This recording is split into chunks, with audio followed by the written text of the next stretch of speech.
Chapter 1221. When it was late at night in Zhongzhou State, it was already morning in the Slankaff Islands of Snow Country. The Slankaff Islands were located in the northwest of Snow Country, close to the polar circle. It was a world of ice and snow and sparsely populated. A dozen islands of different sizes floated on the surface of the Arctic Ocean, covered with thick snow, like glaciers floating in the sea. The total land area of the Slanka Islands was less than 6,000 square kilometers. There were no tourist attractions or rich resources. The development was backward and the population was sparse. Not to mention the world, even in Snow Country, many people had never heard of this place. To be exact, this was the situation of the Slankaff Islands more than 2 years ago. Today, more than 2 years later, there were still many people in Snow Country who had never heard of this place. But in the dark world, it could be regarded as famous and even well-known. 1 month ago, that was when the final battle in Beihai had just ended. Snow Country officially granted the Slankaff Islands a new name. The name Slankaff Islands completely became the name of the Lee family. This remote, but indeed located in the hinterland of Snow Country, was officially renamed the Dawn Islands. About 16,000 people from Snow Country were relocated to the Dawn Islands. The Aurora Legion entered the Dawn Islands in a high-profile manner. At the same time, it completely appeared in the sight of all the forces in the Dark World and stepped onto the world stage. Snow Country's Grizzly Bear Mercenary Corps, Cold Fire Mercenary Corps, Flying Bird, Wind and Snow Embrace, Cold Sword, more than 20 famous dark forces in Snow Country announced that they would become the vassals of the Aurora Legion at the same time. The Aurora Legion began to expand as soon as it officially appeared. In just 1 month, the dark forces in the 3 small countries around Snow Country were wiped out. As soon as the order of the local special warfare system collapsed, the Aurora Legion, which had entered in a high-profile manner, took over the position of the Special Warfare Center of the 3 countries in the shortest time. The Aurora Legion's invincible conqueror path encountered strong resistance when it was cleaning up Reki City. Maybe it was not cleaning up. It was just a test. And the Aurora Legion's test also got the desired result. Hundreds of elites, including an expert at the peak of the thunder-shocking realm, were all wiped out. The Snowdance Corps rushed directly into Snow Country. Within 48 hours, they continuously cleaned up 4 bases of the Aurora Legion before slowing down. However, it was only a matter of slowing down. The conflict between the Snowdance Corps and the Aurora Legion continued. At the border between the 2 forces, there were conflicts and provocations almost every day. The changing times continued throughout the world. Since the fall of the Polar Ground Alliance, the Aurora Legion had become a new superpower in Snow Country in the eyes of the people in the Dark World. Perhaps its comprehensive strength was not as good as that of the Polar Ground Alliance, but it was not far behind. They already had the Dawn Islands as their foundation, and they also had experts at the peak of the Invincible Realm guarding them. Now, they took root in Snow Country and were rapidly expanding toward the entire eastern part of the European continent. The former superpowers had fallen apart, and new superpowers were constantly rising. Everyone believed that within 10 years, the Aurora Legion could surpass the former Polar Ground Alliance and become the strongest superpower in the eastern part of the European continent. Excluding the vassals, there were not many official members of the Aurora Legion. There were less than 50,000 people, and about 1/5 of them were in the logistics department. There were only 37,000 true warriors. But it was these less than 40,000 soldiers that intimidated the over 300,000 soldiers of the vassal forces, controlled the special warfare system of the entire Snow Empire, and became the heart of all the dark forces of the Snow Empire. The reason? The reason was not only that their leader was Wang Xiaoyao, an expert at the peak of the Invincible Realm. At the same time, they were part of the North Sea Legion, and it could be said that they were the most elite forces in the Legion. An expert at the peak of the Invincible Realm. 4 deputy commanders of the half-step Invincible Realm. 12 experts at the peak of the Thunder-Shocking Realm. Nearly 50 experts in the Thunder-Shocking Realm. More than 5,000 experts in the Fire-Flaming Realm. Nearly 20,000 experts in the Ice-Condensing Realm. Within the Aurora Legion, the weakest one had entered the threshold of the Chi-controlling realm, one of the 4 realms of martial arts. This was an army whose average strength was at the peak of the ice-condensing realm. They were invincible and had almost no shortcomings. Even in the whole world, only the Border Control Corps of Zhongzhou State could be compared with the Aurora Legion in terms of comprehensive strength. This army of nearly 50,000 was the carefully selected elites of the North Sea Legion. They were taken to Snow Country during the chaos in Snow Country. After the chaos ended, they were all detained by Wang Xiaoyao until today. For more than 2 years, the 50,000 army, which had existed in the name of the North Sea Legion, was not peaceful. Loyalty to Mount Dibbing and loyalty to Wang Xiaoyao were 2 different concepts in many people's minds. Wang Xiaoyao controlled the situation and had been quietly changing the blood.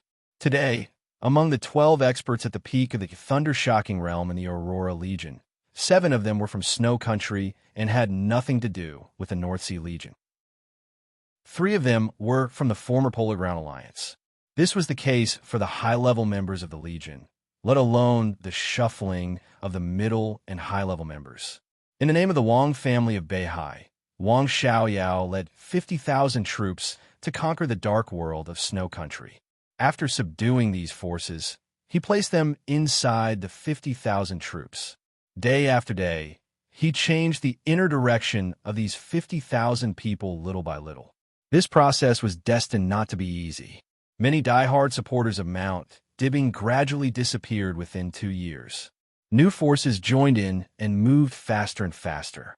In more than 2 years, Wang Xiaoyao finally took initial control of the situation and barely turned the 50,000 most elite forces into his own. So after the final battle of Beihai, Wang Xiaoyao officially moved the headquarters of the North Sea Legion in Snow Country and stationed it in the Dawn Islands. The North Sea Legion was officially renamed as the Aurora Legion. After more than 2 years of dormancy and management, from that moment on, Wang Xiaoyao, who had stepped into the peak of the invincible realm, completely straightened out the forces in his hands. The 50,000 Aurora Legion had also parted ways with the North Sea Legion and became a sharp sword in his hands. For the Wang family of Beihai, this was undoubtedly a huge blow. It meant that Wang Xiaoyao had completely betrayed Mount Dibbing and taken away a part of the core strength of the North Sea Legion. The North Sea Legion, which had always been regarded as the biggest reliance of the Wang family of Beihai, was greatly weakened. Although they were still recruiting and expanding, there is no doubt that the loss of the 50,000 elites meant that they had lost the competitiveness to compete with the Border Control Corps for the #1 army in the world. The entire North Sea province was in an uproar. Wang Xiaoyao became a traitor that everyone in Beihai had to kill. More than one sword-holding family even claimed that Wang Xiaoyao was the biggest traitor and shame in the history of Beihai for hundreds of years, because he had split the core strength of Beihai. Mount Dibbing had been silent.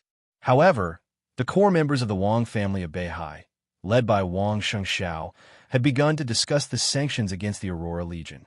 Wang Xiaoyao was still calm and collected. He occupied the dark world of Snow Country. After drawing a clear line with the Wang family of Beihai, he seemed to have reached a consensus in the long negotiations with Snow Country. There was no doubt that Snow Country wanted to control the Aurora Legion to serve them. Even when the Polar Ground Alliance existed, Snow Country didn't have its own experts at the peak of the invincible realm. If Wang Xiaoyao could completely rely on them, it would definitely be a pleasant surprise. It was just that they didn't look good, but they had a beautiful dream. Wang Xiaoyao didn't mind doing something for Snow Country, but he couldn't become a sword in the hands of Snow Country. The Aurora Legion expanded in the eastern part of the European continent as a free force. Similar to the Jiang family and the Heroes Club in South America, they had reached a certain degree of cooperation with Snow Country.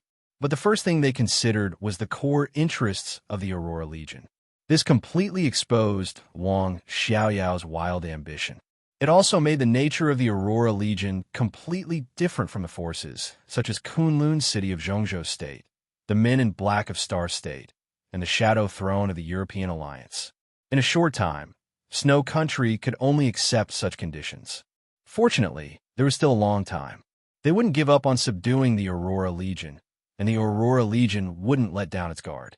This long game of seesaw warfare would not end, but this situation was enough for the Aurora Legion to gain a foothold in the Dawn Islands. As soon as the cooperation was established, Snow Country began to provide a large number of armaments for the Aurora Legion. Snow Country's economy was very poor, but it was an old powerhouse in terms of armaments. Maybe there was a gap between it and Star State in some high-end armaments, but a large number of medium and high-end armaments were not bad at all. It was enough to arm the Aurora Legion to the teeth. This could be said to be Snow Country's sincerity, and it was also a bargaining chip that moved Wang Xiaoyao. Wang Xiaoyao kept a straight face and accepted all the armaments, but he didn't reveal anything. For more than 2 years, he spent most of his time with his legion. Except for a trip to Zhongzhou State during the decisive battle in Beihai, he basically didn't leave. His life was a bit regular.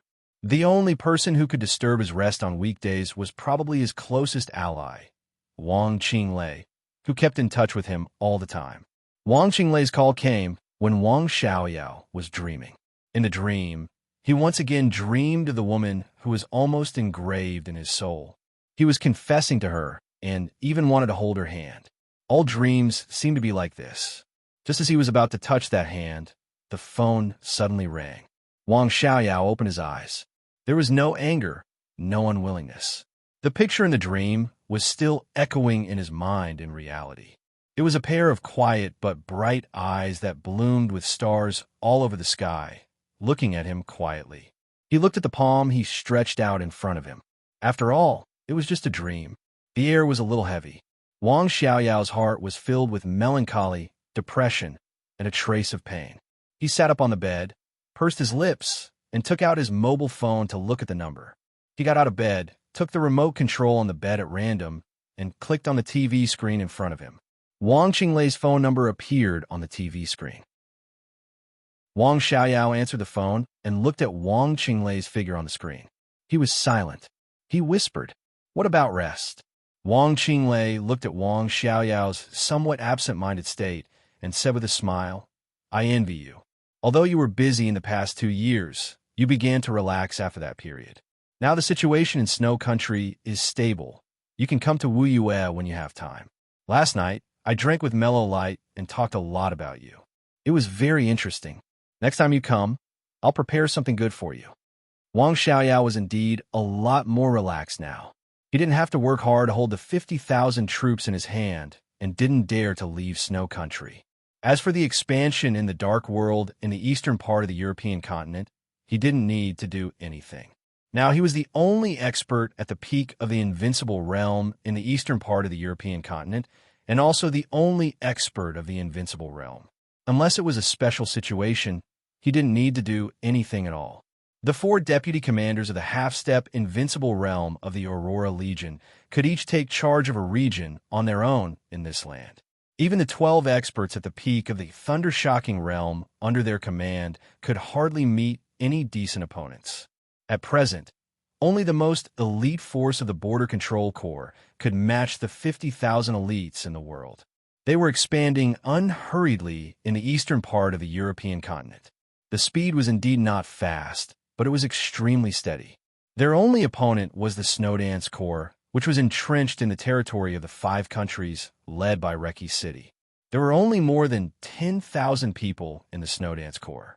At present, there were still 5,000 people in the territory of the Dark Knights in the northern part of the European continent. But these 10,000 people were all from the Thunderbolt Battalion of the Border Control Corps, and their frontal combat capability was no worse than that of the Aurora Legion.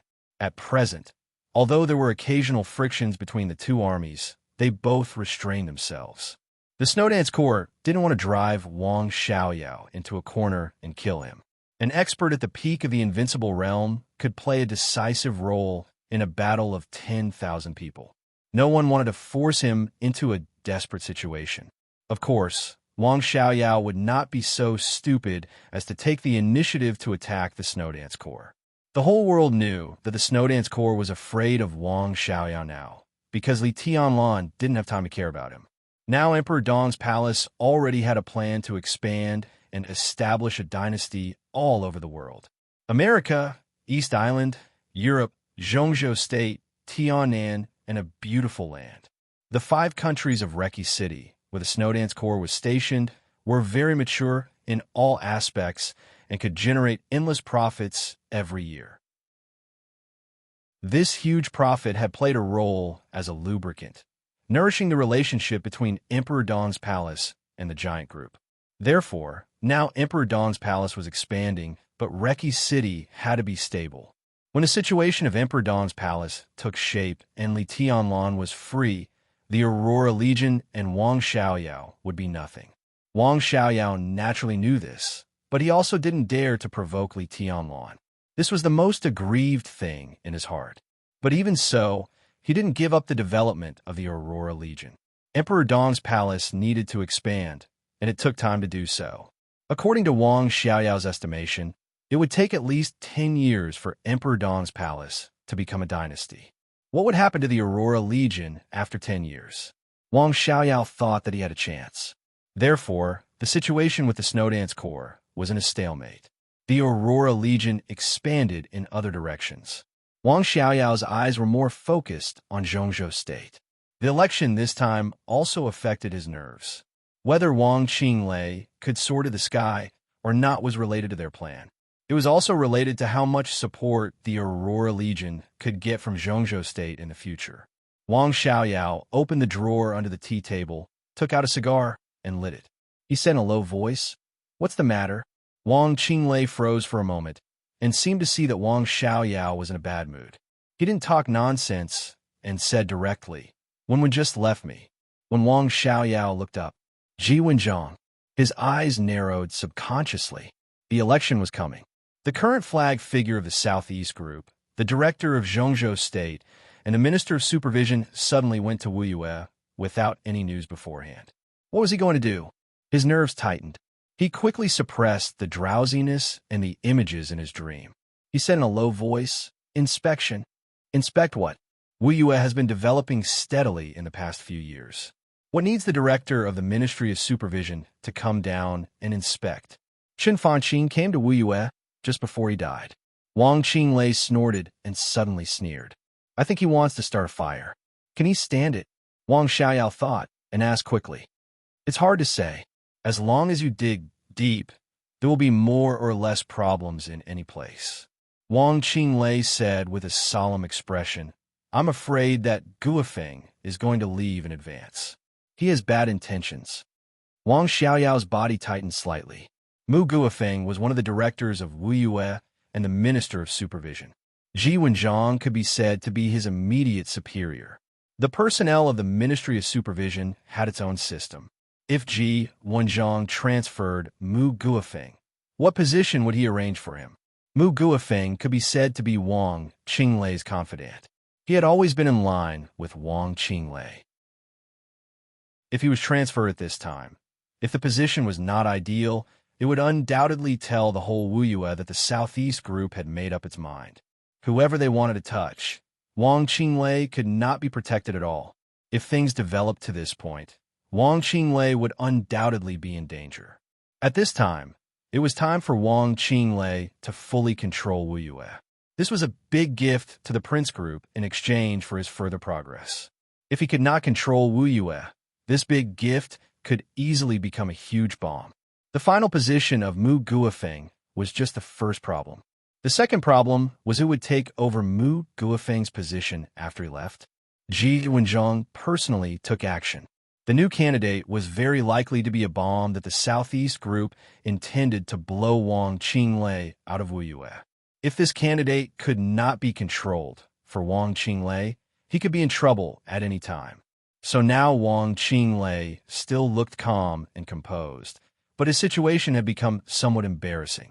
When facing Li Huaqing and Chen Fanqing, Beihai and the Southeast Group had no time to care about them. They could only let them stir up trouble and poach many of their people. They even sent Di Jiang, an expert of the Invincible Realm, to Beihai prison. That was completely helpless.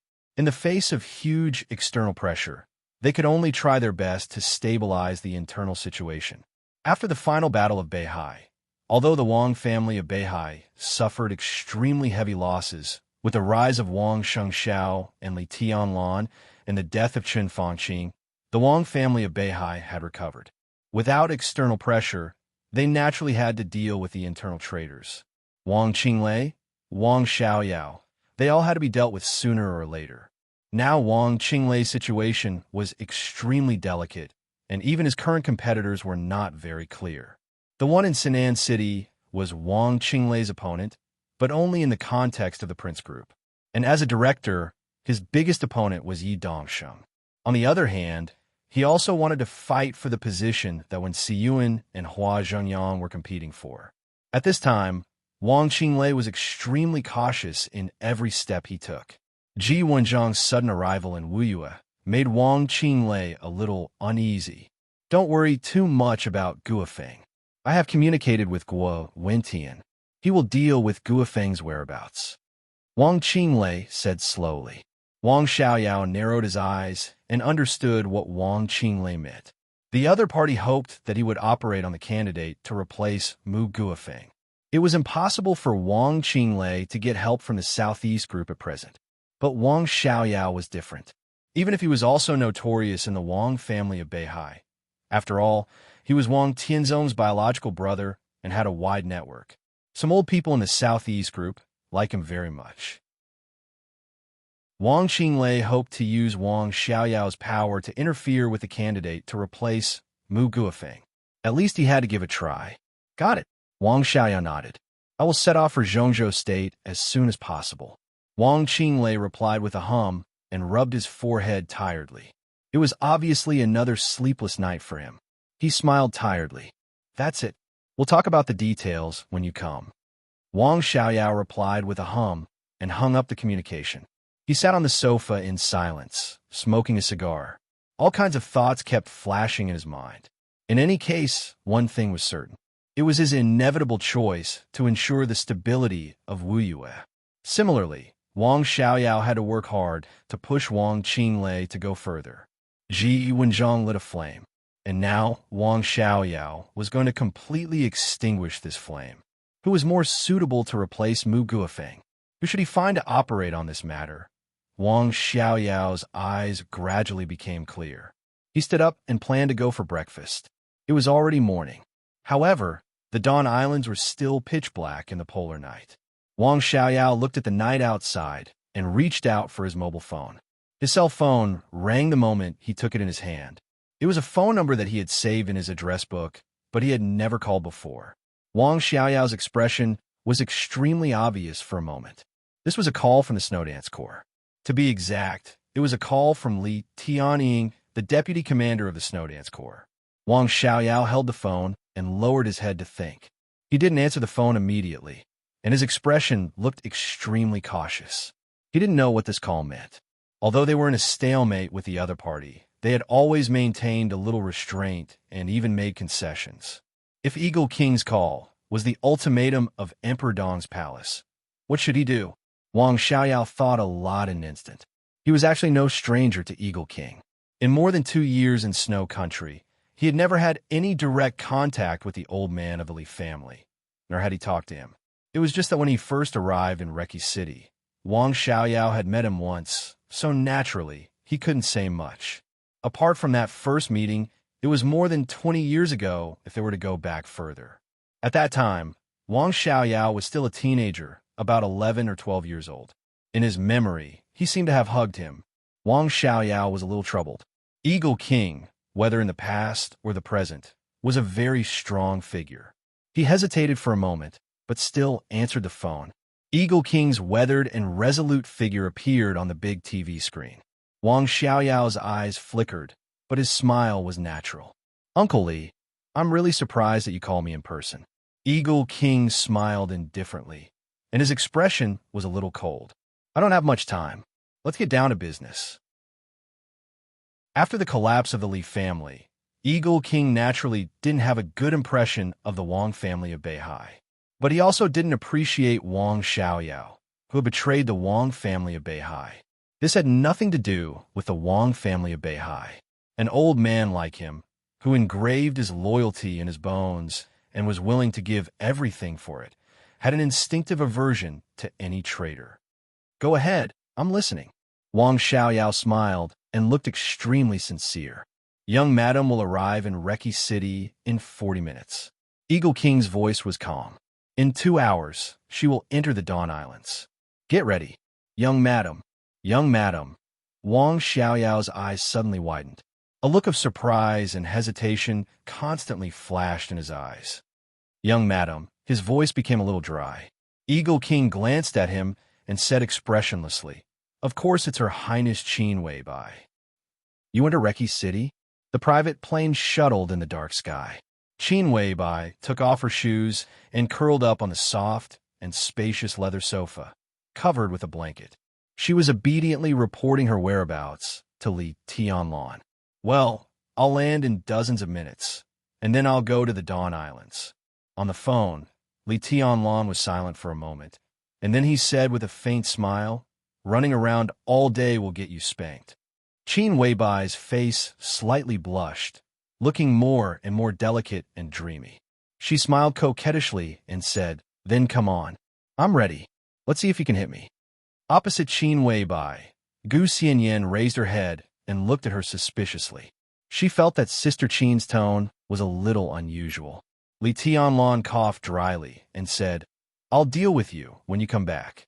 Qin Weibai chuckled, and her voice was sweet and gentle. I miss you.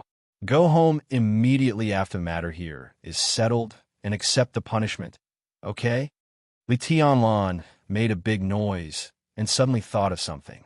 The Dawn Islands to meet Wang Xiaoyao. Yes, this is an opportunity. Qin Weibai said softly. I can test him. I just received the news on my way here that Ji Wenjiang has arrived in Wuyue. He attacked suddenly and hid his whereabouts well. In this way, this is a better opportunity. What do you want to test? Li Tianlan asked directly, to see what's on his mind. Qin Weibai narrowed her eyes, and an incomparably bright light flashed across the depths of her eyes. Li Tianlan snorted coldly. What else can he think? Is it because he still wants to do something to you? I should have killed him in Beihai some time ago, but he slipped away so quickly. You look so cute when you're jealous. Qin Weibai was stunned and giggled. I really want to see your expression now. You must be gnashing your teeth in anger, aren't you? Do I have to be calm in the face of someone who thinks about my wife all day long? Li Tianlan sneered and said, I'll kill him sooner or later. Ah, his murderous aura is so strong. I'm scared. Qin Weibai pulled the blanket on her body. Li Tianlan did not speak. Well, don't be angry. I only belong to you. Qin Weibai smiled softly and said, If you want to kill him someday, ask me to come with you. Li Tianlan laughed, and all his unhappiness seemed to vanish. Gu Xianyan looked at Qin Weibai seriously and blinked her big eyes. She thought, is this sweet talk? But isn't it a little strange for a beautiful woman like Sister Qin to coax a man with sweet talk? Do you think there's something wrong with Wang Xiaoyao? Li Tianlan asked casually on the phone. I'm not sure yet. Qin Weibai blinked and said, But this opportunity is worth a try. Maybe he will show some of his foxtail. Well, Tianlan, is Li Huaqing still at our house? Yes, Li Tianlan said, but I haven't seen him yet. You can see him. Qin Weibai smiled and said, If possible, mention it to Li Huaqing. He can let Wang Qinglei join the Li family, but it's best to let him stay in Wuyue. Of course, it's just a suggestion. It doesn't matter if it succeeds or not. Li Tianlan was silent for a while and said slowly, What are you suspecting? Just a suspicion. Whether there's a basis or not, I still have to try. Qin Weibai's voice was lazy. I probably understand what you mean. Li Tianlan said, Well, then I'm hanging up. I still have to learn some more information. Know yourself and know your enemy, and you will win every battle. Qin Weibai smiled and said. Li Tianlan said, Okay. Qin Weibai said Mua to the phone, hung up the phone with a smile, and continued to play with the notebook in front of her. Sister Qin. Gu Xianyan looked at Qin Weibai, and her eyes and voice were a little sour. Qin Weibai raised her eyebrows slightly. Is it the teacher's phone call? Gu Xianyan held her cheek with one hand and whispered, You are so kind to him. He is very kind to me, too, Qin Weibai said casually. It's different. Gu Xianyan shook her head subconsciously, but she couldn't tell exactly what was different. Qin Weibai looked up at her, smiled, and continued to look at the notebook in front of her. There were pages of extremely detailed information in the notebook. It was about Wang Xiaoyao, Wang Tianzong, Wang Qinglei, and everything related to them. The information was extremely messy, and it could even be said to be a mess. Some of the information only had 2 short sentences or a few lines, and some of them were the speculations of the people who collected the information. There was a date at the end of each piece of information. The latest information about Wang Xiaoyao was 3 days ago. The earliest one was about 6 years ago. Qin Weibai had read this information, which had been collected for several years, many times in the past, but she could never be sure of anything. The information showed that Wang Xiaoyao had a very good relationship with Wang Tianzong when he was a child.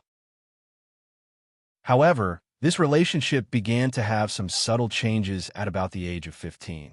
This change was so subtle that even the people involved did not notice it. The relationship between the 2 brothers was still very good, but there were more and more differences on various things. When Wang Xiaoyao was 19 years old, he seemed to have a big fight with Wang Tianzong. It was impossible to investigate the cause, but since then, Wang Xiaoyao had no contact with anything to manage the family. He became a prodigal son of the Wang family of Beihai, or rather, a playboy of the Wang family of Beihai. Although he didn't take the initiative to make trouble, there were countless stories of indulging in love affairs. Because of women, a considerable number of so-called young masters from wealthy families in Zhongzhou State had been severely punished by him. But anyone who provoked him, Wang Xiaoyao was simply unscrupulous in dealing with them. At that time, he was studying at Huaqing University, but he basically didn't attend classes all year round. He kept a senior sister in the student union, fell in love with a young counselor, wandered around places like Yuzhou Dance Academy and Yuzhou Film Academy, as if they were his own harem. He bought luxury cars, played with luxury watches, set up an esports team, made several stars who were active on the screen to this day popular, and opened a club. He did nothing that should be done and nothing that should not be done. His name was Wang Xiaoyao. Gradually, in other people's mouths, his name was reversed, and he became King Xiaoyao of the Wang family of Beihai. This situation lasted until he met himself, who was 23 years old, when he was 30 years old. Qin Weibai was in trance. To be exact, when Wang Xiaoyao was 30 years old, he met another himself. All of his flirtatiousness completely disappeared. He became a young boy who worried about personal gains and losses. Not long after that, he returned to Beihai once, then appeared in Huading again, and then went to Wuyue.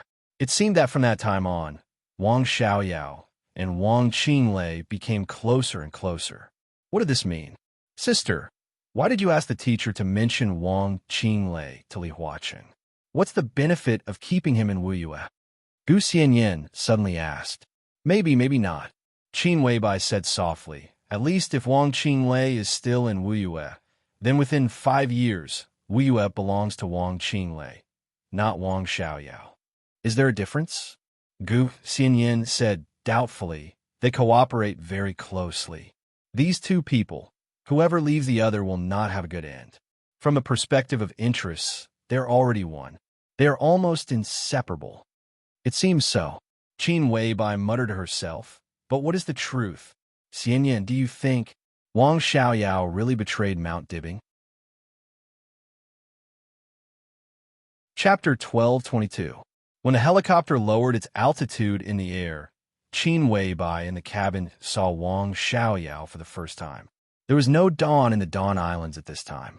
It was dark and hazy for 24 hours. Wang Xiaoyao stood under the fluttering flag at the gate of the headquarters of the Aurora Legion.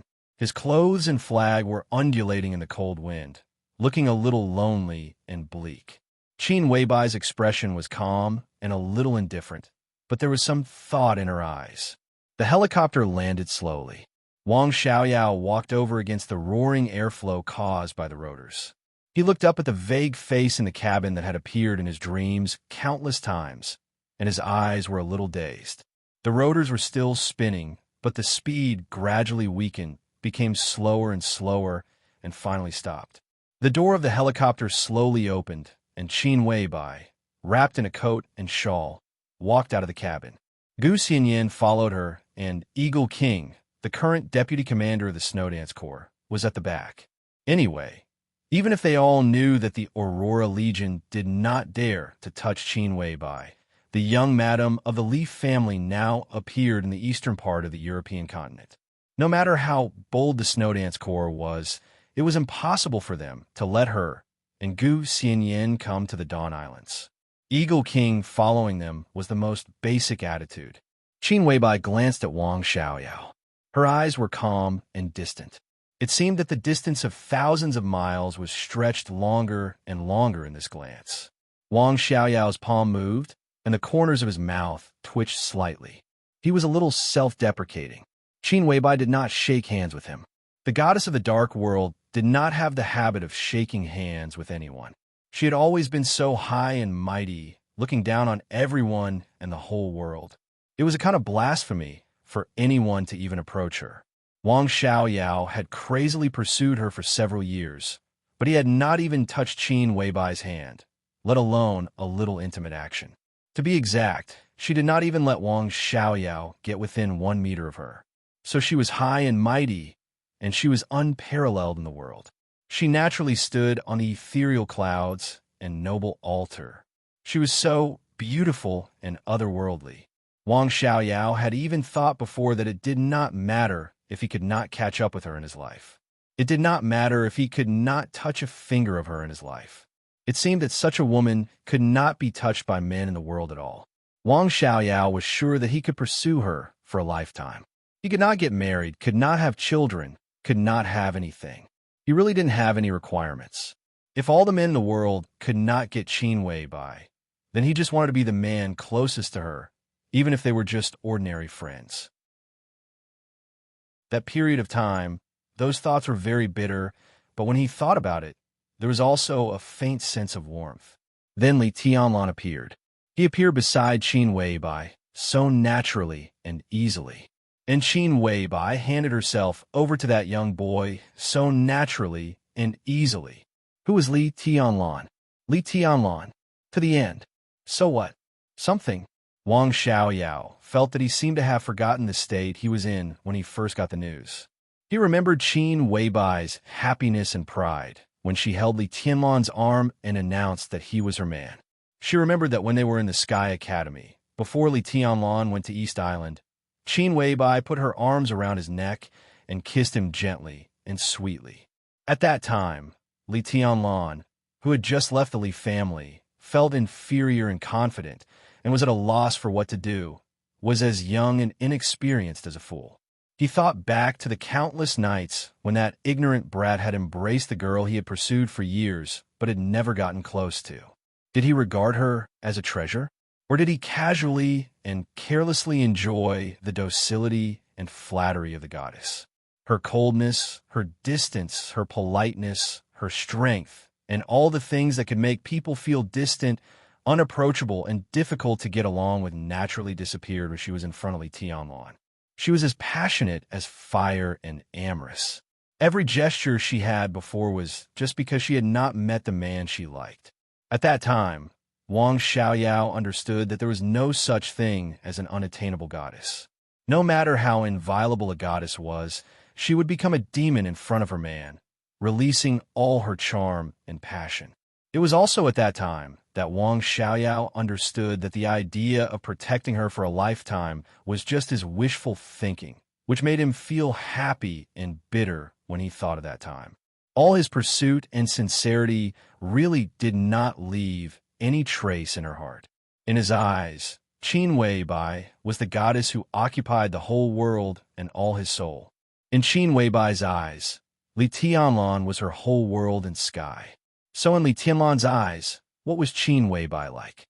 The answer that was about to come out was like a knife, stabbing into Wang Xiaoyao's heart, breaking his heart into grains of dust.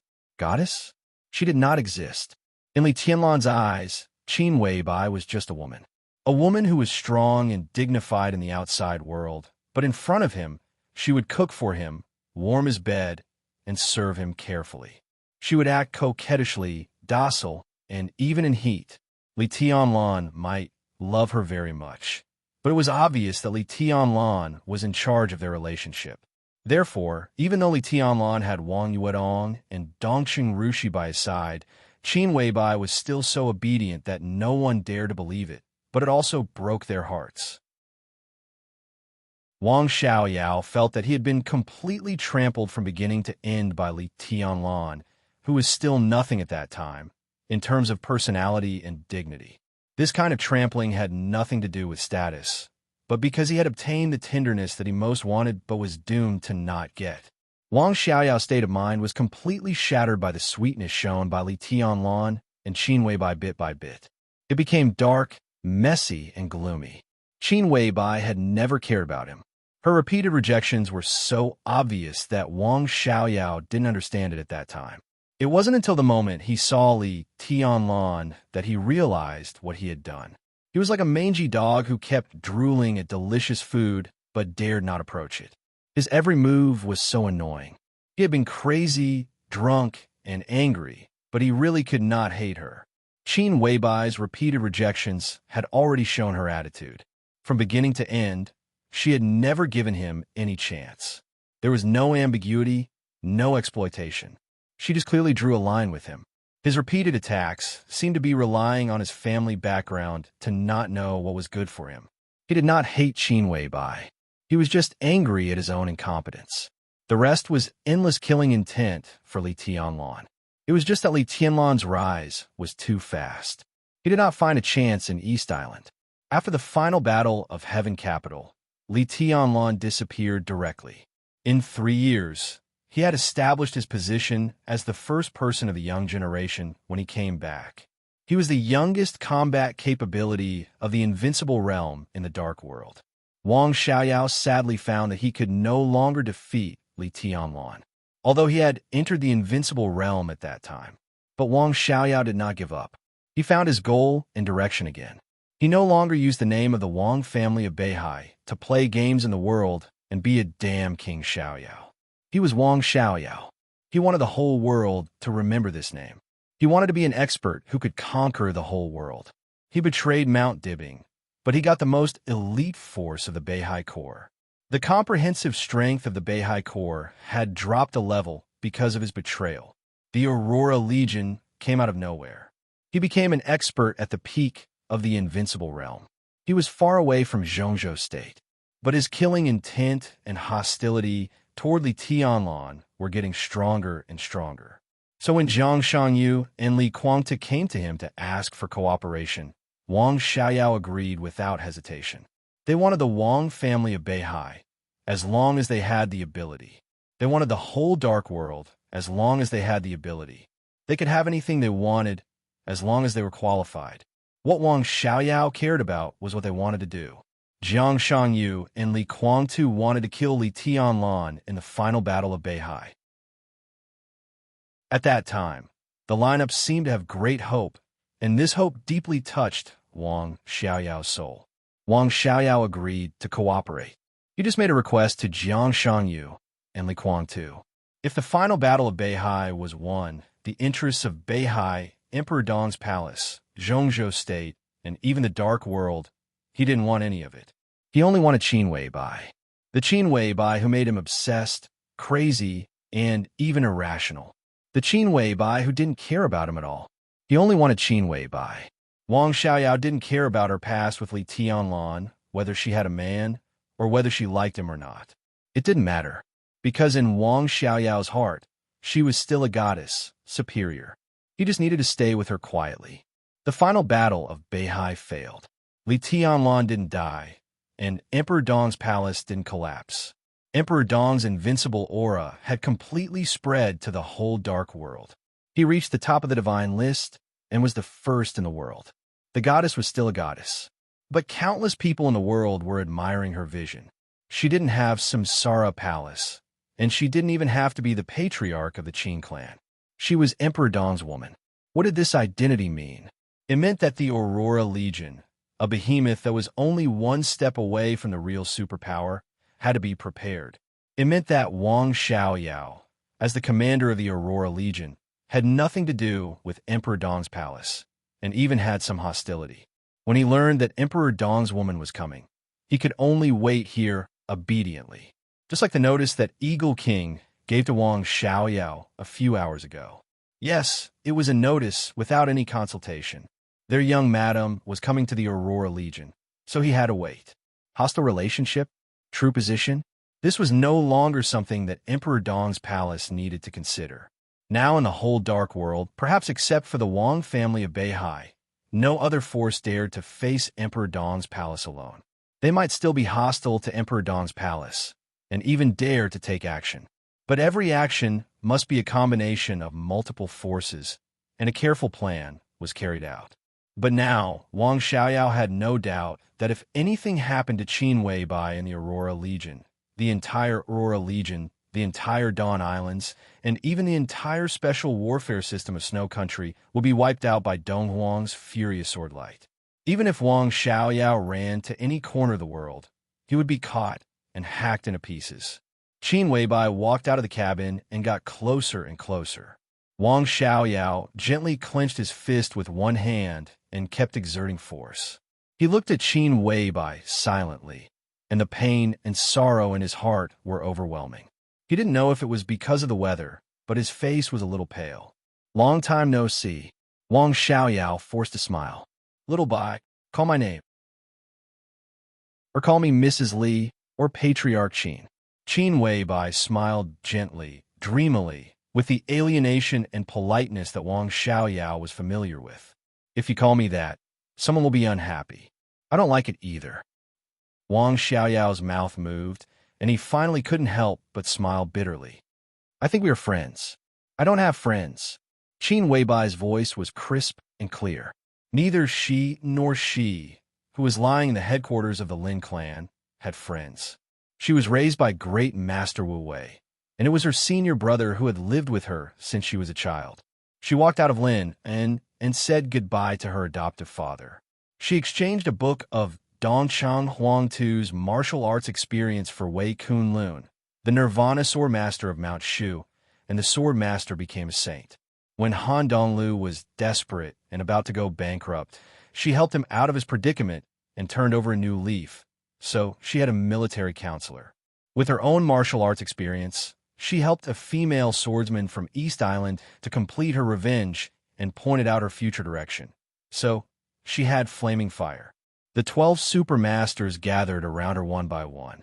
Some of them had been famous figures in the Dark World for a long time, such as General and Azura, who had now joined the Dark Knights. There were also saints and military counselors who rarely appeared and only showed up in rare cases, which were almost incognito. With the 12 super masters, the Samsara Palace began to officially appear in the Dark World. And because of the existence of figures like General Azura, the Samsara Palace always gave people a feeling that it had existed for a long time. But in fact, it was a behemoth that was infinitely close to a superpower set up by a little girl. At that time, there was nothing mysterious about time in front of Qin Weibai. She knew exactly what would happen in the future. She knew the secrets hidden by the wealthy families and the weaknesses they dared not expose. This created the Samsara Palace's unique intelligence department in the world, and it also allowed the Samsara Palace's industry to expand rapidly. The Flourishing Age Fund rose at a speed that stunned the whole world. In the second year after the establishment of the Samsara Palace, the financial storm swept the world from the subcontinent. That was the first carnival of the Samsara Palace. The Flourishing Age Fund swept away nearly 400 billion Zhongzhou dollars in the international financial market in half a year. Han Donglu also became a world-famous legend at that time. Everything in the Samsara Palace looked so incredible. In fact, Qin Weibai didn't have any idea about the 12 supermasters at first. She drew a lot of people to her side. Naturally, there were also people who wanted to betray her, coveted her body, and were not convinced by her. At that time, Qin Weibai was only 16 years old. She was still a child. No matter how high her IQ was, she was still a child. But when this child's instantaneous outburst was comparable to the peak of the invincible realm, The voices inside the Samsara Palace quickly unified. For the Samsara Palace, she was the master of Samsara Palace and also Qin Weibai. This was the core secret of the Samsara Palace. Similarly, she was the most qualified ruler, at least before she met Li Tianlan. She was cold, straightforward, decisive, and had a clear goal. She had the clearest logic of a ruler, but she had no feelings. So Qin Weibai had no friends. Military counselor, saint, and even flaming fire. In her eyes, they were all subordinates and pawns. Li Tianlan was her man. That was all he needed. Wang Xiaoyao looked at him silently for a while, then slowly turned sideways, reached out to the villa behind him, and whispered, "Ms. Qin, please." It was impossible for him to address Qin Weibai as Mrs. Li, which clearly confirmed her fate. Maybe it would make Qin Weibai happy, but he couldn't call her that even if he was beaten to death. It's too stuffy inside. Qin Weibai tightened the wide shawl on her body, looked around, and suddenly said with a smile, "Do you mind if I take a look at your Aurora Legion?" Wang Xiaoyao shook his head and turned to lead the way. The Dawn Islands consisted of more than a dozen islands of different sizes.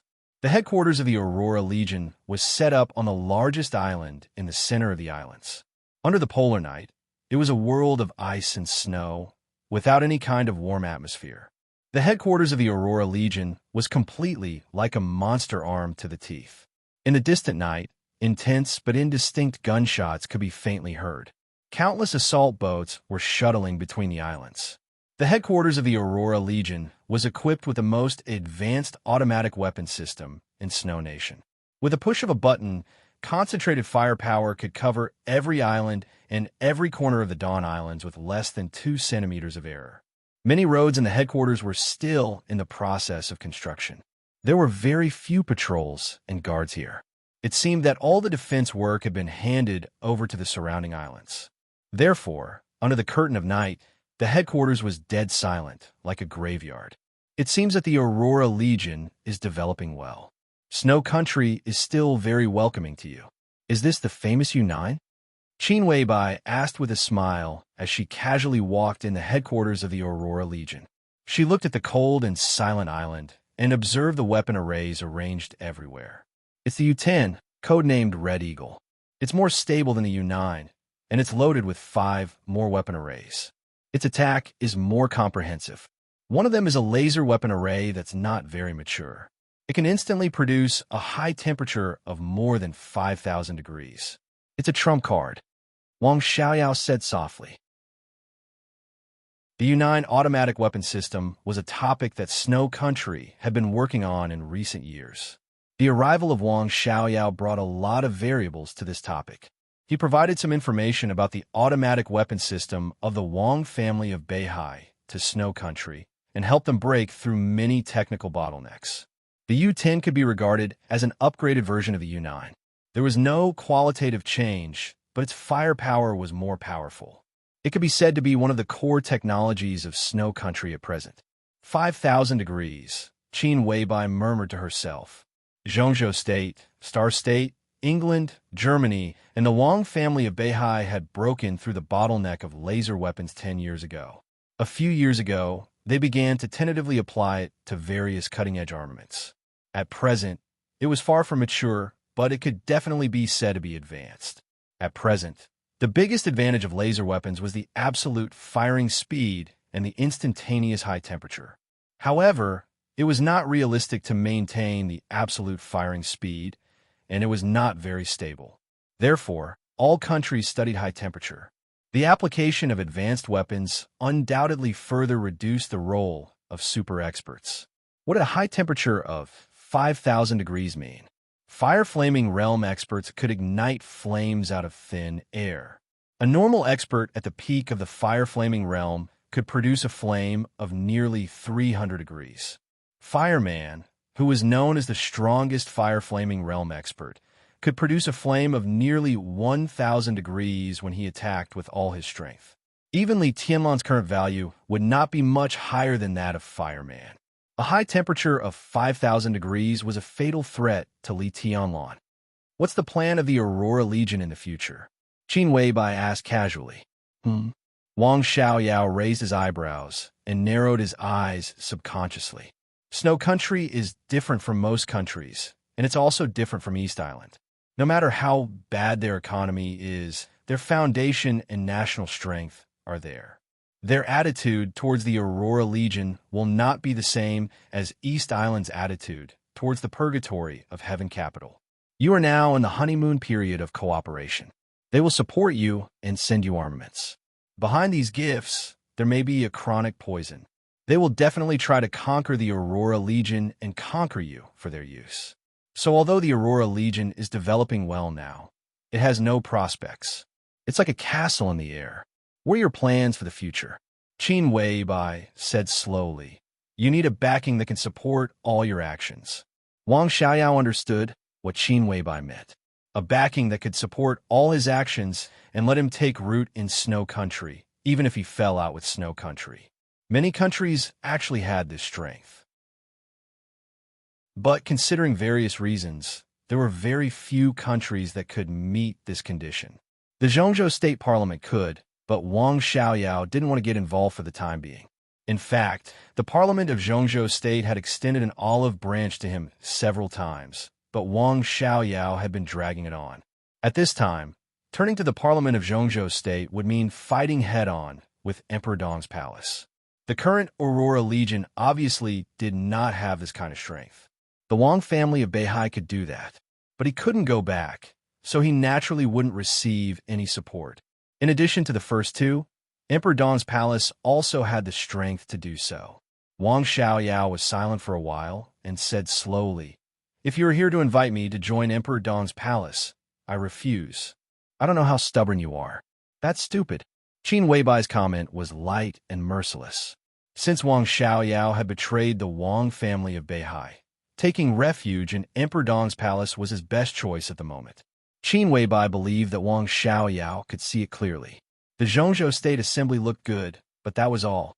Li Huaqing's actions seemed to be covetous of Li Tianlan, but he was in Emperor Dong's palace, which showed that he attached great importance to Emperor Dong's palace.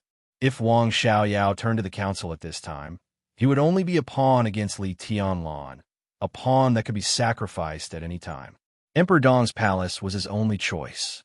She was sure that Wang Xiaoyao knew this, but he refused. If that wasn't stupid, then what was? This is a matter of dignity. Maybe you don't agree, but this is my attitude. I don't want to see the woman I love being whispered in the arms of the man I work for. Even if I succeed, it will be the most thorough failure. Qin Weibai didn't say a word. Her side profile was a little cold and looked more delicate. Wang Xiaoyao's voice was clear and serious. She couldn't tell the truth from the lie. This is not the main purpose of my visit, Qin Weibai said lightly. When Wang Xiaoyao's eyes fell on her, she said slowly, I owe you a favor. Maybe I could pay it back now. Oh. Wang Xiaoyao looked at her quietly. His eyes were quiet, but there was a kind of greed without any other desire in them. It seemed that he wanted to deeply imprint the side profile in his eyes into his bones. We worked together in East Island. Qin Weibai's voice was calm. I said, at the right time, I can pay you back or cooperate with you. It has nothing to do with the Wang family of Beihai. Wang Xiaoyao's eyes quietly condensed for a moment. Of course, he remembered this. On the second day before the final battle of Heaven Capital, beside the fishing village of Ninghu in East Island, he took Demon Eye and cooperated with Samsara Palace to kill an incredible teenager. A teenager who was only in his teens, but broke the limit of his body and exerted the power of the half-step invincible realm. Wang Xiaoyao couldn't evaluate that teenager. He was not a so-called genius. To have that power at that age, Wang Xiaoyao could only see cruelty. If he lived to this day, he might not be as powerful as Li Tianlan, but he was almost sure to be qualified to enter the divine list. Maybe his ranking would be higher than his. Wang Xiaoyao still didn't understand the deep meaning of that cooperation. The lineup of Emperor Dong's palace at that time, even the last sword that killed the teenager, was done by the hidden Samsara Palace master. Wang Xiaoyao didn't know the meaning of Qin Weibai's cooperation with him. Does Wang Tianzong know about this? Qin Weibai suddenly asked. This question came out of the blue, without any warning. Wang Xiaoyao shook his head subconsciously. I don't know. Qin Weibai took a serious look at him.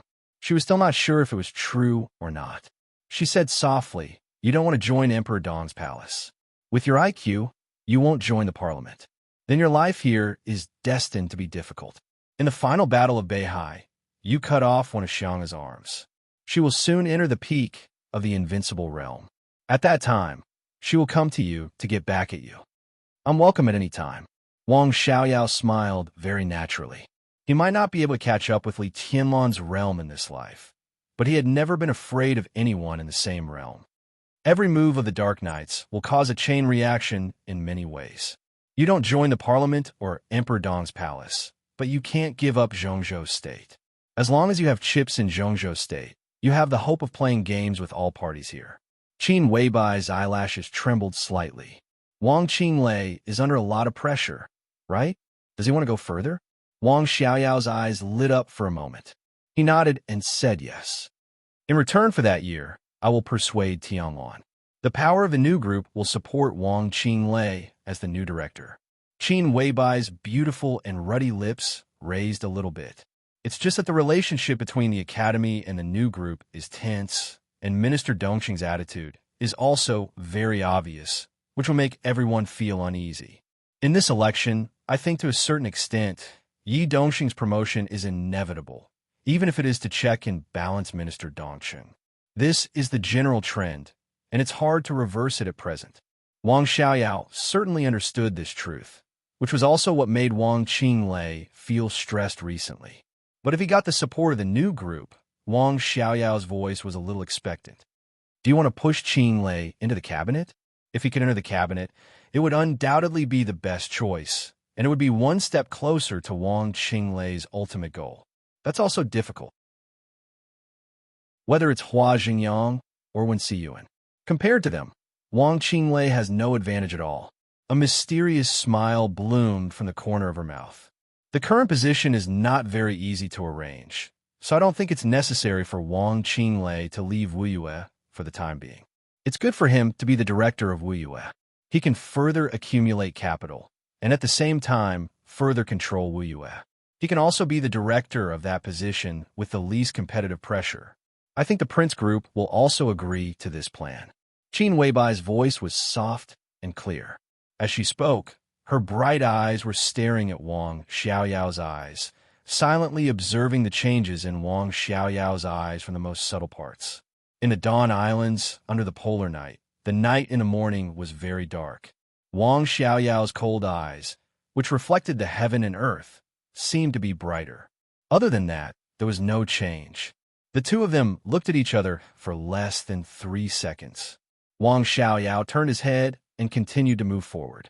His voice sounded softly, faintly. That's fine, too. Chapter 1223. There was a silence in Wang Xiaoyao's voice that was as deep as the night. His answer was simple and ethereal, like the wind blowing over the Dawn Islands, lonely and cold. Qin Weibai's eyes sparkled with the light of thinking, and she didn't speak for a while. She was analyzing what Wang Xiaoyao's answer meant. In fact, Wang Xiaoyao was wrong about one thing. He was not without a trace in Qin Weibai's heart. But this trace had nothing to do with love, but a kind of caution and defense that could not be seen through. Wang Xiaoyao was definitely not a simple person. The whole world knew this very well. It was not because he betrayed the Wang family of Beihai, not because he was an expert at the peak of the invincible realm, and not because of the current atmosphere of the Aurora Legion. Even when he was the King Xiaoyao of the Wang family of Beihai in the coat of a playboy of Beihai, people who really knew Wang Xiaoyao would not underestimate him or even ignore him. Wang Xiaoyao's EQ was extremely high. When he met Qin Weibai, he did a lot of seemingly absurd things in Zhongzhou State. But the reason why those things were so famous was not because they were really rebellious, but because he was Wang Tianzong's younger brother. Many things seemed inconceivable when it came to him. But in fact, Wang Xiaoyao did not really delay the things that he should do. In the inheritance of Beihai from generation to generation, there were more and more branches, and the direct descendants of each generation were rarely alone. Most of the patriarchs of the Wang family of Beihai had brothers or sisters, and sometimes more than one. Most of the brothers and sisters of the North Sea patriarchs were people with extremely high emotional intelligence. They might shake the world, or they might be unknown, or they might be dissolute and unrestrained.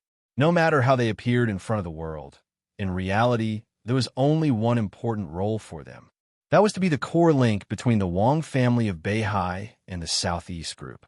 This role had been played by the younger brother of the heavenly son of Beihai, the only king parallel in the history of the Wang family of Beihai. The only god of war in the history of Beihai, the ancestor of the Lin clan and the founder of the Li family, had also played this role. Wang Xiaoyao had also played this role, and he had done an excellent job. The Wang family of Beihai was the top wealthy family in the world, while the Southeast Group was the top group in Zhongzhou State. To some extent, there were innate differences and conflicts between the two groups. Under such circumstances, a person who could absolutely guarantee the interests of the Wang family of Beihai, walk among the many tycoons of the Southeast Group without being ostracized, harmonize the relationship between the two sides, and construct a unified position between the two sides was extremely important. This was definitely not a responsibility that ordinary people could bear. It was not an exaggeration to say that those who were qualified for this position were all geniuses who were smooth and slick in all aspects. It was no exaggeration to say that people who could be in this position. This was also the biggest bargaining chip of his betrayal. The current Wuyue Governor Yu Chengguang was just a representative. There were also some elite forces within the Southeast Group that had been pushed out and began to gather around Wang Qinglei. They were also Wang Xiaoyao's core team. Under such circumstances, even if he betrayed the Wang family of Beihai, there were still senior members of the Southeast Group who were willing to speak for him. Wang Qinglei even had to rely on Wang Xiaoyao to intervene in the affairs of the supervisory department of Wuyue through the connections of the Southeast Group at this critical moment. There were also Wang Xiaoyao's men in several major sword-bearing families in North Sea. The damage that his betrayal brought to the Wang family of Beihai was self-evident. The deeper impact might not break out until a few years later. How could a person who could do this be mediocre? However, did Wang Xiaoyao really betray Mount Dibbing? Qin Weibai did not dare to confirm this, but she had to verify it. In that memory that had already passed, Wang Xiaoyao died in the hands of Li Kuang-tu. Calculating the time, it should have happened in the autumn of next year, but this was obviously unlikely to happen now. Wang Xiaoyao's death during that time also accelerated the rise of Li Tianlan in the Wang family of Beihai, consolidated his position in the Wang family of Beihai, and successfully replaced Wang Xiaoyao. That was why Li Tianlan was stationed in Zhongzhou State on behalf of Mount Dibbing. At the beginning of the second year after Wang Xiaoyao's death, he met Gu Xianyin, who also represented Kunlun City in the world. After Wang Xiaoyao's death, Wang Tianzong did not seem to have any special reaction.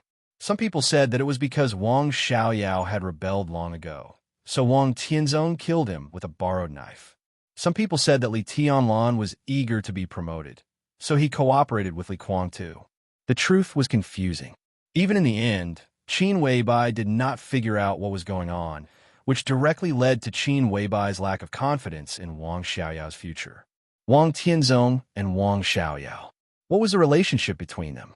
After the chaos in Snow Country, did they really turn against each other? For power, for status, and to some extent, for herself? Qin Weibai wanted to confirm it many times, but she could not. She was sure that Wang Xiaoyao's feelings when he pursued her were real, but it did not mean anything. If Wang Xiaoyao really turned against Mount Dibbing, she might be one of the reasons, but it should not be the whole reason. But on the other hand, if Wang Xiaoyao did not turn against Mount Dibbing, her reason could definitely be a perfect excuse. Everything that Wang Xiaoyao had shown so far had no flaws. He personally tore apart the core strength of the Wang family of Beihai, and even left a huge hidden danger to the future of the Wang family of Beihai. This kind of damage was real. This might be a real betrayal. Similarly, a situation without any flaws might mean that it was a flawless game. If Wang Xiaoyao did not betray Mount Dibbing, then what did all this mean now? What was Mount Dibbing plotting? What would the consequences be? Every step of the development of Emperor Dong's palace was the key. At this time, Qin Weibai kept the highest level of vigilance and defense against the Wang family of Beihai. There is no need to emphasize the foundation and strength of the Wang family of Beihai. If Wang Xiaoyao's betrayal was a trap made by Mount Dibbing, then no matter from which standpoint, no matter what they were plotting, Emperor Dong's palace was a part that they could not ignore. They would definitely find a way to drag Emperor Dong's palace into this trap. Maybe Wang Shengxiao or Wang Xiaoyao would do it. At that time, what awaited Li Tianlan might be eternal damnation again. Reorganizing the Li family, fighting against Jiang Shangyu, suppressing Gu Xingyun, and the parliamentary game were all Li Tianlan's problems. The talents and strength of Emperor Dong's palace were enough to deal with these problems. As for Qin Weibai, she had to keep an eye on everything of the Wang family of Beihai. Now, they seem to have taken no action, but maybe they were the most dangerous. Therefore, it was imperative for them to test the waters this time. Wang Qinglei was now in a critical period. His staying or leaving in Wuyue might really reflect Wang Xiaoyao's attitude. But Wang Xiaoyao had no attitude. A simple sentence was fine. He did not reveal any flaws. Was there really no flaws? Qin Weibai was thoughtful. To be honest, if Qinglei stays in Wuyue as a director, he won't gain much. It's not unprecedented for a provincial speaker to serve as a director, but it's very rare. If possible, I still hope that he can suppress Yi Dongsheng. This is also of great benefit to the new group and Minister Dongsheng. Wang Xiaoyao said slowly, as if he was fighting for something, but also as if he said it unintentionally. Wang Qinglei did have the capital to compete with Hua Jingyang and Wen Siyuan, but obviously, this capital was not enough. The Prince Group did have the plan to continue to promote powerful figures to control the cabinet, but the rise of a new group made this plan only a plan. The most confident was to let Wang Qinglei and Yi Dongxing compete. Both of them were competing for the position of director and vice president, but in different directions. If Yi Dongxing became a director, he would be elected vice president, and he would not lose his current position. He would also be the deputy minister in the army headquarters, only after Dongqing Wudi. After becoming a director, he would become Dongqing Wudi's strongest opponent in the army headquarters, and he was fully qualified to disrupt Dongqing Wudi's layout. If Wang Qinglei became a director and served as vice president, his future direction would have nothing to do with the army headquarters. To some extent, he could be said to be Li Huaqing's deputy. Of course, from another perspective, he could also be said to be Li Huaqing's main opponent. The relationship between the new group and the academy was tense. Li Tianlan had enough reasons to support Wang Qinglei to suppress Yi Dongsheng, which could also make the new group easier in the game with the academy in the future. The new group supported Wen Siyuan, suppressed Yi Dongsheng, and supported Wang Qinglei. Was it contradictory? Not at all. The advance and retreat were all balanced wisdom. The core was for the interests of the group. The complex entanglement was a problem that every person standing at the peak must consider and operate. Therefore, in the face of Qin Weibai's temptation, Wang Xiaoyao, who did not know if he had already noticed her intentions, calmly put forward his own reasons and requirements. And he was above board, which was also impossible to distinguish. So you want Wang Qinglei to leave Wuyue? Qin Weibai suddenly laughed. Her question could already be considered absolutely direct. That was the main purpose of her temptation. The situation was very simple. If Wang Qinglei left Wuyue, the most likely person to replace him to control Wuyue was Yu Chunguang, and it could only be Yu Chunguang. Yu Chunguang was Wang Xiaoyao's real confidant and absolute best friend. And Wang Qinglei was Wang Xiaoyao's closest ally. If Wang Xiaoyao really betrayed Mount Dibbing, there would be no difference between the two of them controlling Wuyue. But if Wang Xiaoyao did not betray Mount Dibbing, the difference between the two of them controlling Wuyue was like heaven and earth. I'm just fighting for the best situation for us, Wang Xiaoyao said with a calm expression. The new group has the strength to do this. If it succeeds, we also have the strength to give you enough returns. After a pause, he continued. Of course, Qinglei must be on the board. If we can't go up from Yuzhou, it's not unacceptable to stay in Wuyue. Staying dormant for a few years will only make us stronger. Qin Weibai smiled. It seemed that she had seen through everything like a polite echo or something else. She was still not sure about Wang Xiaoyao's attitude, but she could not be sure, which was already a kind of news. Wang Xiaoyao turned to look at Qin Weibai. Her face became more and more three-dimensional and perfect in the dark night. It was so exquisite that it was like a magnificent and soul-stirring dream. He looked at her bright eyes that he would never forget and suddenly laughed. Qin Weibai raised her eyebrows slightly. I'm suddenly thinking about a problem.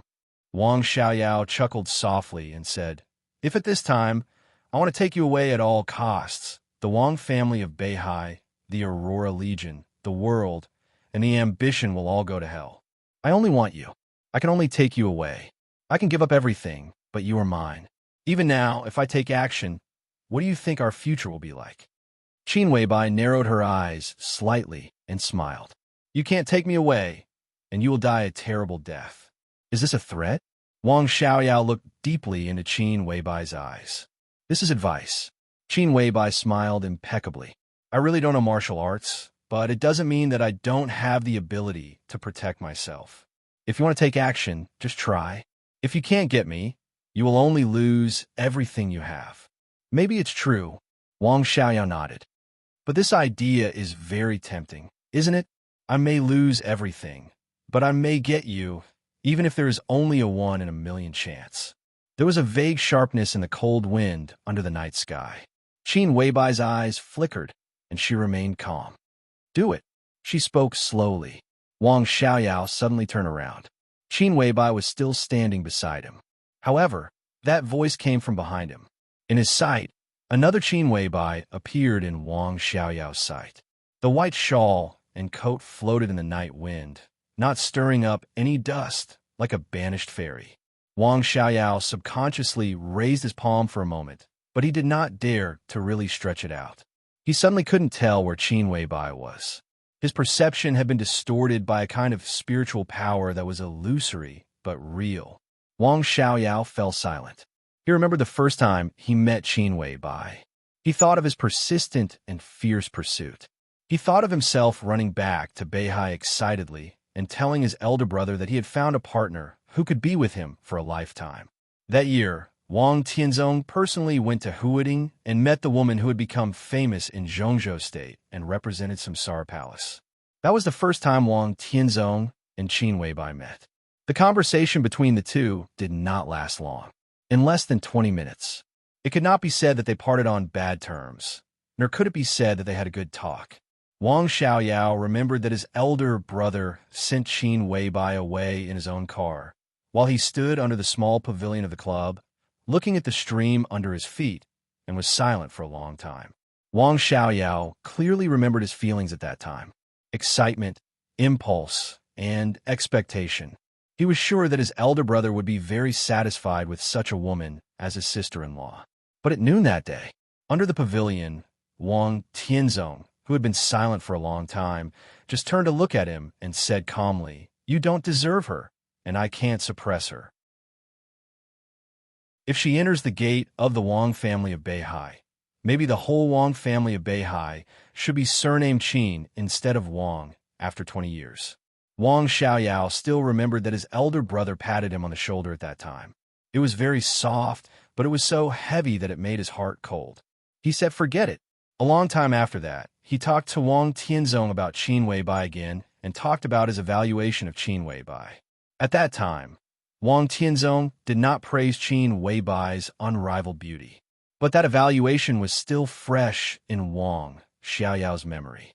Her heart is like a flying dragon and a dancing phoenix, and her divine moon shoots the cold river. For the first time in his life, Wang Xiaoyao heard his talented and bold elder brother evaluate a woman like that, a young woman in her 20s. But Wang Xiaoyao did not give up. He tried harder to get close to her, and every word he said to her could make him happy for a long time, until Li Tianlan appeared, until she leaned against Li Tianlan's arms, her flying dragon and a dancing phoenix. Her moon shoots the cold river. All the things that made him toss and turn in his dreams became a real dream, shattered under the cruel reality, and had nothing to do with him. Wang Xiaoyao put down his palm completely. Under the curtain of night, the vague sharpness slowly dissipated. He looked at Qin Weibai's eyes. It was like the first time they met. Her eyes were always full of fog, looking into the distance. He did not see his shadow in those eyes. Wang Xiaoyao smiled reluctantly. His face was still pale, and he said with difficulty, "I'm just kidding." "No." Qin Weibai shook her head and said with a faint smile, "You're trying to change the subject and divert my attention, right?" For the first time, Wang Xiaoyao's expression was stiff. It flashed away. "I haven't been updating regularly in the past 2 days. In fact, I want to write more. A few days ago, it was very windy. I slept with the window open all night, and then enjoyed the air conditioner during the day. I don't know if it was cold or hot, but I began to have a low fever and felt weak all over. Yesterday was even more tragic. It's a little painful. It's not an adjective. It's a real pain in the balls. I feel like they're swollen. I went to the hospital to have a checkup today, and it's not a big problem. Then when I came back, I found that it's not a pain in the balls, but a pain in the flesh. Damn, I took off my pants and came back, and then I found that. Anyway, it's very uncomfortable. When I feel better, I'll try to write more." Chapter 1224. The sound of the rotor disturbed the darkness. The helicopter parked at the headquarters of the Aurora Legion slowly rose into the air and flew away in the roaring sound. He came calmly, but he left calmly. Qin Weibai did not stay for breakfast, nor did she enter Wang Xiaoyao's villa. They talked for an hour and just walked a small circle around the island of the headquarters of the Aurora Legion. After the talk, they left, neat and tidy. The temperature in the eastern part of the European continent was really cold. In the cabin of the helicopter, Qin Weibai wrapped herself in a brand-new blanket again. However, this was not the extremely luxurious private plane after all. There was no soft and spacious leather sofa, no music reverberating through the top sound system, and no hand-ground coffee. Qin Weibai's body, wrapped in a blanket, swayed slightly in the somewhat bumpy cabin. She held a thermos cup that had been used for many years. It contained the black tea that the army prepared for her to warm her body before she set off from the snow dance corps. At this time, the temperature was just right. Qin Weibai sipped the tea and looked at the Aurora Legion that was getting farther and farther outside the cabin. The entire Dawn Islands turned into a blurry light as the helicopter flew past. Qin Weibai's pupils were filled with mist, mysterious and hazy. "Sister Qin, have you got the answer?" Gu Xinyan looked at Qin Weibai and asked curiously. When Qin Weibai and Wang Xiaoyao were talking, she and Eagle King had been following behind them. They were neither too far nor too close, so they could hear what they were talking about. However, after Gu Xinyan sorted out the various conversations, she found that she did not understand some of them. "I got it," Qin Weibai said softly and shook her head. "I didn't get it either." Then Wang Xiaoyao. Gu Xinyan became more and more curious. "The best and the worst make history, and the mediocre reproduce the race," Qin Weibai said with a smile. "We have to admit that this world belongs to bigotry. The bigoted Li family, the bigoted Wang family of Beihai, and the two brothers of this generation of Beihai are also bigoted. I still don't understand." Gu Xinyan looked at Qin Weibai innocently. Qin Weibai looked at her and said softly, "I'm still not sure if Wang Xiaoyao betrayed Mount Dibbing.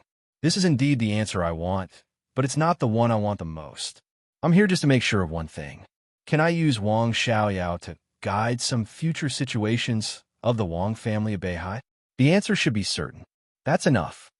Wang Xiaoyao may have betrayed Mount Dibbing, or maybe he didn't, but it doesn't matter.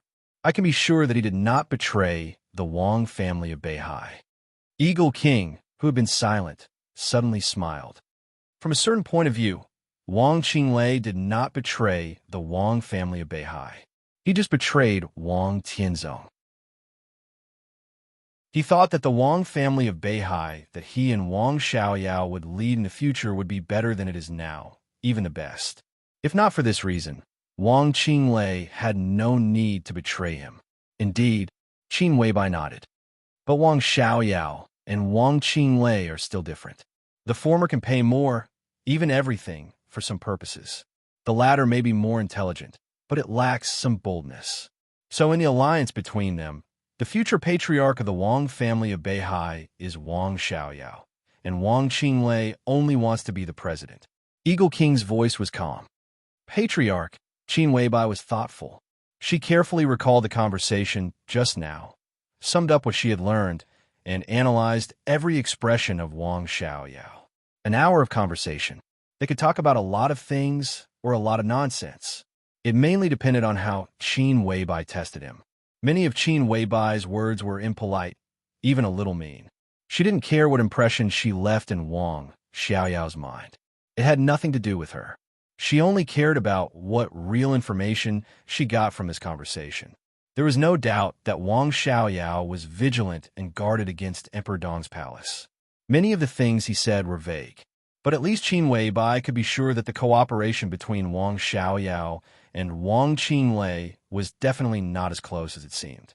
In Qin Weibai's eyes, this was undoubtedly a clue that could be used. What happened inside the Wang family of Beihai had nothing to do with her. She always cared about how Emperor Dong's palace should develop under the new situation after the great changes in Beihai, how to avoid traps, and how to find opportunities. Wang Xiaoyao said some things in the conversation, some of which he didn't even notice. But Qin Weibai had begun to think and tried to make a plan. The final battle of Heaven Capital, the chaos in Snow Country, the dawn of a new era, and the Samsara Palace's step-by-step were the plans of the master of Samsara Palace, and also Qin Weibai's thoughts. They were the same person. All the situations that were confusing to outsiders were constructed bit by bit in this kind of silence. Go back to Tianan. Qin Weibai whispered, I want to be quiet for a while. She took out her notebook and began to record every word of the conversation with Wang Xiaoyao. She planned to go back and carefully analyze it when she calmed down completely. Eagle King nodded and gave an order to the cockpit. The helicopter began to accelerate in the night. His phone rang abruptly. Qin Weibai took out her phone and looked at the number. It was military counselor's call. It was officially 3 o'clock in the afternoon in Yuzhou. Qin Weibai calmly pressed the answer button and said, Hello. Your Highness, there is a breakthrough in Liu Yang's problem. Military counselor's voice sounded with a hint of smile. Qin Weibai subconsciously sat up straight. A comprehensive breakthrough.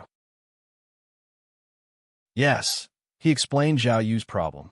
Military counselor's voice was obviously a little excited. Liu Yang, the speaker of Anong in Liaodong. There was no possibility of stopping the growing storm in Liaodong. It would only get bigger and bigger. And Anton had become a real powder keg. 3 days ago, Liu Yang, the speaker of Anong, was controlled by Liaodong's Ministry of Supervision. In 3 days, Anong, the powder keg, finally exploded. And it was a real big fish that came out of it. Zhao Yu, the deputy speaker of Liaodong, one of Bai Qingqian's main opponents in Liaodong, was also likely to become the governor of Liaodong after Bai Qingqian left Liaodong. Liu Yang's problem involved Zhao Yu. It was self-evident what it meant.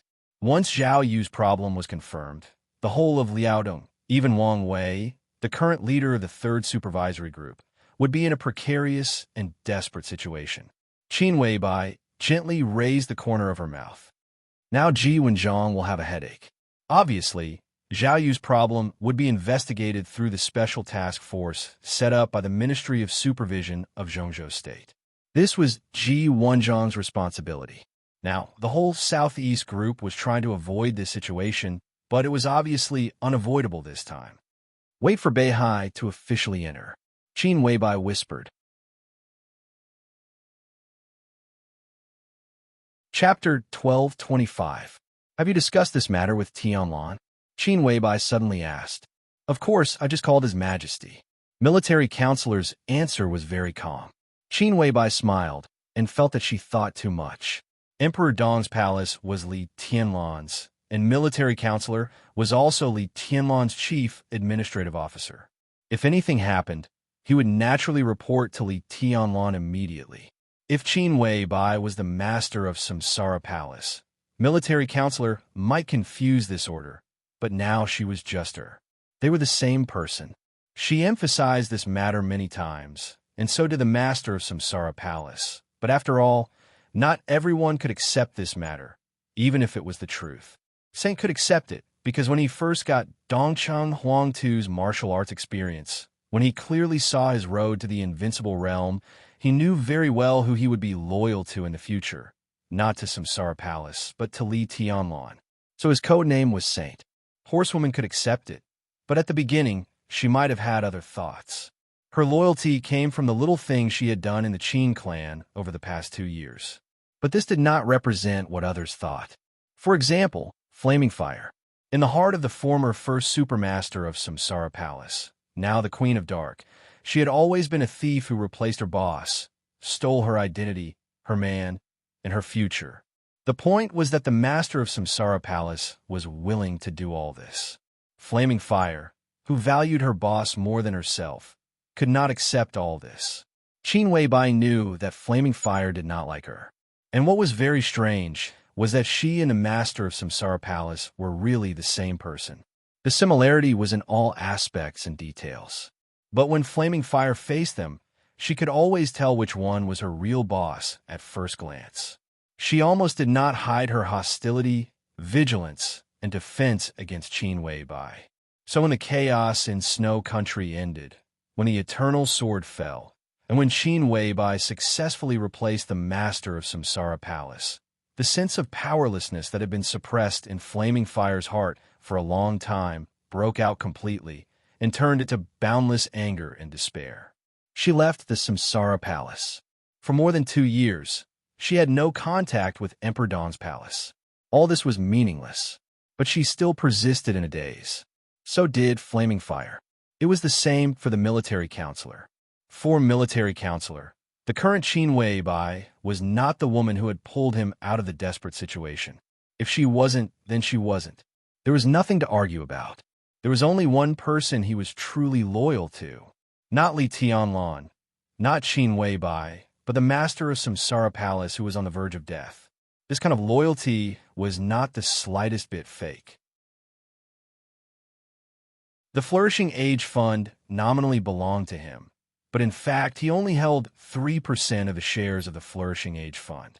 The remaining 97% belonged to Qin Wei Bai, and now belonged to Li Tianlan. Countless share transfer agreements were signed the moment the Flourishing Age Fund merged into Emperor Dawn's palace. The Flourishing Age Fund was the source. Thousands of agreements representing countless interests of various groups and fields were eagerly handed to Li Tianlan by military counselor. Now he was the chief administrative officer of Emperor Dawn's palace. But for Li Tianlan and Qin Wei Bai, military counselor was just doing his duty. He had no loyalty. He just wanted to cultivate a qualified chief administrative officer, then retire in peace and travel around the world. He also did not approve of the current Qin Wei Bai. Of course, he couldn't call her first and then inform Li Tianlan. What did Tianlan say? All kinds of thoughts kept flashing through her mind, and Qin Wei Bai's voice was a little lower. His Majesty asked me to be careful recently. Military counselor said with a smile. Qin Wei Bai also laughed. Just from this response, it could be seen that Li Tianlan was now gradually becoming mature. He could also see the real core and key of things. Qin Wei Bai's somewhat depressed mood began to become a little happy, and her desire to return to Tiannan became more urgent. Yes, be careful. That's my advice too, Qin Wei Bai said. She and Li Tianlan were naturally not worried about the safety of military counselor. Military counselor was a top expert of the half-step invincible realm. Because of his age, there was no hope for him to break through to the invincible realm. But in today's dark world, except for the dozen people on the new divine list, no one else was a threat to him. They hoped that military counselor would be careful about the industry of the Flourishing Age Fund. I can only say I'll try my best. Military counselor was a little helpless. Zhao Yu will not be the end. Qin Wei Bai reminded him. I'm afraid that a corner dog will do something desperate. Military counselor sighed. The problem of Zhao Yu deputy speaker of Liaodong, could be said to have shocked the whole Zhongzhou state. This was a bloody storm that by Qin Qian personally set off in the core backyard of the academics. The outside world was praising the courage of this female speaker, and it could also see the tragedy of this confrontation. Zhao Yu would definitely not be the end of the storm in Liaodong. Even in a sense, this was just a starting point. Once the supervisory department of Liaodong broke through Zhao Yu again, there was no doubt that the whole Liaodong would really be turned upside down. At that time, it would be almost impossible for the academy to keep Liaodong intact. This knife was completely cut at the academy's vital point, and it almost hurt to the bone. No matter what happened next, the academics would certainly not bear it, and the counterattack was expected. A corner dog will do something desperate. Now, the big shots of the academy probably wanted to tear up Emperor Dong's palace. And the Flourishing Age Fund was undoubtedly the best breakthrough for the academy. There were too many industries of the Flourishing Age Fund, and the problems could be said to be continuous. As long as they investigated, they would inevitably find something. The joint investigation of various departments now seemed to have fallen into an unprecedented deadlock. Many people in the outside world were speculating that the academics would find another breakthrough and fight back from other places, so as to avoid causing an uncontrollable social disaster and even damaging the economy of Zhongzhou State. But the real insiders would understand that this was impossible. The academics would not give up on a new breakthrough, but they would not give up on the Flourishing Age Fund either. The current slow investigation was undoubtedly to numb Emperor Dong's palace, and it was also some secret operation carried out by the academics. They were looking for a way to deal a heavy blow to the Flourishing Age Fund and the new group without causing a loss to the economy of Zhongzhou State. In fact, there was such a way, and it was very obvious. That was what the academics was doing now. The only way to break a deep-rooted economic monster in Zhongzhou State and to ensure the stability of Zhongzhou State was to use the power of another economic monster. An economic monster that was even more terrifying in size than the one to be broken. Only with its strong intervention could the situation be stabilized in the shortest time possible. And in the entire Zhongzhou State, among all the forces, there was only one economic monster that could be bigger than the Flourishing Age Fund. The Wang family of Beihai. During this time, the academics had been secretly negotiating with Wang Shengxiao, hoping that the Wang family of Beihai could take action. Wang Shengxiao can't delay for long, Qin Weibai said calmly. The problem of Liaodong can't be delayed. Yes, military counselor smiled bitterly. I'm afraid I'm going to be very busy. The problem of Zhao Yu and Liaodong was no longer a problem that the supervisory department of Liaodong could fully control. It had to be reported. The supervisory department of Zhongzhou State was bound to take action for such a problem. The Southeast group, which had been avoiding getting involved in the game between the academics and the new group, could be said to have no way to avoid it this time. Ji Wenzhong would definitely take stand. His statement undoubtedly offended the academics to some extent. Under such circumstances, how could the Wang family of Beihai refuse to take action against the Flourishing Age Fund? In the eyes of the academics, there was no doubt that the Southeast group and the Wang family of Beihai were already suspected to be on the side of Emperor Dong's palace. And the most important thing was that such a stance would not benefit the Wang family of Beihai at all. The supervisory department was bound to support the storm in Liaodong, and as a condition to ease the relationship with the academics, the Wang family of Beihai would definitely help the academics. This was the same as the new group supporting Wen Siyuan and suppressing Yi Dongsheng at the same time.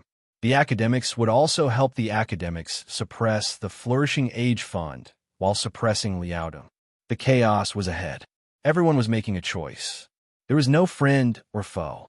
It was just for themselves.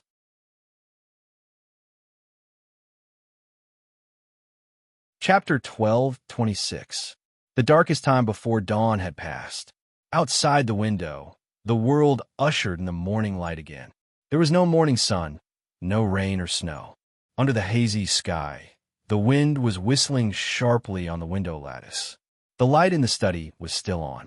The tea at hand was the last sip. The cigarette in his hand was the last trace. The information in his hand was the last line.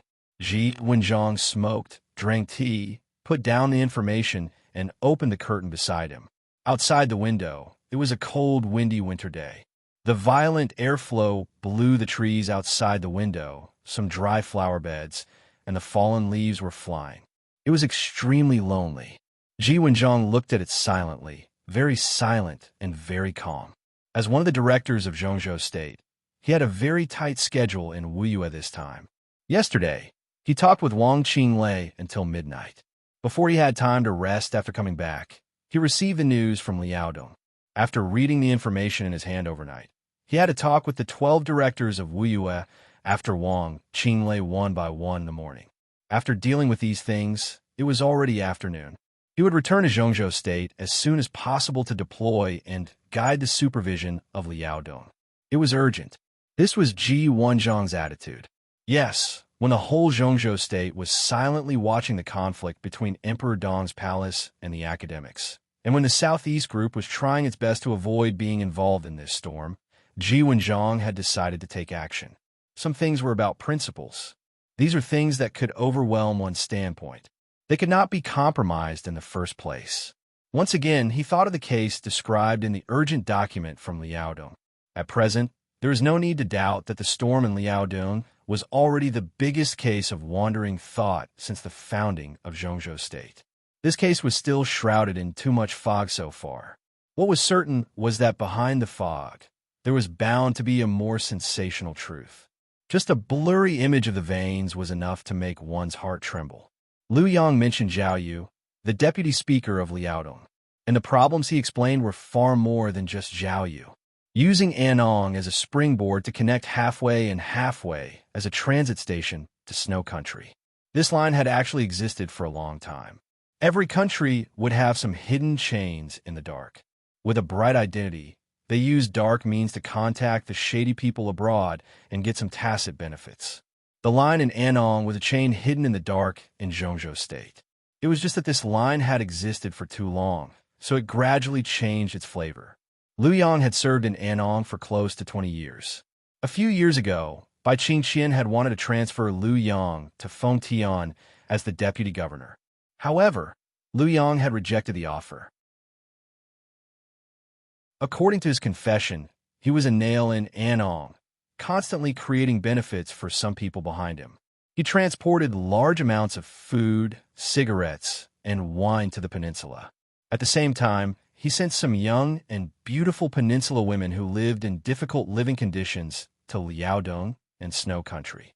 They could also obtain large amounts of cheap arms and even some heavy industrial goods from Snow Country. This train of thought was still vague so far, but the things involved were appalling.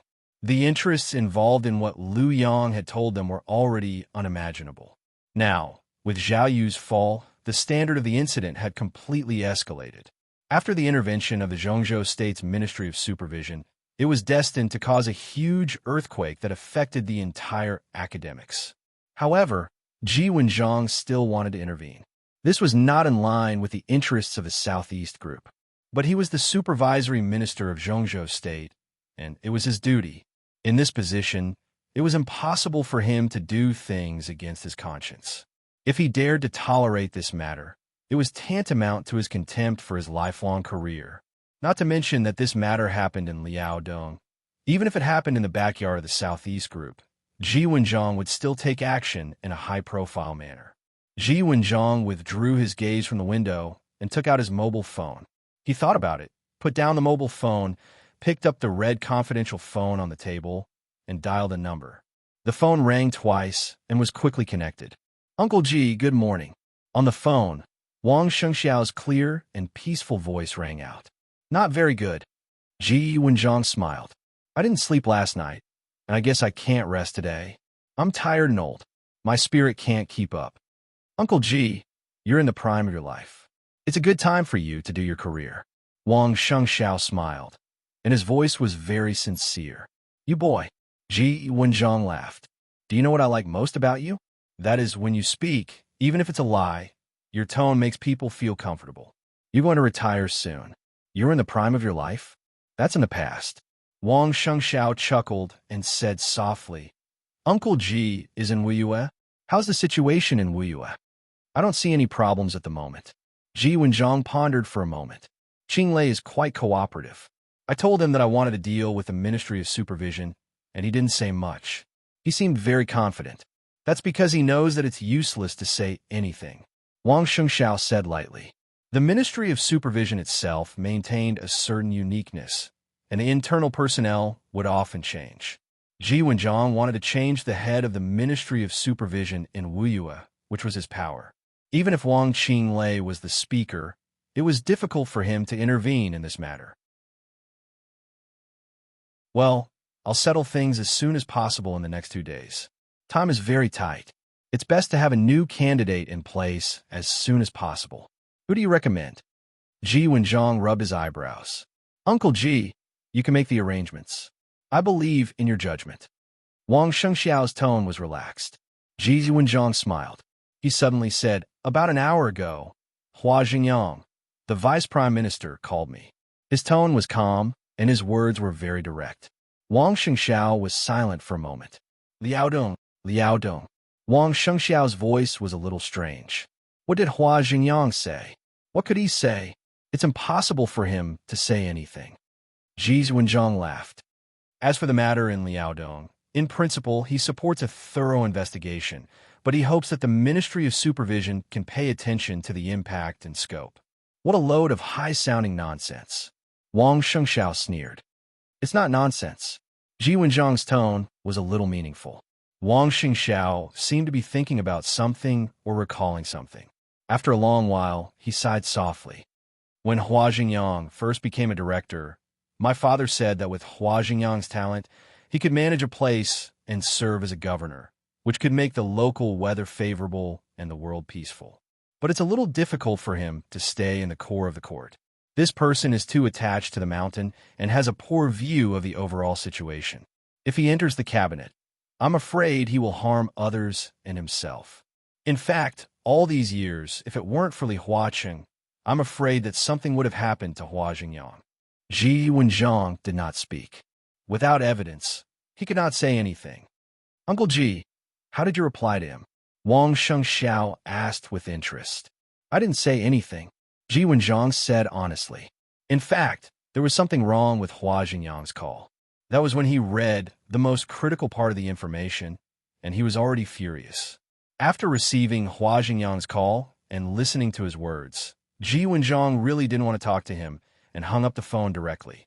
In fact, if he had called an hour or two later, no matter how dissatisfied Ji Wenjiang was, he would at least pretend to be polite to him after calming down. He would not have ignored him at all. It was just a coincidence that as soon as he hung up the phone, Ji Wenjiang and Hua Jingyang almost completely fell out. Hua Jingyang might throw the phone away again. Ji Wenjiang was fearless. He was about to retire, and he had the Southeast group behind him. Even if he retired, he was still one of the spiritual leaders of the Southeast group. At this time, he had no desire and was not afraid of anyone at all. Ha! Wang Shengxiao laughed unabashedly and said, This is really like your character. Ji Wenjiang shook his head helplessly and did not speak. He looked elegant and usually had a gentle temperament. But in fact, among the giants of the Southeast group in recent decades, Ji Wenjiang's hot temper was absolutely second to none. When he was still a deputy governor, he had a quarrel with Sword Emperor while pointing at Wang Tianzong's nose. He even almost fought with Wang Tianzong, who was young and vigorous at that time. Part of the reason why he could get to this position was Wang Tianzong's courage. Most importantly, Ji Wenjiang's integrity in his bones had won the collective respect of everyone, even those outside the Southeast group. Prime Minister Hua has made a lot of mistakes recently. Wang Shengxiao said softly, You've heard about the dispute between him and Speaker by some time ago, haven't you? By Qin Qian, Ji Wenjiang pondered for a while. When he mentioned the woman who now set off a monstrous storm in Liaodong and even tried to shake the foundation of the academics, there was undisguised appreciation on his face. This speaker of Liaodong had no shortcomings in all aspects. She was majestic and full of courage. Even as a man, most people could not compare with her. Since she joined the new group, it could be said that she had really soared. The loose structure of the giant group itself was a kind of restriction for her. If she had stayed in the giant group, Bai Qingxian might have been able to enter the parliament smoothly in this election. But being a member of parliament was already her end, and it could be said that it was as difficult as ascending to heaven. But now with the rise of the new group, Bai Qingxian was very likely to begin to fight for the position of prime minister in 5 years. In the hundreds of years of history of Zhongzhou State, there were only 2 real female prime ministers so far. Bai Qingxian had great hope to become the third. 5 years later, if the new group doesn't collapse and I'm not dead, I'm willing to vote for her, Ji Wenjiang said with a smile. At that time, he naturally had no voting right, but his attitude could affect a large number of people in the Southeast group. Wang Shengxiao laughed it off and said softly, "What I want to say is that Hua Ci seems to be too enthusiastic about the matter in Liaodong this time. He is so enthusiastic that he has lost his mind." After a pause, Wang Shengxiao said softly, "Uncle Ji, in your opinion, is there a direct relationship between Prime Minister Hua and the wandering thought case in Liaodong?" Direct relationship? Ji Wenjiang's heart shook.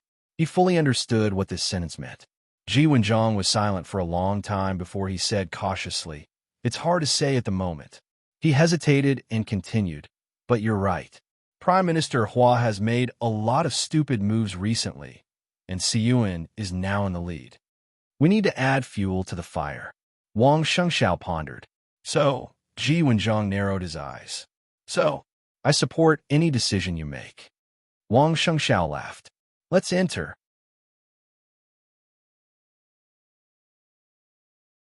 Chapter 12:27. Ji Wenjiang smiled and felt a little relieved.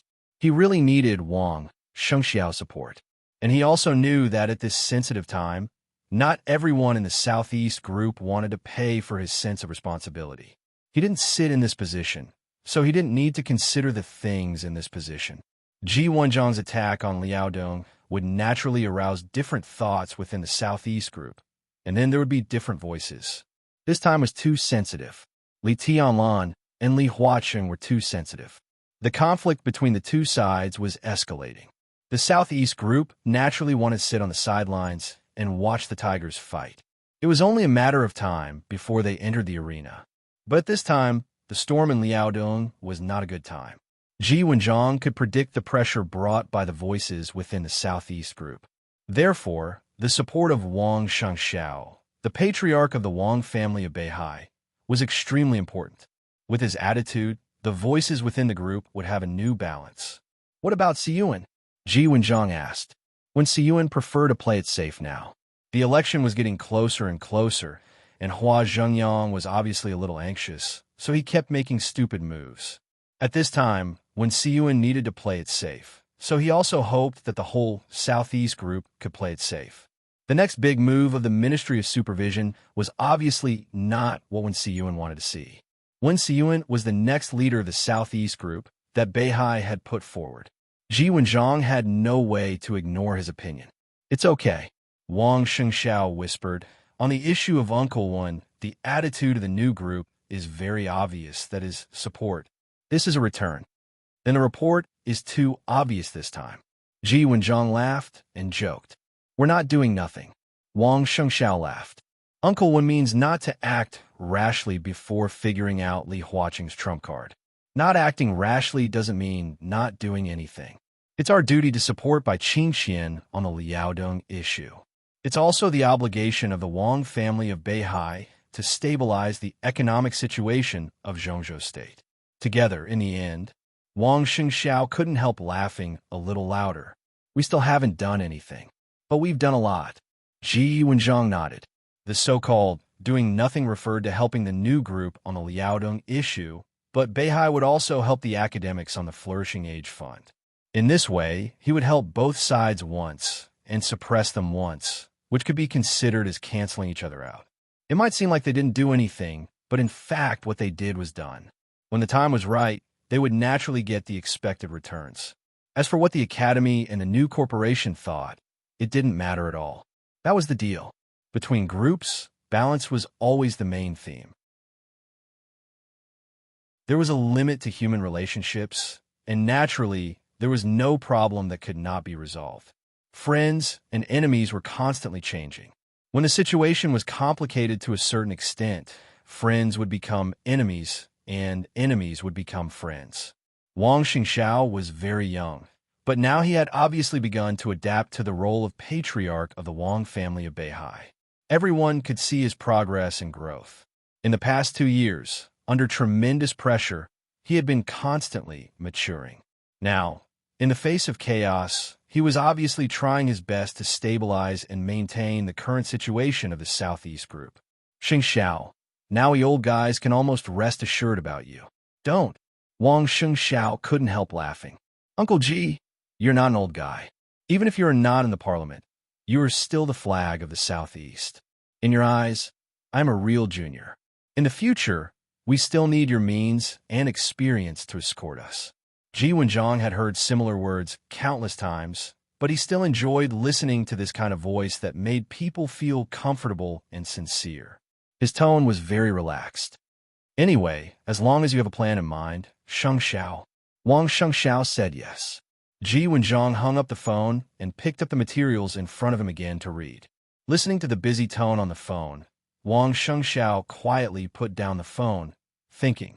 Ji Wenjiang would not have thought that when he called Wang Xingxiao and even talked about Wen Siyuan, Wang Xingxiao was in Wen Siyuan's office. The office of the Speaker of Beihai was luxurious and spacious, with an office area of nearly 600 square meters. The interior was carved with dragons and phoenixes, and there was a huge fairy from outer space screen. Soft lights were sprinkled in every corner. Behind the mahogany desk, Wen Siyuan, who was dealing with documents overnight, looked up at Wang Xingxiao and said with a smile, Wenjiang can't sit still anymore. He wants to move. Wang Xingxiao nodded. Uncle Wen, you know Uncle Ji's character better than I do. When this kind of thing is exposed, Wenjiang can't help it. His sense of responsibility obviously exceeds his position. Wen Siyuan's tone was full of admiration. Ji Wenjiang, who looked gentle and elegant, was actually the real iron face of Zhongzhou State. His usual style was relatively mild, but at the critical moment, he would never show any favoritism. The whole Zhongzhou State knew this. Since he entered the supervisory department, from the deputy to the present director, many officials have been defeated by him. Many people in the 6 groups, including the Southeast Group, had been defeated by Ji Wenjiang. He was resolute and ruthless. For Zhongzhou State and the Southeast Group, this was a good thing. Wen Siyuan looked at the desk in front of him. At this time, facing him were the cross flags of the Wang family of Beihai's firmament and sea and the star flag of Zhongzhou State. Deep and bright, red intersected, quiet and solemn. Wen Siyuan nodded and said softly, It's good to move. These years, some people have obviously been wrong. Achievements can't cover up mistakes. It's time to sound the alarm for some people. I'm afraid the matter in Liaodong is not small. Wang Xingxiao said with a smile. So far, in just over a week, a deputy speaker had been defeated. Regardless of what would happen later, the current situation was already a big deal for Zhongzhou State. Moreover, everyone knew that Zhao Yu would not be the end of this matter. Liaodong, I'm afraid the academy can't be saved. It's hard. Wen Siyuan shook his head. Liaodong was the place where the academy started. It was also their most valued backyard and core. Its importance could not be overstated. It was like Beihai of the Southeast Group, Southwest of the Prince Group, and Zhongyuan of the Giant Group. Liaodong hid too many secrets of the academy. Perhaps the last thing they should do was to introduce Bai Qingxian to Liaodong in order to perfect their own promotion system. It seemed to be a good move at the beginning. But since Bai Qingxian was introduced, why did they deliberately provoke her? Now, it could be said that the academics brought all this upon themselves. From Fengtian to Anong, and then to the director's seat in Liaodong. It had only been less than 10 days, but the storm had already been fierce. If this matter was dug into, there might be counselors involved, and Hua Zhenyang might even be in danger. Now it seemed that with Bai Qingxian's departure from Liaodong, Liaodong's status would inevitably rise in the future. It could be said that the academics' plan had succeeded. But the ridiculous thing was that although their plan had succeeded, it was difficult for Liaodong to belong to them. The academy had no chance to perfect their own promotion system. It was estimated that they had to wait for another 5 years. Fortunately, Li Huaqing was re-elected. If not, the academics would have been in question whether they could continue to exist under the joint pressure of several groups. If the matter in Liaodong has something to do with Hua Zhengyang, even if it's just a little bit, it's a good thing for Uncle Wen, right? Wang Shengxiao said with a smile. Now was the time when the competition between Wen Siyuan and Hua Zhengyang was the fiercest. If Hua Zhengyang was affected by the storm in Liaodong, Wen Siyuan's chances of winning were almost 100%. So far, there were only 3 people who could compete for this position and were qualified to compete for this position. Wang Qinglei had a theoretical possibility, but in fact, the Prince Group had no confidence in pushing him to the position of Prime Minister. In this way, there were only Wen Siyuan and Hua Zhengyang. If Hua Zhengyang had a negative elimination system, Wen Siyuan would almost have no opponent at all. Therefore, he supported Ji Wenjiang to deal with Wu Yu. This would cause some different voices within the Southeast group, but these were all small problems. Every election was chaotic, and chaos led to chaos. All the major groups showed their own magic powers. It seemed to be a mess, but in fact, each group had its own strategic goals. The first strategic goal of the academy was naturally to ensure that Li Huaqing would be re-elected. Secondly, it was to let Hua Zhengyang go further from the first deputy position to the chief position. Then, it was to introduce a heavyweight province to perfect its own promotion system, so as to make full preparation for the post-Li Huaqing era. The strategic goal of the Prince Group was to choose a council-level assistant who could really help Guo Wentian share the pressure, and then stabilize its own internal affairs and look for opportunities. The strategic goal of the giant group was the Border Control Corps, which was also to protect the new group. The overall strategic goal of the new group was to stabilize several provinces and at the same time occupy more say in the cabinet as much as possible and provide official support for the development of Emperor Dong's palace in the next 5 years. The Southeast group naturally had its own strategic goals. The first step was to promote Wen Siyuan, and the second step was what Wang Shengxiao was secretly planning now. At least it's not a bad thing. Wen Siyuan said in a somewhat happy tone, "Is there anyone in Longjiang province who is suitable to go to Liaodong?" Wang Shengxiao suddenly asked. Longjiang was close to Liaodong and Beihai, and it was also the sphere of influence of the Southeast group. Of course, it was not as exaggerated as the back garden, but in Longjiang, the power of the Southeast group had a great advantage. If the academics could not protect Liaodong, Liaodong would inevitably become a battlefield for the major groups. If they could send people there first, they could at least occupy the position of deputy speaker. We won't intervene this time. Wen Siyuan shook his head with a smile. Don't bite off more than you can chew. Let's put the matter of Liaodong aside first. We have more important things to do. He looked at Wang Shengxiao with soft eyes. Wang Shengxiao nodded slowly. So, I should go to Tian'an now.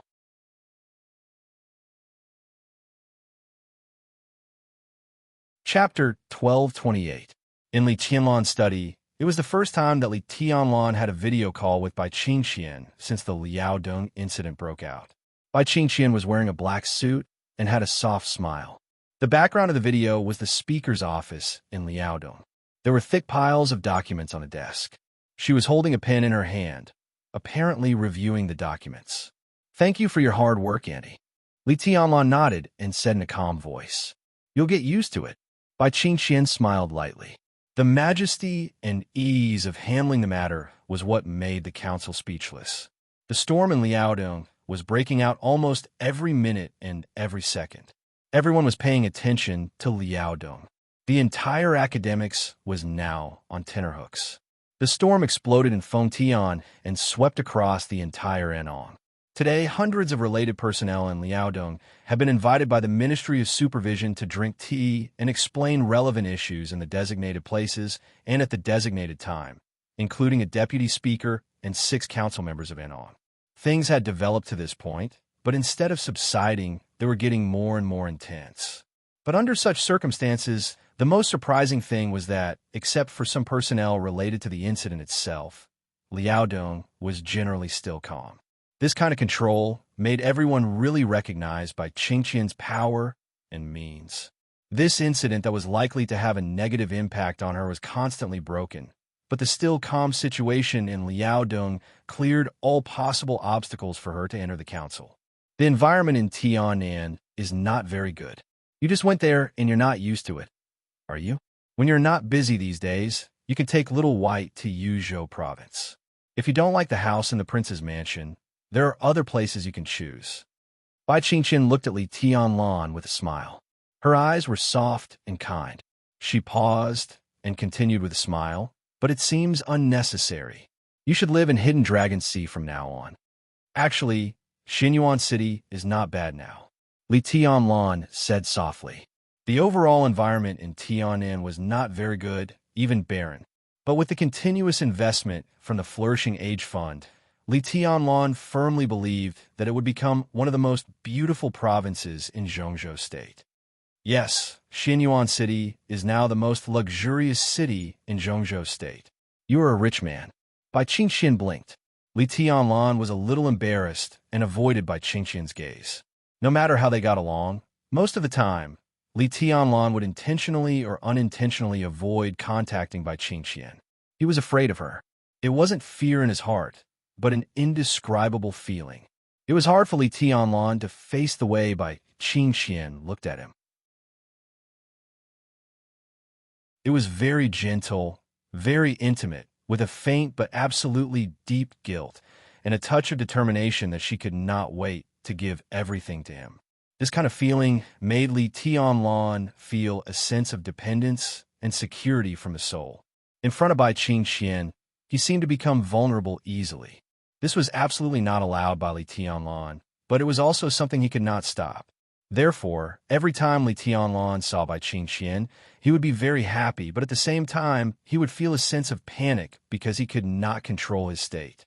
Li Tianlan shifted his gaze and said softly, "Auntie, how far will the problem in Liaodong develop?" "What are you referring to?" Bai Qingqian narrowed her eyes slightly. "Who will be involved in the highest position? Does it have anything to do with Hua Zhengyang?" Li Tianlan asked directly. This might be the problem that quite a few people were worried about at the moment. Since the incident in Liaodong broke out, Hua Zhengyang's attitude was obviously a little abnormal. Although he tried to pretend to be very calm on the surface, his attitude could not deceive people. He obviously paid too much attention to the problem in Liaodong. It would not be surprising for anyone to be involved in a group that involved hundreds of billions of dollars. If something went wrong with Hua Zhengyang, what about Li Huaqin? The foundation of the entire academics would be completely torn apart. It's not certain yet. Bai Qingqian shook her head. But even if he is related, it won't be a big problem. Many people know about Prime Minister Hua. He does have some shortcomings. For example, he lacks the overall situation, but his personal ability and personal integrity are trustworthy. The word greed should have nothing to do with him and his family. Li Tianlan nodded slightly, thinking, what is certain is that the incident in Liaodong will involve a lot of people, and a considerable number of backbone figures in the academy will be more or less affected. This is a warning. If Li Huaqin wants to show his strength, he must be prepared to get hurt. Liaodong can't be saved. If he continues to struggle, there will definitely be more surprises waiting for him. Bai Qingqian smiled and said, "Do you really think that the two old masters in Yuzhou have given up?" The two old masters in Yuzhou, Bai Zhanfeng and Zhou Mulan. Li Tianlan naturally did not dare to think that their silence meant depression. The two of them were bound to retire after this year's election. At this time, they were the most fearless. No one dared to offend them, and there was no one they didn't dare to offend. Whoever made them unhappy, they dared to directly take action. At this time, the silence of the two since the incident in Liaodong would obviously not be ignored by the outside world. Everyone was guessing that the two old brothers were accumulating strength. Once the academy made a new move, the two of them were very likely to make a fierce move that would surprise everyone. Li Tianlan suddenly felt that it was necessary for him to go to Yuzhou. He shook his head hard and continued. Yang Xiao has something to do with this incident, right? He can't run away. Bai Qingqian's voice was full of confidence. Yang Xiao was her current partner in Liaodong and also the current governor of Liaodong. He was Hua Xingyang's confidant and capable general who had been promoted by Hua Xingyang. He was also an important figure who the academics had placed in Liaodong to keep Bai Qingqian in check. His personal ability was extremely strong. But then again, it was almost impossible for Andong's problem to be so serious without the protection of people at Yang Zhao's level. Auntie, at the right time, you should move slowly. Li Tianlan deliberated over his words and said slowly. Bai Qingqian was a little surprised. It seemed that she did not expect Li Tianlan to be so cautious. She played with the pen in her hand and said softly, "What did you hear?" At this time, Hua Zhengyang needs to be steady. Li Tianlan's voice was calm. Of course, I'm not going to touch her. I'm not a narrow-minded woman. Bai Qingqian could not help but smile. The dispute between her and Hua Zhengyang made the rumor that the second minister had smashed the phone spread all over the city. The two had completely fallen out. But Bai Qingqian really did not intend to use this matter to make Hua Zhengyang uncomfortable. In fact, she was now trying to avoid Liaodong's problem involving Hua Zhengyang. He was Wen Siyuan's main competitor in Beihai. Things had developed to this point, and his own advantages had almost disappeared. This was the best situation. If something happened to Hua Zhengyang and Wen Siyuan was no longer under pressure, the Southeast group was bound to extend its power to other aspects. The conflict with the new group was inevitable. It was in the best interests of the new group to keep a certain amount of pressure on Wen Siyuan and the new group while preventing Hua Zhengyang from overwhelming Wen Siyuan at this point in time. Li Tianlan smiled bitterly and shook his head. There seems to be something wrong with things. Li Huaqing seems to have other plans. He thought for a moment and continued. Hua Zhengyang talked to Ji Wenjiang on the phone this morning, but the communication was very bad. Before we talked, Li Huaqing severely criticized Hua Zhengyang. One sentence left a deep impression on me. At that time, his original words were, "What are you panicking for? Liaodong can't be lost. What is ours. No one can take it away." Bai Qingqian was obviously stunned. She thought for a moment and said slowly, "Li Huaqing called Hua Zhengyang? In front of you?" "Yes and no." Li Tianlan smiled. "He can't see me, but I can hear him." His sword energy had always permeated every corner of Emperor Dong's palace. This was not his spontaneous behavior, but something that happened naturally when his kendo reached a certain stage. As long as he wanted, all the sword energy within 10,000 meters was a part of his body, his eyes and ears.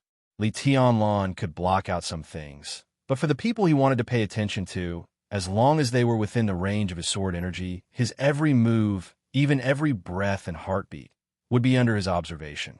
Although Li Tianlan was not there when Li Huaqing called, his sword energy was there. This meant that Li Tianlan was standing closely beside Li Huaqing and even put his ear on the phone. From what we know at this stage, they can't protect Liaodong. Bai Qingqian said slowly. She frowned and said, "Why is Li Huaqing so confident? Or does he not see the situation clearly at all?" As soon as she said this, Bai Qingqian shook her head. Li Huaqing did not see the situation clearly. Anyone in Zhongzhou State could make this mistake now, but Li Huaqing would never do it. In this case, why was he so sure that the academy could protect Liaodong? In this situation, how could they protect Liaodong? Is it really impossible? Li Tianlan asked. In any case, the academy can't protect Liaodong. His voice was serious. In some cases, Li Tianlan's view of the overall situation was not mature enough. At the very least, he could not have a clear view of the situation of the entire Zhongzhou state. This was where he was working hard to learn. At times like this, he needed the political wisdom of the seniors more. Bai Qingqian was the current speaker of Liaodong. She was the most familiar with the situation in Liaodong. Her judgment was undoubtedly the most accurate. No. Bai Qingqian shook her head and said with certainty. But when she said this, she suddenly fell into a trance. No, really no? Was it really impossible? Li Tianlan noticed her expression and raised his eyebrows slightly. What's wrong? Bai Qingxian was silent for a while, then took a deep breath and whispered, There's a situation where they can protect Liao Dong, but I ignored it. Her expression became a little strange. What situation? Li Tianlan asked. Bai Qingxian did not answer, but asked, Li Huacheng is still in Xinyuan City. How would you talk these days? Li Tianlan's mouth twitched, and he whispered, We haven't talked. They really hadn't talked. Except for the unforgettable meeting gift Li Tianlan gave him on the night when Li Huacheng came to Xinyuan City. The two had not seen each other or talked to each other these days. The storm in Liaodong was fierce, but Li Huacheng was too calm. He was so calm that it made people feel uneasy. I think we should find a chance to meet him. Bai Qingxian whispered, The only way I can think of for them to protect Liaodong is that we support the academics. This is the way I thought of, and it should be the only way.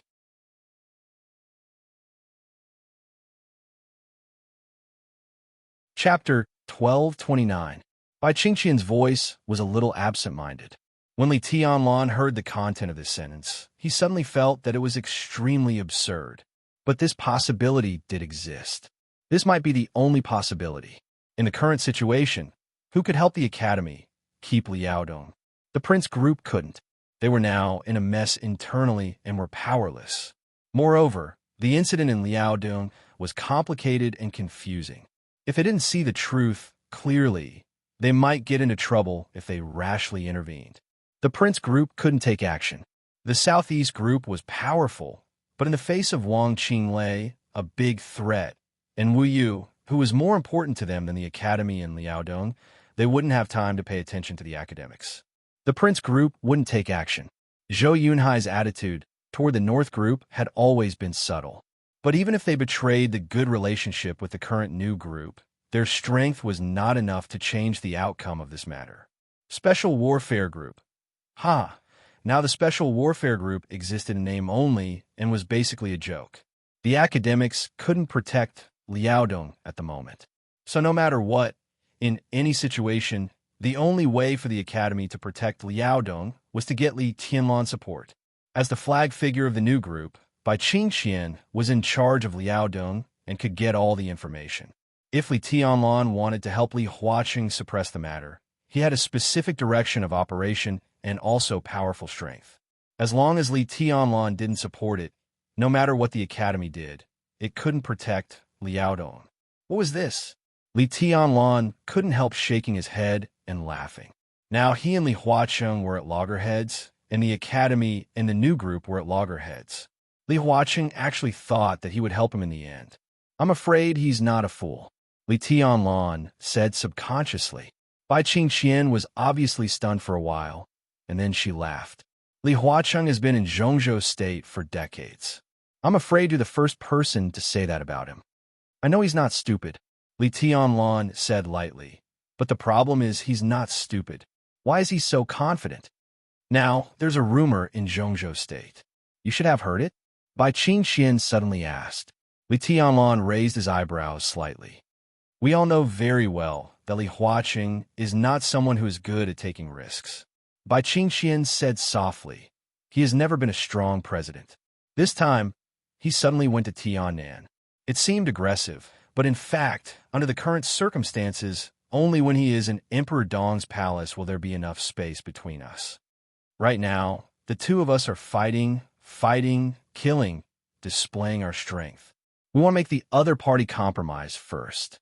In fact, it's clear that you can't destroy Emperor Dong's palace, and Li Huacheng won't let you leave Zhongzhou State. That's the bottom line for all of us. With this bottom line, it's impossible for us to fight to the death. So, in the end, no matter how bad it is, even if the Flourishing Age Fund is greatly weakened, even if the academics have lost their foundation, we still have to talk. Li Huacheng definitely has a trump card when he goes to Xinyuan City. Right now, the rumors in the outside world are that Li Huacheng has prepared a trump card that can make you compromise 100% of the time.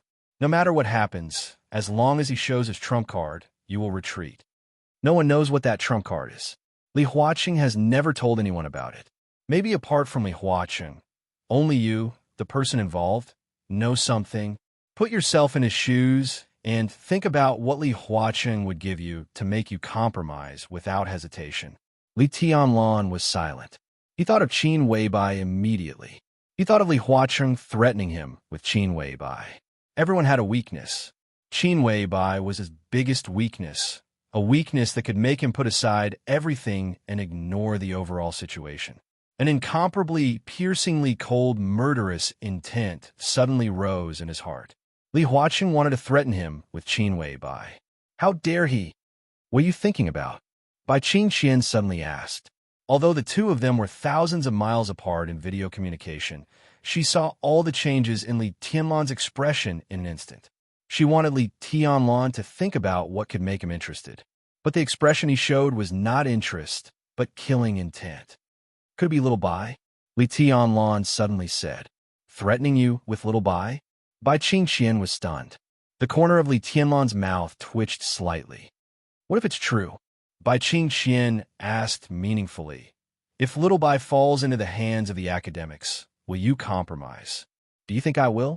Li Tianlan suddenly laughed. In everyone's impression, except for Qin Weibai, Li Tianlan had always been a person with little mood swings. He was not exactly dull, but most of the time, he was calm and restrained in his emotions. At least, Bai Qingxian had never seen Li Tianlan smiling at this moment. This was the kind of Li Tianlan that made people's scalp tingle at first sight. Bai Qingxian was silent. If they dare to kidnap Little Bai, it will be difficult for her to appear by my side in this life. The academic faction wouldn't dare to release her. Even if I compromised, they wouldn't dare to release her. They would only control her even more strictly. They would use her innocence, her life, and her reputation to threaten me. They would push their luck and make me the academic faction's dog. Everyone related to me will be the academic's dog. And even if I become a dog, in the end, Little Bai can't even come back. Li Tianlan laughed. So, under such circumstances, I will not compromise. His voice spread along the sword energy all over Emperor Dong's palace and fell into the ears of Bai Qingxian and Li Huaqing in the villa 1,000 meters away. I will only take revenge. I will bring Little Bai back by force, dead or alive. His voice suddenly became incomparably cold and hard, yet incomparably calm. 3 days. It will only take 3 days for me to travel all over Zhongzhou State. Apart from the minister and Old Zhou, there are more than 20 counselors. Other than Old Wu and Old Bai, there are more than 200 governors, hundreds of deputy governors, hundreds of generals, and the heads of the wealthy clans. Ha! Ha!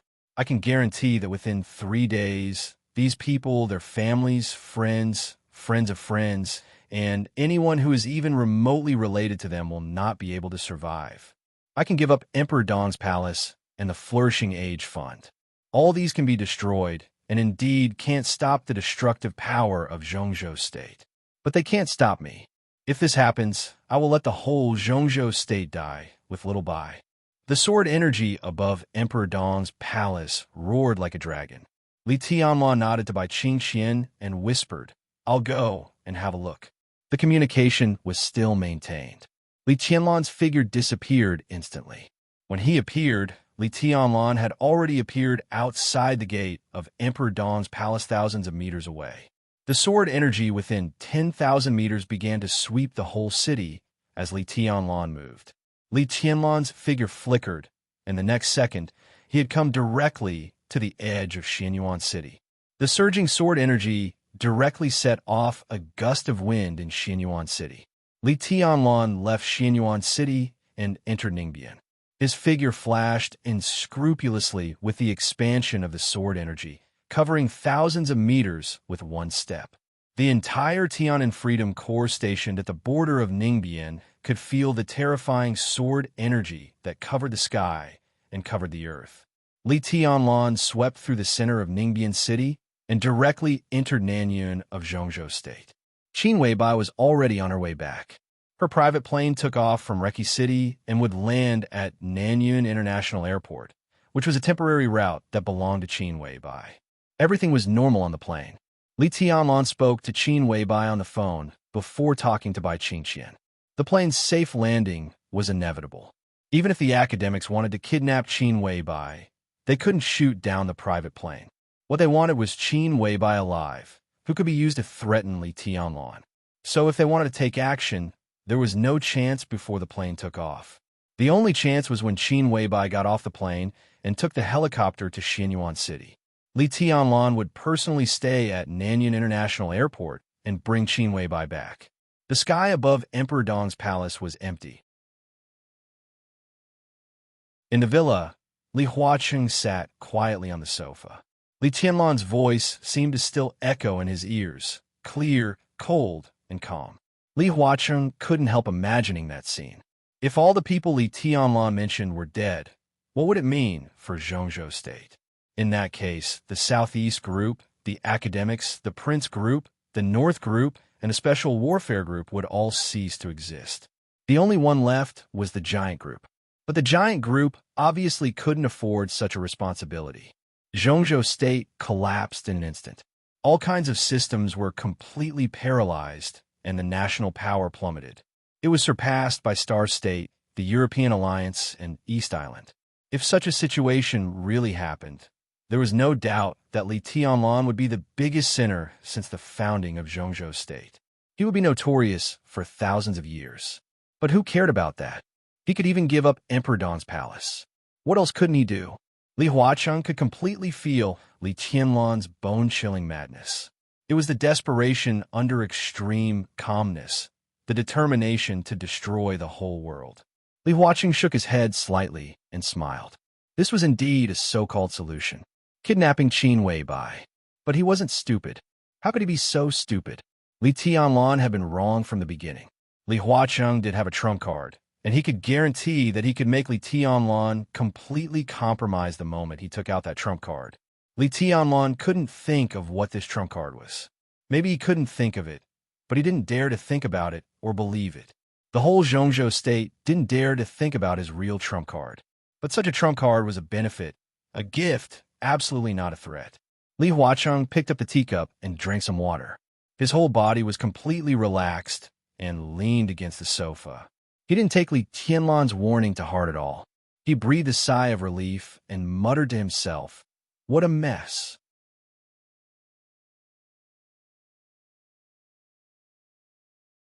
Chapter 12:30. When the silver private plane, which reflected the airport lights, slowly stopped at Nanyuan Airport, Li Tianlan's figure also appeared in the airport. With his current status, if he said a few words, he could make all the order in the airport stop. Planes could not take off. Passengers who landed were not allowed to get off. The CEO would personally accompany him. The most professional ground crew would put on a grand welcome ceremony, and all sorts of other messy things would not be a problem. However, Li Tianlan did not alarm anyone. The moment he arrived, the sword energy had covered the entire airport. When the door of the private plane opened and the gangway fell, Li Tianlan appeared under the gangway. The first to come out were 4 female soldiers of the Snowdance Corps, who had escorted Qin Weibai back from Reki City. There were not many of them, but the lineup of 1 at the peak of the thunder-shocking realm and 3 in the fire-flaming realm could not be regarded as insignificant. The first time the 4 came out, they saw Li Tianlan standing outside.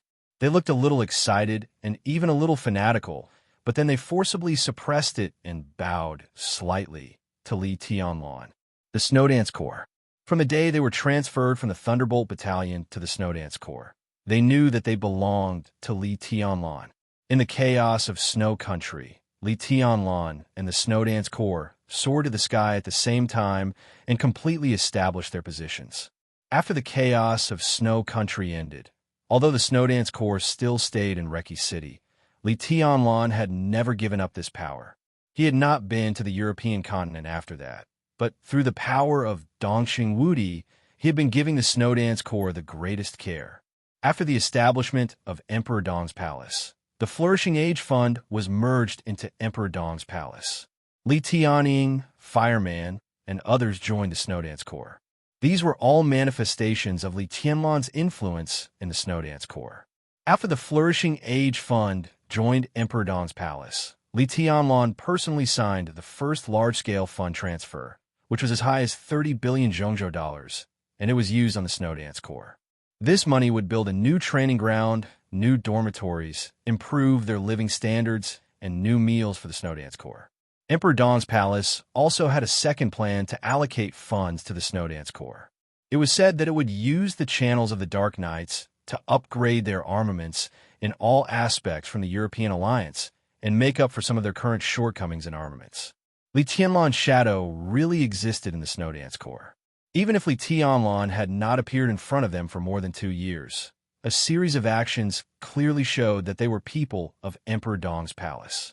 The Snow Dance Corps was also a super corps of Emperor Dong's palace. They were sacrificing their lives for the strongest expert of this era. Now that they suddenly saw Li Tianlan standing outside the plane, their excitement could be imagined. Li Tianlan nodded to them. The next second, his eyes involuntarily fell on Qin Weibai, who walked out of the cabin. Tight jeans, thin white sweater, exquisite high heels. Dressed simply, Qin Weibai had an indescribable purity and beauty. There was a touch of surprise and joy on her perfect and dreamy face. Obviously, she did not expect Li Tianlan to come here. Her high heels stepped lightly on the carpet on the gangway, and she quickened her pace to Li Tianlan's side. The corners of Li Tianlan's mouth moved, and he smiled. Qin Weibai stood in front of him and tilted her head slightly. She smiled softly and said, "You miss me so much? It's only 40 minutes from here to Emperor Dong's palace. Can't wait?" Li Tianlan's smile grew bigger and bigger. Qin Weibai seemed to realize that her words were inappropriate. She blushed slightly and punched Li Tianlan lightly. "Don't be serious. I'm a serious person. I'm not as horny as you think." Li Tianlan held Qin Weibai's hand casually and said with a smile, "I understand." Qin Weibai squinted and smiled with hidden meaning. "I've long heard that the woman in East Island is carrying a bag and living with you. How could my majesty be horny? I'm afraid you've long been immersed in someone else's tenderness. Your majesty, I can't thank you enough for remembering to pick me up. Where did you learn to be so sarcastic?" Li Tianlan felt a headache coming on. It's my nature." Qin Weibai clenched her small fist and raised it. "Tell me honestly, did you make any mistakes?" "Of course not." Li Tianlan laughed and pulled Qin Weibai into his arms. He lowered his head and gently bit her delicate ear. "I've eaten delicacies. How can I still eat porridge and side dishes? My appetite has been spoiled by you." Qin Weibai's body was a little weak. Her ear could definitely be regarded as her weakness. Every time Li Tianlan gently bit her ear, this goddess, who was high and mighty in the eyes of outsiders, would become like a well-behaved cat. "Haven't you ever thought of changing your taste occasionally?" Qin Weibai's big eyes were a little blurred, and she muttered to herself, "You're delicacies, but you're also porridge and side dishes. You can satisfy all my tastes." Li Tianlan touched Qin Weibai's soft long hair. "You're glib." Qin Weibai glared at Li Tianlan, then smiled, put her arms around his neck, and kissed him on the face. "For the sake of your honesty, I'll give you a reward." Li Tianlan smiled and looked at the 4 female soldiers of the Snow Dance Corps, who also walked down the gangway, but hesitated and didn't know whether they should come over or not. He waved to them. The 4 female soldiers were stunned. They looked at each other, and then their faces turned red. They trotted over and gave Li Tianlan a standard Zhongzhou state military salute. "Your Majesty." The voices of the 4 rose and fell at the same time, in unison. "You've worked hard." Li Tianlan smiled. "How is everyone in Reki City?" "Your Majesty, the Corps is very good. Reki City is very cooperative with us, and the Corps commander also takes good care of us." Among the 4 female soldiers, the middle-aged woman who was the leader said softly. Her appearance was not beautiful, and her figure was not exaggerated. However, she was dressed in the special military uniform of the Snow Dance Corps. She stood straight and had her own temperament that could not be ignored. Li Tianlan nodded and said yes. The female soldier waited quietly for a few seconds. Seeing that Li Tianlan did not continue, she whispered, "Your Majesty, if there's nothing else, we'll go back." We were going to escort Madam to Emperor Dong's palace, but your Majesty has come in person. She smiled softly and did not continue. Company Commander Red Lotus, you should also go back to Emperor Dong's palace. You go first. I'll walk around with Little Bai. Li Tianlan said with a calm smile. The woman named Red Lotus was obviously stunned for a moment. She did not hear Li Tianlan's words clearly, but she heard the first few words. Her voice was a little trembling. Your Majesty, do you remember my name? You're famous. How dare I forget? Li Tianlan's voice became a little happy. The predecessor of the Snowdance Corps was the Thunderbolt Battalion. What did the Thunderbolt Battalion mean? Powerful, crazy, invincible, and invincible. There was no need to use too many adjectives. It was a simple sentence. The Thunderbolt Battalion was the strongest army in the world. There were very few women in such an iron army. In other words, the women who could successfully enter the Thunderbolt Battalion through layers of selection were not ordinary, and they were even more resilient than men. There were less than 100 women in the Snowdance Corps, and they formed a company of their own. Red Lotus, an expert at the peak of the thunder-shocking realm, was the company commander and also served as the senior staff officer of the Snowdance Corps. She was 42 years old and a colonel. It could be said that she was a strong person who could not be ignored in the Snowdance Corps. Well, Reki City is generally calm, and the Aurora Legion will not make any big moves in a short time. The Snowdance Corps and Emperor Dawn's Palace are a family. In the near future, I will consider sending some people to Emperor Dawn's Palace. Little Bai is also short of people. Company Commander Red Lotus can be Little Bai's close guard. The three of you can join the Nightmare Corps. Li Tianlan paused and continued. Of course, this is not a mandatory order. If you don't want to come, you can continue to go back to the Snowdance Corps. Red Lotus looked back at her three subordinates. The three of them were trembling with excitement, and their faces were red. But because of their iron discipline, they did not speak.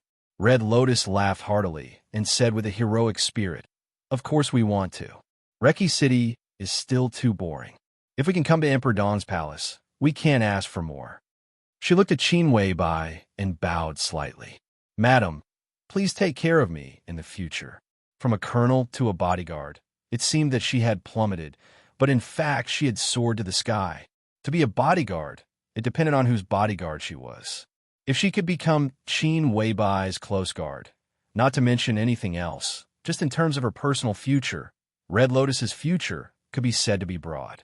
At least one thing was certain. With this identity, the person who she had to salute when she met before now had to lower his head and talk to her when he saw her. Qin Wei Bai smiled and squeezed Red Lotus's shoulder. She did not say much. In front of Li Tianlan, she had never shown any sharpness. "Well, you take the helicopter back to Emperor Dawn's palace. We'll talk after you settle down." Li Tianlan waved his hand and watched the female soldiers leave with a calm expression. These were all people he could completely trust. "Aren't we going back with them?" Qin Wei Bai looked at Li Tianlan with some confusion. "What bad idea do you have?" "You said it's a bad idea, so it can't be much better," Li Tianlan said casually. Qin Wei Bai snorted softly. "By the way, where's Xianyan?" Li Tianlan suddenly asked. She got on a plane in Reki City and went to Huading to find military counselor. "I hope she can learn more from military counselor during this time," Qin Wei Bai said softly. Li Tianlan said yes and did not say anything more. "Anyway, we're not in a hurry to go back now. Let's go shopping." Qin Wei Bai took Li Tianlan's arm excitedly. "It seems that you haven't gone shopping with me yet. I want to buy a few pairs of shoes and a few sets of clothes." "Well, and..." Li Tianlan looked around and said helplessly, "This is the airport. There are also large shopping malls in the airport. Pig, what era are we in? Let's go. Help me choose a few pairs of shoes and put them on the plane. It's convenient to change." Qin Wei Bai giggled and pulled Li Tianlan out. Li Tianlan subconsciously looked back at the silver private plane parked in place. The private plane belonged to the Samsara Palace, so it was now the property of Emperor Dawn's palace. Qin Wei Bai had been flying around the world in it over the years. Qin Wei Bai specially changed a cloakroom inside the plane, in which there were about 100 pairs of shoes, bags, and clothes of different styles. The total value was probably enough to buy a luxury apartment in the center of Yuzhou. Qin Weibai once said that she would find a chance to play with Li Tianlan on the plane and let him experience the temptation of a uniform. Unfortunately, there had been no chance. This was something that Li Tianlan had always felt a little regretful about. Then let's go shopping. Li Tianlan laughed. By the way, I'll fish and see if anyone is stupid enough to take the bait.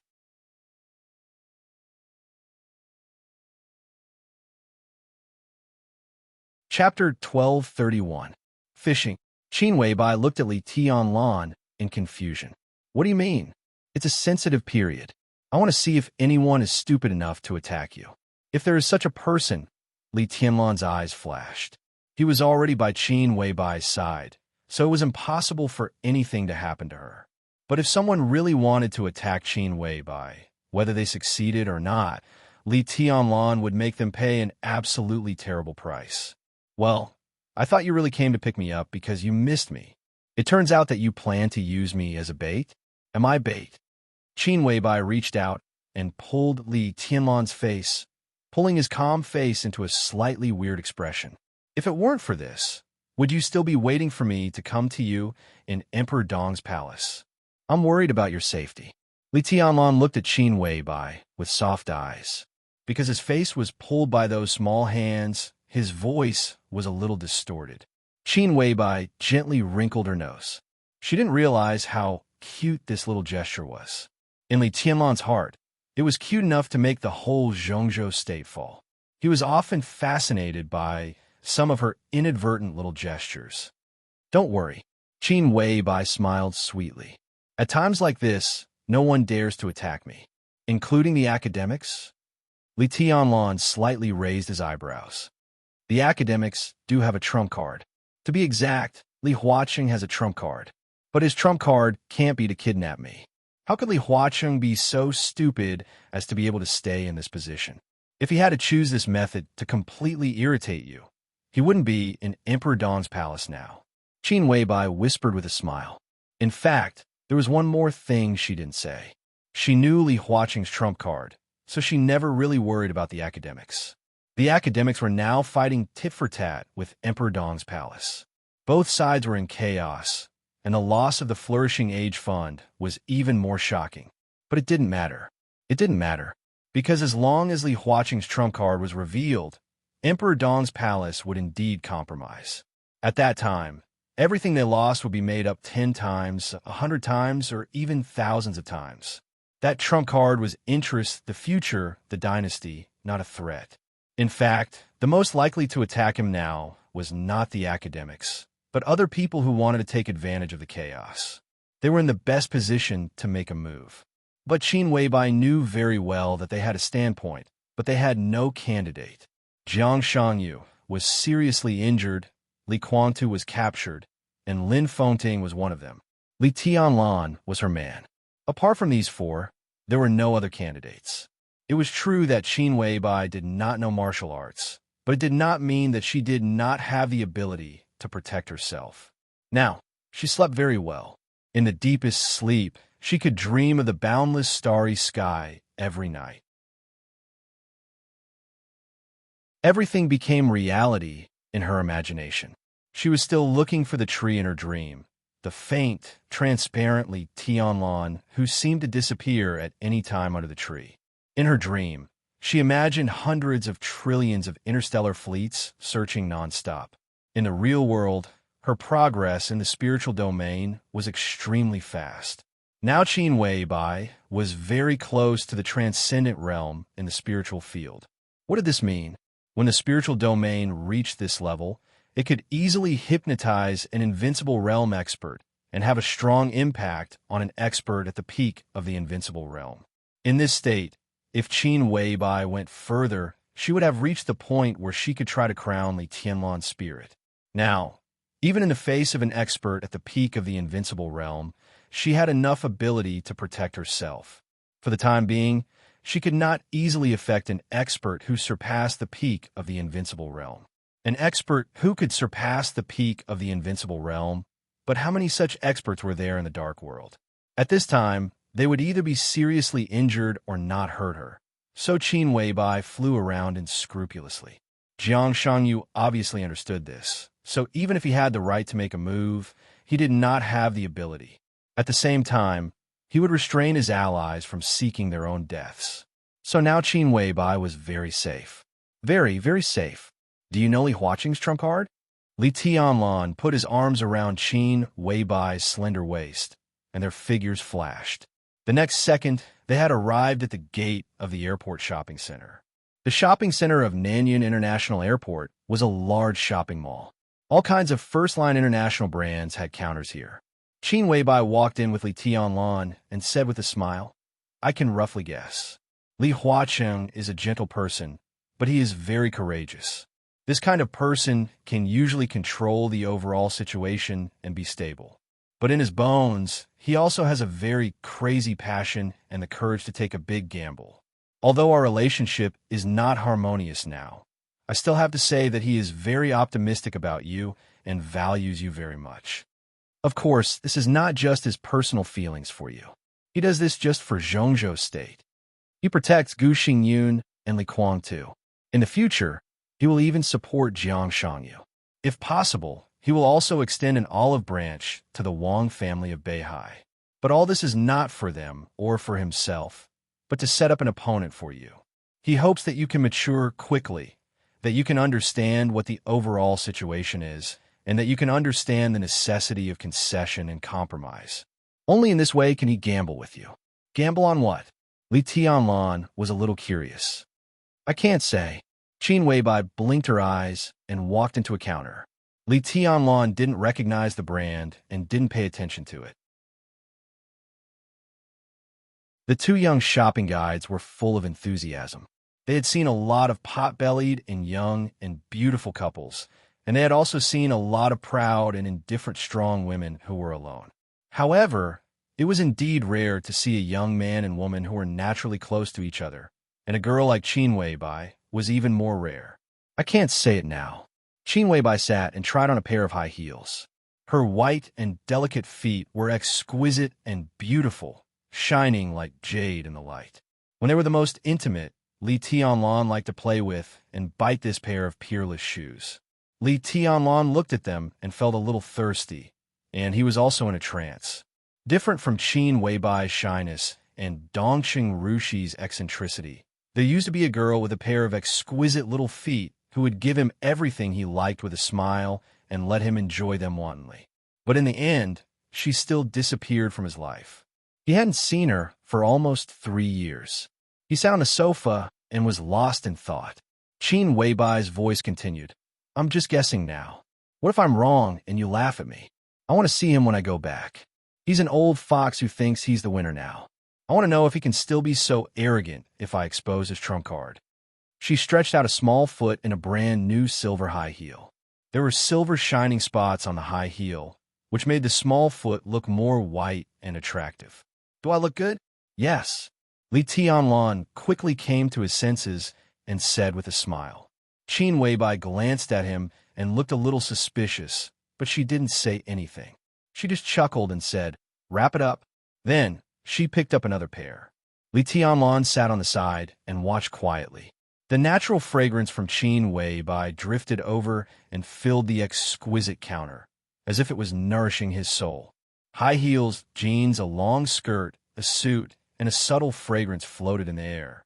Qin Weibai's voice and smile were soft and light, but they were beautiful. She obviously didn't have the concept of saving. As long as Li Tianlan thought it looked good, she would wrap it all up. This was the airport shopping center. After buying them, there would naturally be someone to send them to the private plane, so Li Tianlan didn't have to carry the bags. Qin Weibai was dressed in different styles. A woman's desire to shop was something that even a goddess could not avoid. Upstairs and downstairs, Li Tianlan accompanied Qin Weibai for a casual stroll. In his hand was a bank card with an astronomical balance. Li Tianlan hardly used it on normal days. He only knew that the money in it was basically inexhaustible. As he casually swiped the card and looked at the clear and elegant smile of his sweetheart beside him, Li Tianlan felt like a rich man. It was a feeling he had never experienced before. For him, who had almost endless physical strength, shopping naturally did not feel tired.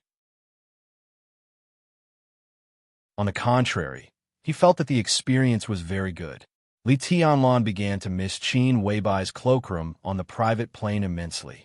There were all kinds of clothes and shoes in there, as well as a comfortable and soft bed. It was a pity that he rarely took the private plane with Qin Weibai. Occasionally, there were other people beside them. It seemed that he could only enjoy it when he had the chance to take Qin Weibai out alone. Li Tianlan gently raised the corner of his mouth. Qin Weibai, who was choosing silk stockings, looked at his smile and said softly, "What bad idea are you thinking? 1,000 miles in a day," Li Tianlan laughed. Qin Weibai's face was slightly red. Obviously, she thought of some promises she had made with Li Tianlan. She rolled her eyes at him and whispered, "Dirty. Carrying on the family line is a matter of course." Li Tianlan laughed. "I'm still waiting for you to give birth to a son for me. Before I went to East Island, you said that if I came back alive, I would be rewarded and that you would give birth to a child for me. After so many years, well," Li Tianlan's somewhat joking expression paused slightly, and he was a little confused. "Did you take any safety measures?" Li Tianlan was sure that he wasn't so bored. "No." Qin Weibai blushed and looked at the silk stockings in front of her. She didn't wear silk stockings often, but she used them a lot when she was with Li Tianlan. These things were basically one-time consumables in Li Tianlan's hands. They were white, black, and flesh-colored. Qin Weibai planned to pack them all back. "That's strange," Li Tianlan murmured. "Don't worry." Qin Weibai smiled. "You're very healthy, and so am I." Of course, she knew why she hadn't been pregnant. It might be incredible, but in fact, if she were pregnant, the master of Samsara Palace would definitely be pregnant at the same time. This kind of thing went beyond physiological factors, no matter how you looked at it. Although they could exist at the same time, they were indeed one person. Now the master of Samsara Palace was hovering on the edge of life and death. Naturally, Qin Weibai had no possibility of giving Li Tianlan a child. "Yes." Li Tianlan nodded and said thoughtfully, "It seems that I need to work harder." Qin Weibai giggled. "Then you have to perform well tonight." Li Tianlan hugged her from behind, lowered his head, and bit her ear. He said in a hoarse voice, "Let's go back together later. We don't need a helicopter. How about we try outside tonight?" "Outside? To get a room?" Qin Weibai asked. Li Tianlan laughed in a low voice. "When I came here, I saw a forest was not bad." Qin Weibai finally understood what he meant outside. She blushed and said, "Tianlan, you're getting worse." Li Tianlan's hand tightened around her, and he smiled without saying a word. The shopping guide walked over quickly with a smile on her face, and her eyes were respectful. Before she got close, Qin Weibai gently broke away from Li Tianlan's arms and whispered with a red face, "Find a place."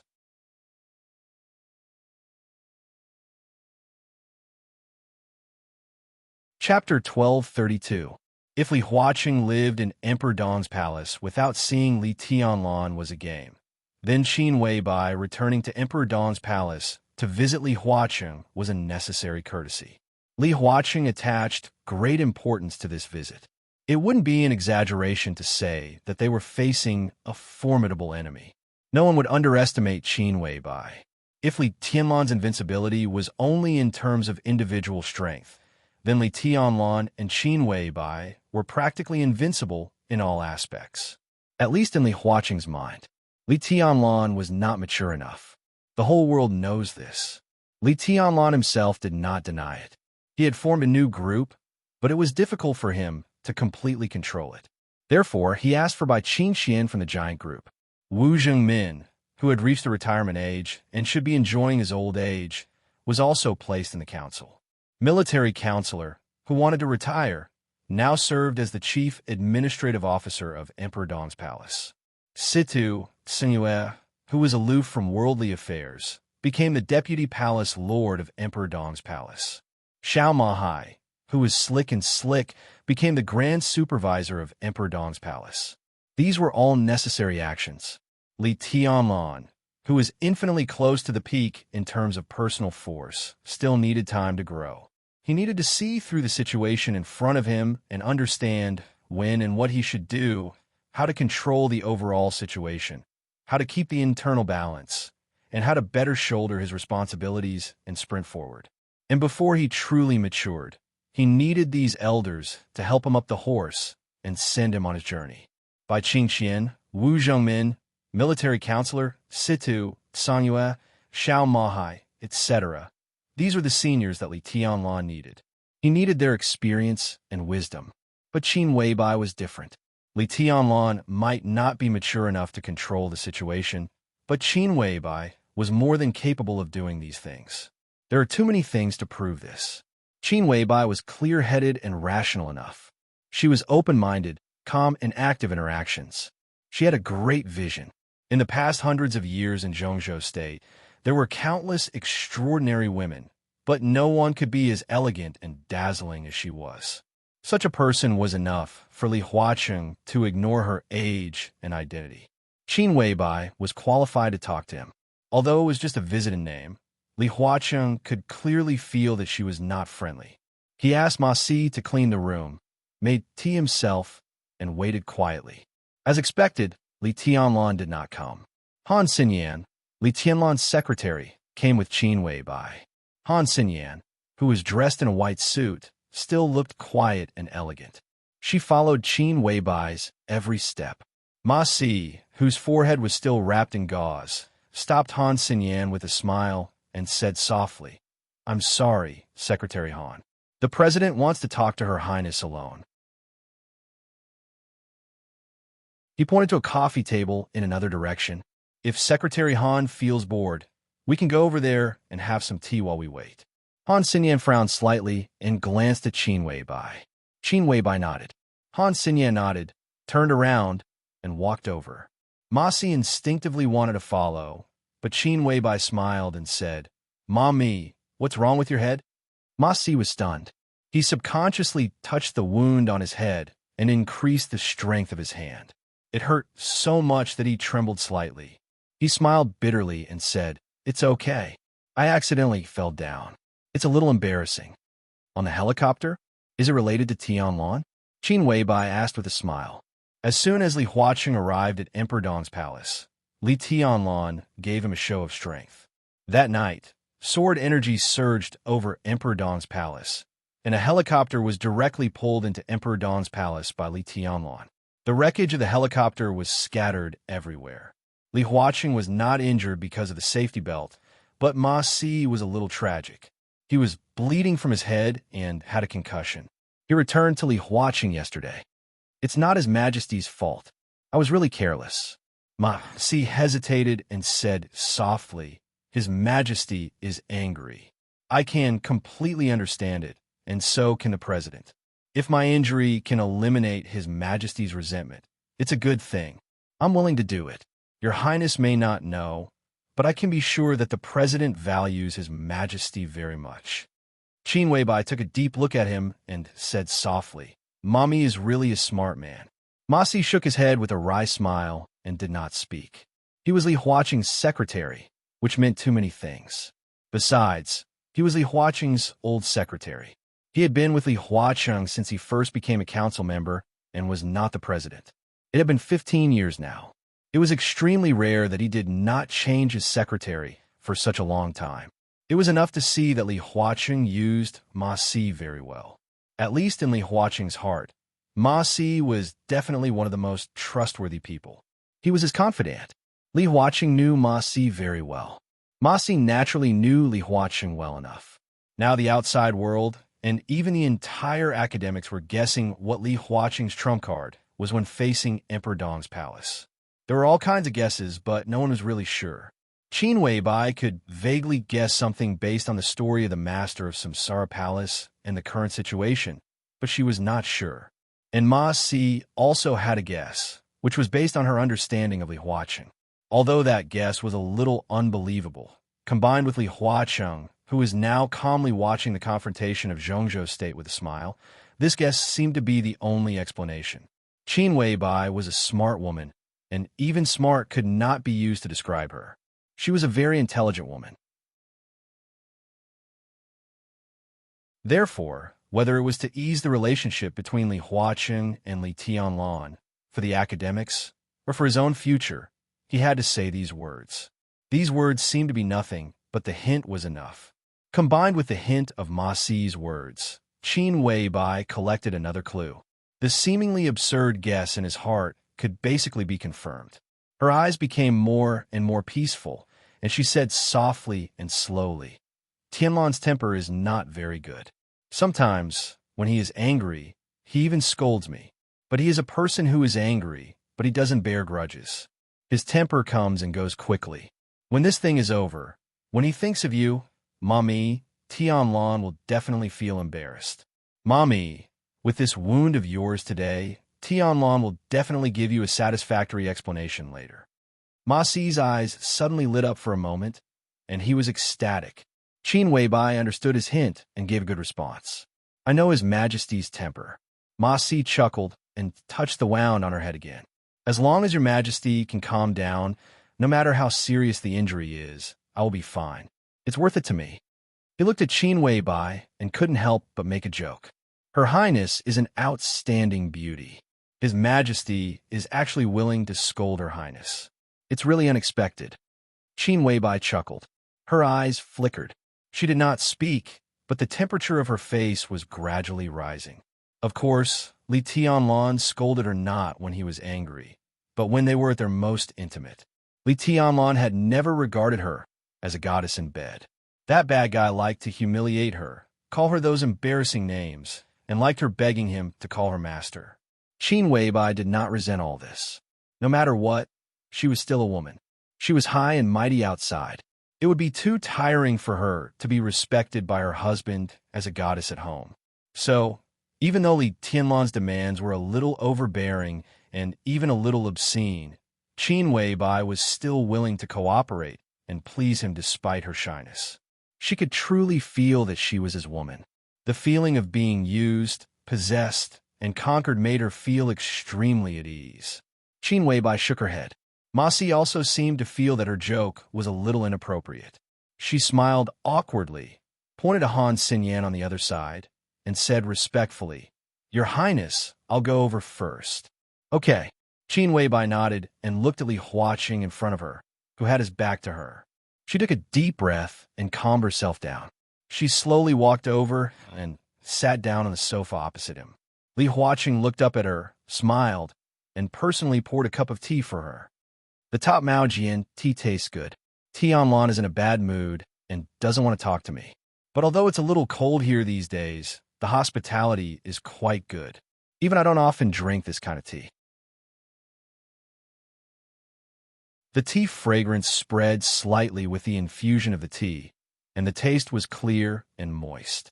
Maojian tea was produced in Zhongyuan province.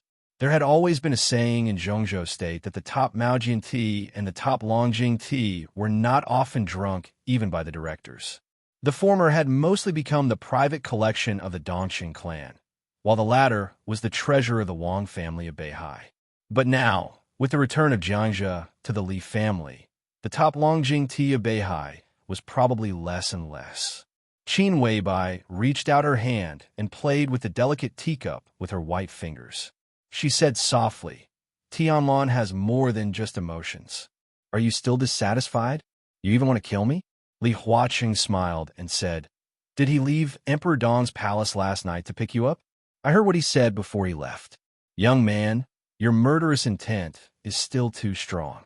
In fact, in many cases, killing may not necessarily solve all problems, and killing is not the only way to solve problems. We are all young. Young people should have the mentality and fighting desire of young people. Qin Weibai laughed softly and said, Now in Emperor Dong's palace, there are already people who have the strength to support Tianlan's youthful frivolity. Li Huaqing frowned, and his eyes were obscure. That's what worries me the most. Qin Weibai said, in confusion, but her eyes were extremely calm.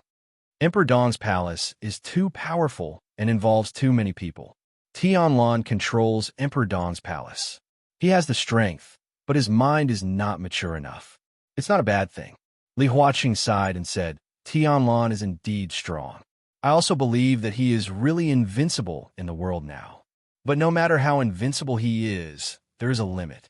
Now it is obviously impossible for him to defeat the whole world alone. He once said that he is the overall situation of Zhongzhou State, and I can agree with this sentence. But so what? He is strong in Zhongzhou State. But what about internationally? Does he have to be strong all the time? Offend Star State? Offend the European alliance and all countries? The game between countries has always existed. If you are too strong, you will be easily broken. If you don't know how to give in, for Zhongzhou State, such invincibility will not bring prosperity, but chaos and disaster. Qin Weibai's eyes sparkled. At this moment, she was completely sure of Li Huaqing's trump card. So, Qin Weibai's voice was very soft. Now you need to establish a strong enough enemy for Tianlan, or even more than one. Such an enemy needs to be strong enough and difficult enough to deal with. Jiang Shangyu and Gu Xingyun are both in Zhongzhou State. From the standpoint of Zhongzhou State, Tianlan, and they're on the same side, which is the most difficult thing to deal with. At least, Tianlan can't directly kill them like he does to enemies. Li Guangtu is more difficult to deal with. If Zhongzhou State lets him come back, his identity will be the same as Gu Xingyun's. Similarly, because of Li Guangtu's identity and the purgatory of heaven capital behind him, it will be more difficult for Tianlan to deal with him. So Tianlan will think that you are deliberately making things difficult for him, targeting him, and making things difficult for him. Li Huaqing narrowed his eyes and said with a smile, I am making things difficult for him. Young people are too arrogant. Of course, we old guys don't like him. If that's the case, then you won't be in Emperor Dong's palace. Qin Weibai also laughed. This is not making things difficult. From my point of view, this is a test, right? Li Huaqing's smile froze. You gave Tianlan a test, a difficult problem. Gu Xingyun, Jiang Shangyu, and Li Guangtu are all the stumbling blocks you put on Tianlan's path, but at the same time, they're also the ladder you built for Tianlan to climb to the sky. Killing can't solve all problems, so you've confined his enemies to an environment where they can't be killed, at least they can't run over blatantly. If Tianlan wants to kill them, he needs more flexible means and methods. He will fight, suppress the enemy, set up traps, calculate, retreat, compromise, or endure when the opportunity arises.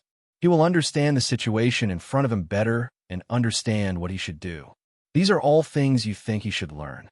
Qin Weibai said softly, you wanted to grow up quickly, to grow into a real, invincible realm warrior, and also to grow into a mature person, a leader of great talent and bold vision.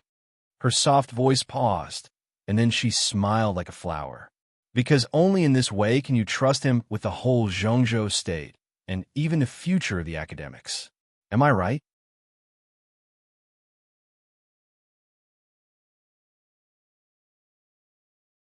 Chapter 1233. Crack. With a slight sound, cracks suddenly appeared on the teacup in Li Huaqing's hand. The cracks spread along the celadon teacup from top to bottom. The whole teacup was full of cracks. The tea was swaying in the teacup, creating ripples one after another. Li Huaqing looked down at the teacup in his hand and said nothing. Qin Weibai's smile froze. Her pupils contracted, and she stared at the teacup full of cracks. The depths of her eyes were full of unconcealable shock. The celadon teacup was not strong. When it was full of tea, there were many people who could crush the teacup. Any expert in the fire-flaming realm could do that. But in absolute shock, the teacup was accidentally cracked in the shock, but the tea did not spill at all. It was not difficult to achieve this kind of power. But what kind of person could have such a precise grasp of power? Qin Weibai stared at Li Huaqing in a daze. For the first time, there was a touch of full vigilance in her eyes. Li Huaqing, the president of Zhongzhou State, did not understand martial arts. The whole world knew that.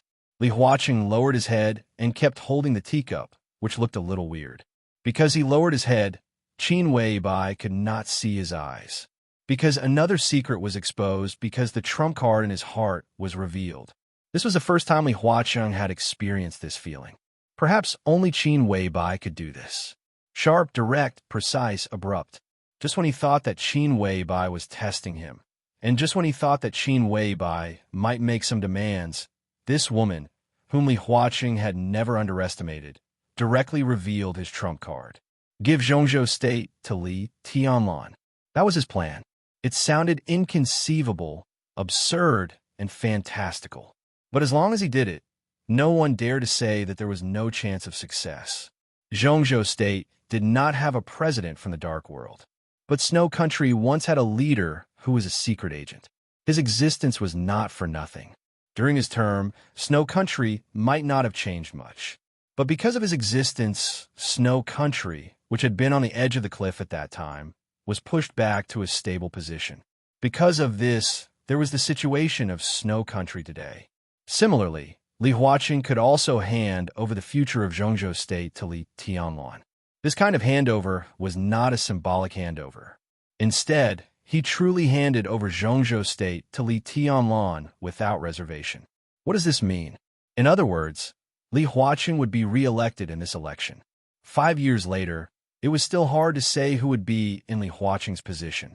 It was unlikely that it would be Li Huaqing. It could be Wang Qinglei, Wen Siyuan, or someone else. The possibility of the academics, the new group, and the giant group was not high. It could even be said to be very small. The president after Li Huaqing was most likely from the Southeast group or the Prince group. 10 years after the new president took office, which was 15 years from now, Zhou Yuanshan, who was about to take control of Nanyue province, was already unstoppable. Zhou Yuanshan was also the focus of the new group and the giant group.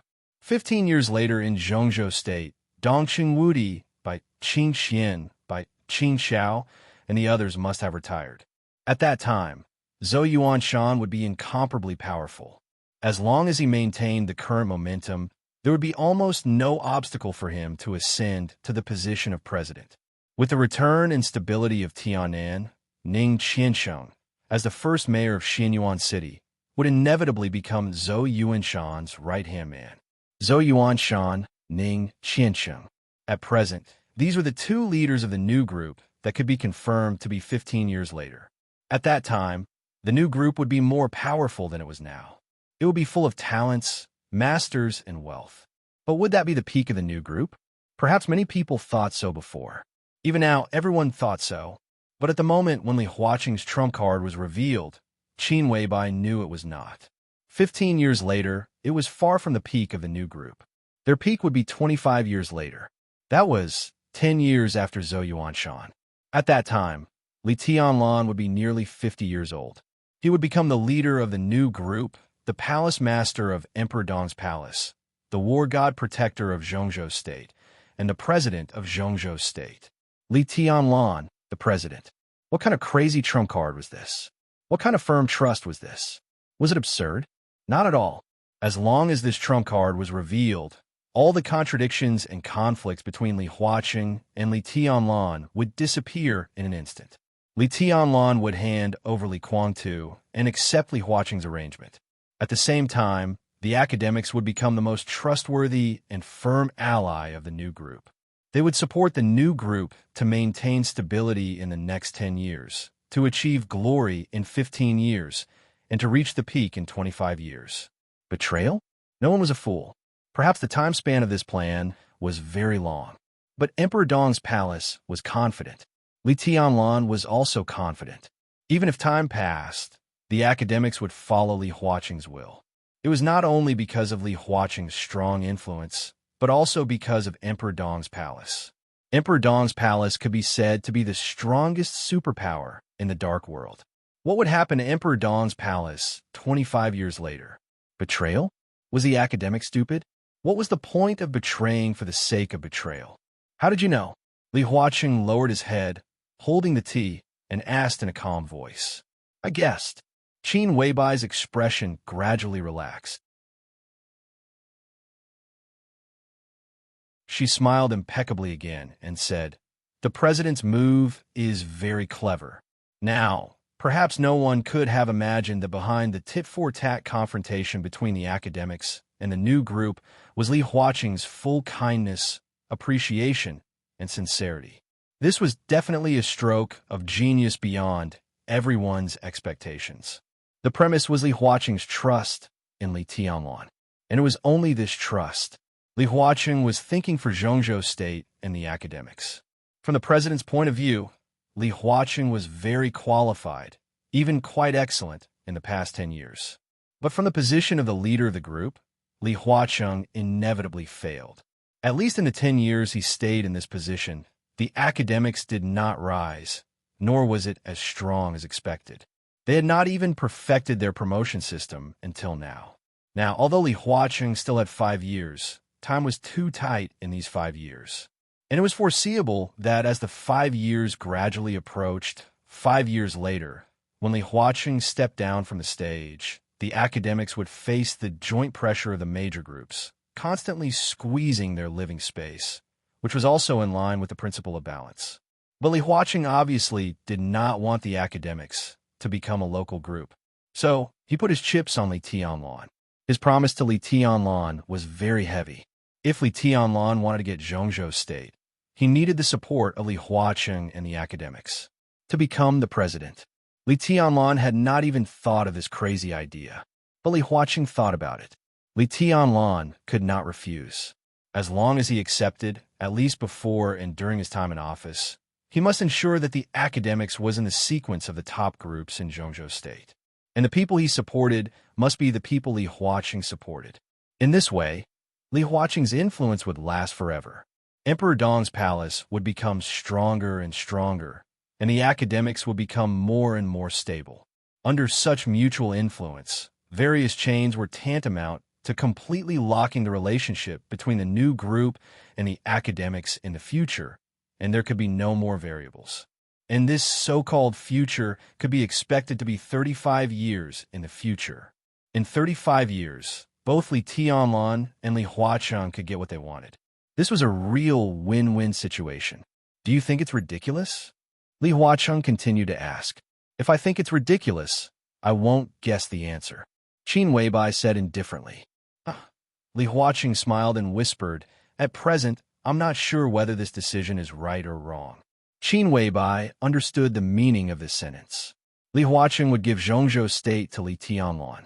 But he gave Zhongzhou State to Li Tianlan, who was nearly 50 years old at that time. Not Li Tianlan, who was in his 20s now. Now, giving Zhongzhou State to him was equivalent to letting Zhongzhou State commit suicide.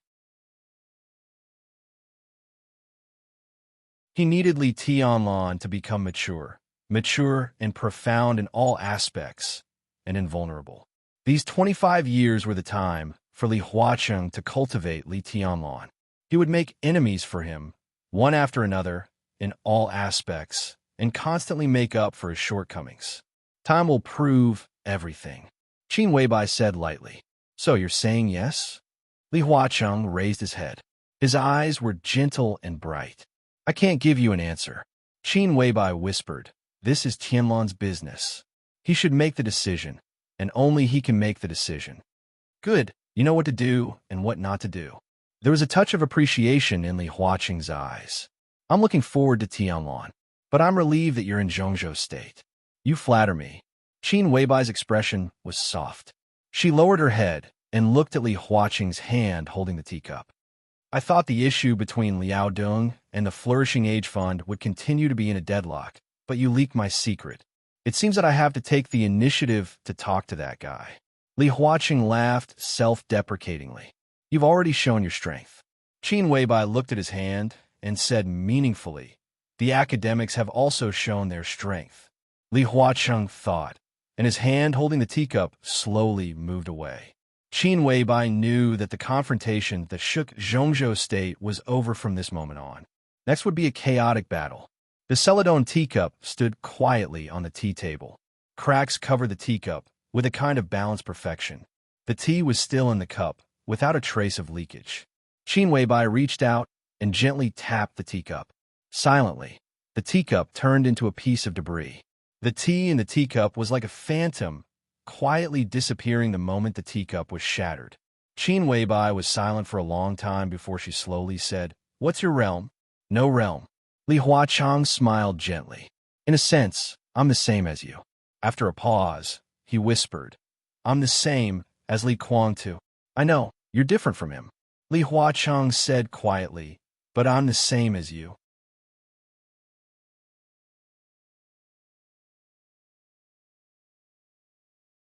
Chapter 1234.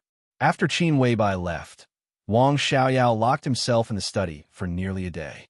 No one knew what he was doing in the study and what he was thinking. He took out the documents and put them back. During this period, the high-level officials of the Aurora Legion knocked on the door several times, but there was no response. One day later, Wang Xiaoyao walked out of the study without drinking a drop of water and was directly blocked by several high-level officials of the Aurora Legion in the small corridor outside the study. The harsh and chaotic quarrel stopped the moment the door of the study was opened. An extremely burly middle-aged man was stunned at first, and then said in an excited tone, Your Highness, you must slow down. Wang Xiaoyao frowned. Don't spit on my face. The burly man took a deep breath and seemed to adjust his emotions. Wang Xiaoyao narrowed his eyes and looked at the high-level officials of the Legion outside the corridor. The burly man, codenamed Mad Lion, came from the Wang family of Beihai. In the eyes of Mount Dibbing, he was a traitor like Wang Xiaoyao. He was an expert of the half-step invincible realm and one of the 2 deputy commanders of the Aurora Legion. Next to the burly and huge body of Mad Lion stood a somewhat thin and gloomy middle-aged man. Compared with Mad Lion, who had anger and excitement written all over his face, he was obviously much calmer. When he saw Wang Xiaoyao come out, he just smiled and did not speak. This was Wang Xiaoyao's confidant, whom he had cultivated in private when he was in the Wang family of Beihai. At present, he was also Wang Xiaoyao's most capable subordinate, codenamed Shadow. He was a top expert of the half-step invincible realm and was only half a step away from the combat capability of the invincible realm. In the entire Aurora Legion, except for Wang Xiaoyao, Shadow was the #1 expert. On weekdays, when Wang Xiaoyao's will remain silent in the Aurora Legion, Shadow's orders were the highest orders of the Legion. For him to appear here, it was obvious that something had happened that even he could not make the decision for. Wang Xiaoyao was a little surprised. His eyes fell on the 3rd person. The 3rd person was the oldest, in his 50s, and his face was more weathered. It was he who had argued with Mad Lion just now. At this time, there was still a little anger on his face. He was Eagle Eye at the peak of the thunder-shocking realm, and also the minister in charge of the intelligence department in the Legion. Come in and talk. Wang Xiaoyao thought for a while and returned to the study. The 3 high-level members of the Aurora Legion followed Wang Xiaoyao in. Wang Xiaoyao picked up the cup, poured himself a glass of water from the water dispenser, and drank it in one gulp. He walked back to the desk and sat down. He said calmly, Tell me, what kind of shadow? You tell me. Mad Lion wanted to say something, but hesitated. In the end, he sat down unwillingly. The shadow still kept smiling, but his eyes were a little dignified. Your Highness, the Tusk Battle Group was raided by the Snowdance Corps yesterday and suffered heavy losses. Less than 2/3 of the people withdrew. The other side obviously knew the situation of the Tusk Battle Group in advance, and their actions were very accurate. The commander and 3 deputy commanders of the Tusk Legion have all died in battle, and the middle level has also suffered heavy losses. At present, our forces in Pasfu State have almost been uprooted. The Snowdance Corps has gone too far. The Mad Lion intends to take his division to fight back directly, but Minister Wang disagrees. What's the reason for not agreeing? Wang Xiaoyao frowned. Pasfu State was close to Wulan State. It was the territory that the Aurora Legion had just conquered, and it was at the key point of establishing the Dark Order. Wang Xiaoyao was also very concerned about it. The Aurora Legion claimed to have occupied the dark world of Snow Country, but it was just a claim. In fact, Pasfu State was the front line of the confrontation between the Aurora Legion and the Snowdance Corps.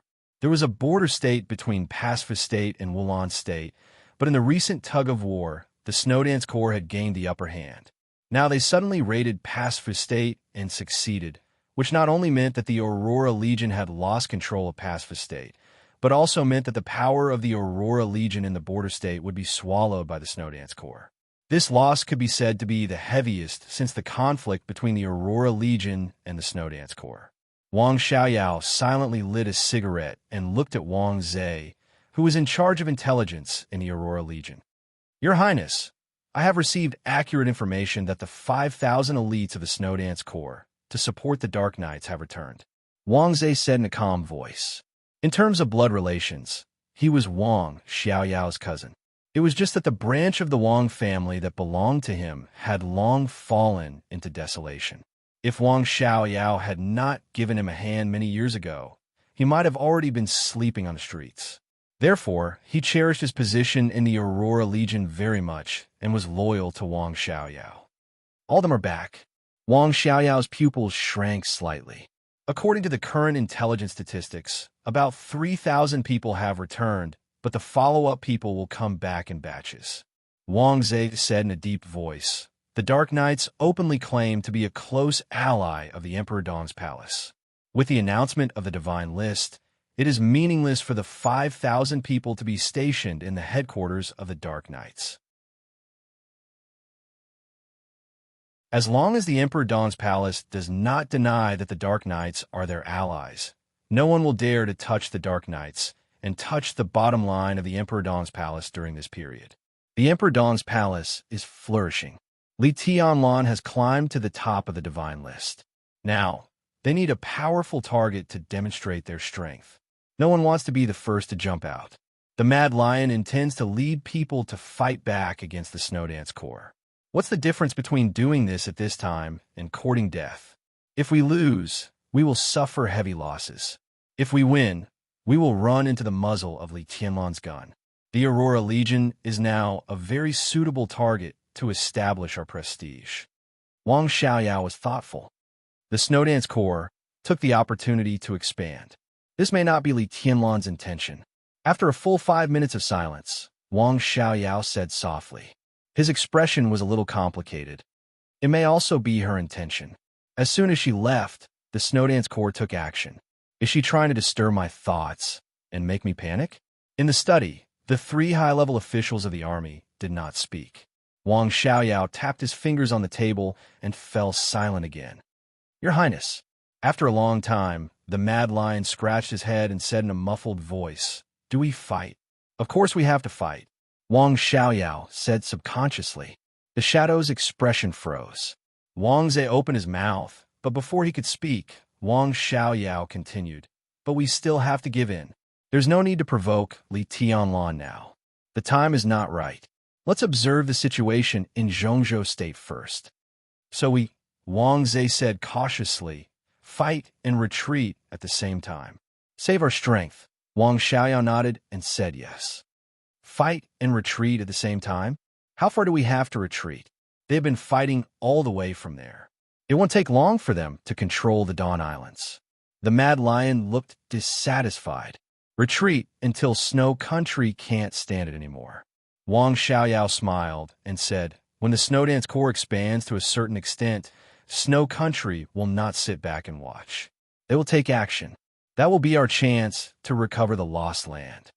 Now, if we can give in, let's give in first. Wang Xiaoyao stood up and said, the shadow is fully responsible for this matter.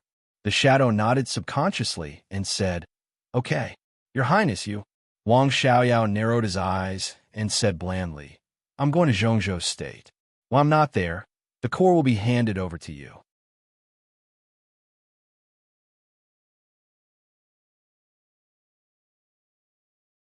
Chapter 1235. The helicopter gradually moved away from the Dawn Islands under the night sky.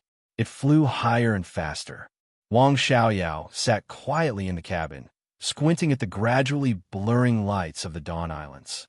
His eyes flickered, and he tried to keep himself in the calmest state while thinking about the situation in Zhongzhou State. Whether it was the reasons he had spoken of or the thoughts he had not spoken of, there was one thing that could not be denied. The situation in Zhongzhou State was more important than the development of the Aurora Legion in Snow Country. It was much more important. The analysis of the Aurora Legion's intelligence department made sense. With the announcement of the new ranking on the divine list in the Dark World, Li Tianlan was like the sun at high noon. In this situation, anyone or any force that got in Li Tianlan's way could not have a good ending. Li Tianlan now needed a powerful target to establish his power. The Aurora Legion naturally had the right to do so. The elites of the Snowdance Corps stationed in the Dark Nights returned, and the Snowdance Corps began to expand. This could be said to be a trap deliberately left by Emperor Dong's palace. From another perspective, Li Tianlan was now waiting for others to attack the defenseless Dark Knights, or for the Aurora Corps to fight back because of the expansion of the Snowdance Corps. There will be more of these traps. East Island, South America, and Zhongzhou State could all become traps. It all depended on who couldn't help but jump in first. The current Emperor Dong's palace ignored everything. No matter who made a move, under Li Tianlan's sword qi, they would only end up smashed to pieces. Naturally, Wang Xiaoyao did not want to be the target of Li Tianlan's prestige. Moreover, his mind was now focused on Zhongzhou State. Although the retreat of the Aurora Legion would cause him to lose something, he knew very well what was most important. Furthermore, retreating did not mean that they had no fighting spirit. He was not from Emperor Dong's palace. Jiang Shangyu, Li Kuangtu, Gu Xingyun, the Wang family of Beihai, and other superpowers in the Dark World were not allies of Emperor Dong's palace. This meant only one thing to them. That was Li Tianlan couldn't deal with him at present. However, he had to be targeted. The current Emperor Dong's palace was enough to frighten anyone because of their wealth, intelligence, military force, and potential. No one dared to go against Emperor Dong's palace, but everyone was eager to do so. To put it simply, none of them wanted to face Li Tianlan alone. The Dark World was waiting for an opportunity. It was an opportunity to unite many forces to target Li Tianlan and attack Emperor Dong's palace. Such an opportunity must appear in a relatively stable situation. To be exact, before the election of Zhongzhou State ended, the situation in Zhongzhou State would be difficult to stabilize, which meant that Jiang Shangyu, Li Kuangtu, and Gu Xingyun would also be difficult to stabilize. Therefore, in the past 6 months, there might be undercurrents in the Dark World, but there wouldn't be too big of a disturbance. The expansion of the Snowdance Corps would not have an impact on the foundation of the Aurora Legion. When the Aurora Legion retreated in defeat, the subsequent intervention of Snow Country was inevitable. Wang Xiaoyao now took a step back in exchange for more energy to pay attention to the situation in Zhongzhou State. He was paying attention to Zhongzhou State. Wang Xingxiao was also paying attention to Zhongzhou State. Jiang Shangyu and Gu Xingyun were also paying attention to Zhongzhou State. Li Kuangtu also got the attention of the parliament. In this era, people who might pose a threat to Li Tianlan were paying close attention to Zhongzhou State. There would be no big waves in the Dark World. Wang Xiaoyao was thinking about the losses caused to the Aurora Legion by his retreat and the expansion of the Snowdance Corps. After thinking about it over and over again, he could be sure that such a loss might be great, but it was absolutely acceptable. Therefore, in the roar of the helicopter's rotor, he once again turned his attention back to Zhongzhou State and Wuyue. The position of the Minister of Supervision of Wuyue could be said to be one of the issues that he and the Southeast Group paid the most attention to at present. The Southeast Group paid attention to Wang Qinglei of Wuyue. Wang Xiaoyao and Wang Qinglei paid attention to Wuyue itself. This was the biggest reliance for them to gain a foothold in Zhongzhou State in the future, and they could not afford to lose it. Ji Wenzhang had gone to Wuyue before. If the new Minister of Supervision of Wuyue stood on the opposite side of Wang Qinglei, it might be another storm comparable to that of Liaodong. Wang Xiaoyao thought about it, took out his mobile phone, and dialed a number. The phone rang twice and was quickly connected. A somewhat low male voice sounded. Xiaoyao. Wang Xiaoyao hummed and said straightforwardly, Xiaohua, what's the latest news about the Ministry of Supervision? On the other end of the phone was Zhang Xiaohua, the current Deputy Minister of the Ministry of Supervision. He used to be the Minister of Supervision of Huading and was transferred to Yuzhou 5 years ago. Now he ranked third among the deputy ministers of the Ministry of Supervision, second only to Ji Wenzhong and the deputy minister of the Prince Group. He had a high position and was also Wang Xiaoyao's strongest force in the Ministry of Supervision. Zhang Xiaohua and Yu Chunguang were close friends. For Wang Xiaoyao, he completely trusted Yu Chunguang, and naturally, he could also fully trust Zhang Xiaohua. Do you want to ask about Wu Yue? Zhang Xiaohua's voice was a little tired. Now the situation in the ministry is quite chaotic, and the matter of Wu Yue has not been discussed for the time being. The case in Liaodong is very serious, and the ministry is almost in a mess. Wang Xiaoyao's expression was slightly relaxed. The answer to the case in Liaodong had already involved the deputy speaker. It was inevitable that the Ministry of Supervision of Zhongzhou State would intervene. After Ji Wenzhong returned to Yuzhou, the first supervisory group had been sent to Liaodong to accept Zhao Yu's case. This was just the beginning, and there would be many subsequent actions. Bai Qingqian acted decisively, and the academy would naturally not sit still.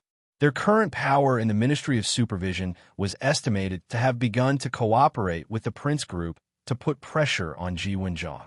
This would definitely involve most of Ji Wenzhong's energy, so that he would always focus his attention on Liaodong.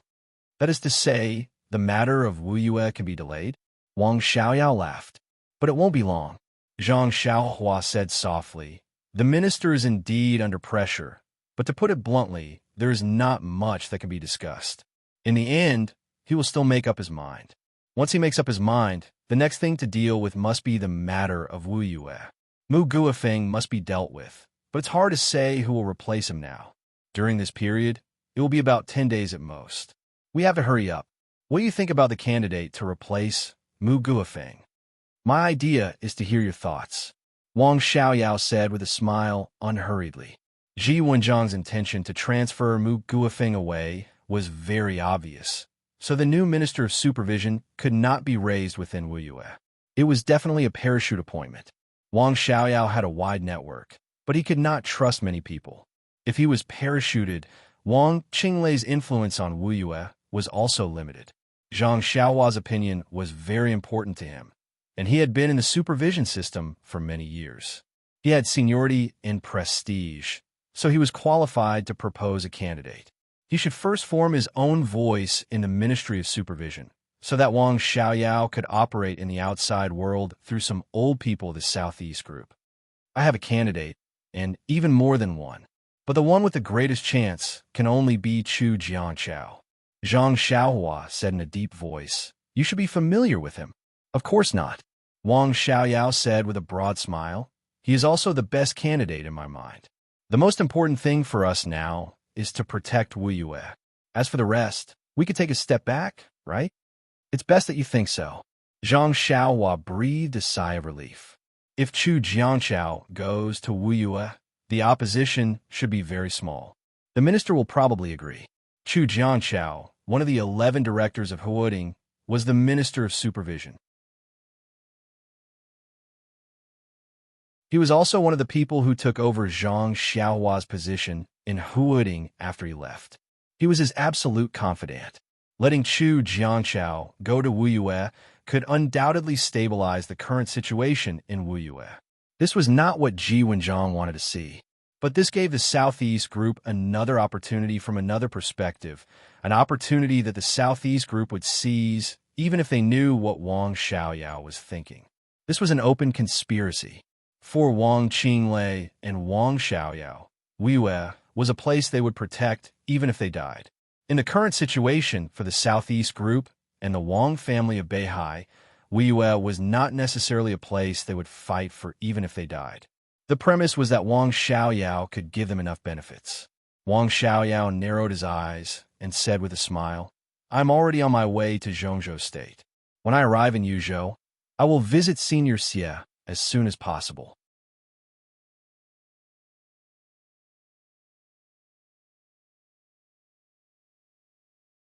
Chapter 1236. After returning to the luxurious bedroom on the top floor of Emperor Dong's palace from Li Huaqing's residence, Li Tianlan was waiting for Qin Weibai to have breakfast. The dishes on the table were obviously two extremes, extremely light and extremely greasy. Qin Weibai smiled and looked at Li Tianlan, who was sitting in a daze. She sat next to him and served him a bowl of rice. She said softly, "What are you thinking about?" "Uncle Ing just called me. The Snowdance Corps had a conflict with the Aurora Legion not long ago. It was not a small one. They took over a state called something." Li Tianlan frowned. "Past state." Qin Weibai smiled and said, "I arranged it. Past state has a good profit. Not just arms, right?" Li Tianlan looked at Qin Weibai with burning eyes. Past state of Snow Country was quite famous in the Dark World. It was rich in armaments, from light weapons to heavy weapons. Before the Aurora Legion, it was a very important profit point for the Polar Ground Alliance. Every year, countless kinds of weapons would flow from Past State to several countries in the eastern part of the European continent. Then, with Wulan State as the core, the weapons would radiate to the Dark Knights, the major clubs in the European continent, the Mafia, and many other underground forces. This interest chain was extremely mature. The Aurora Legion could take over it. Now that the Snowdance Corps occupied Past State, they could naturally take over it after negotiating with the military factories in Past State.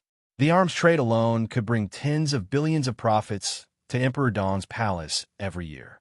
Moreover, although Snow Country's economy was relatively backward, its conventional weapons were no less sophisticated than those of any superpower in the world.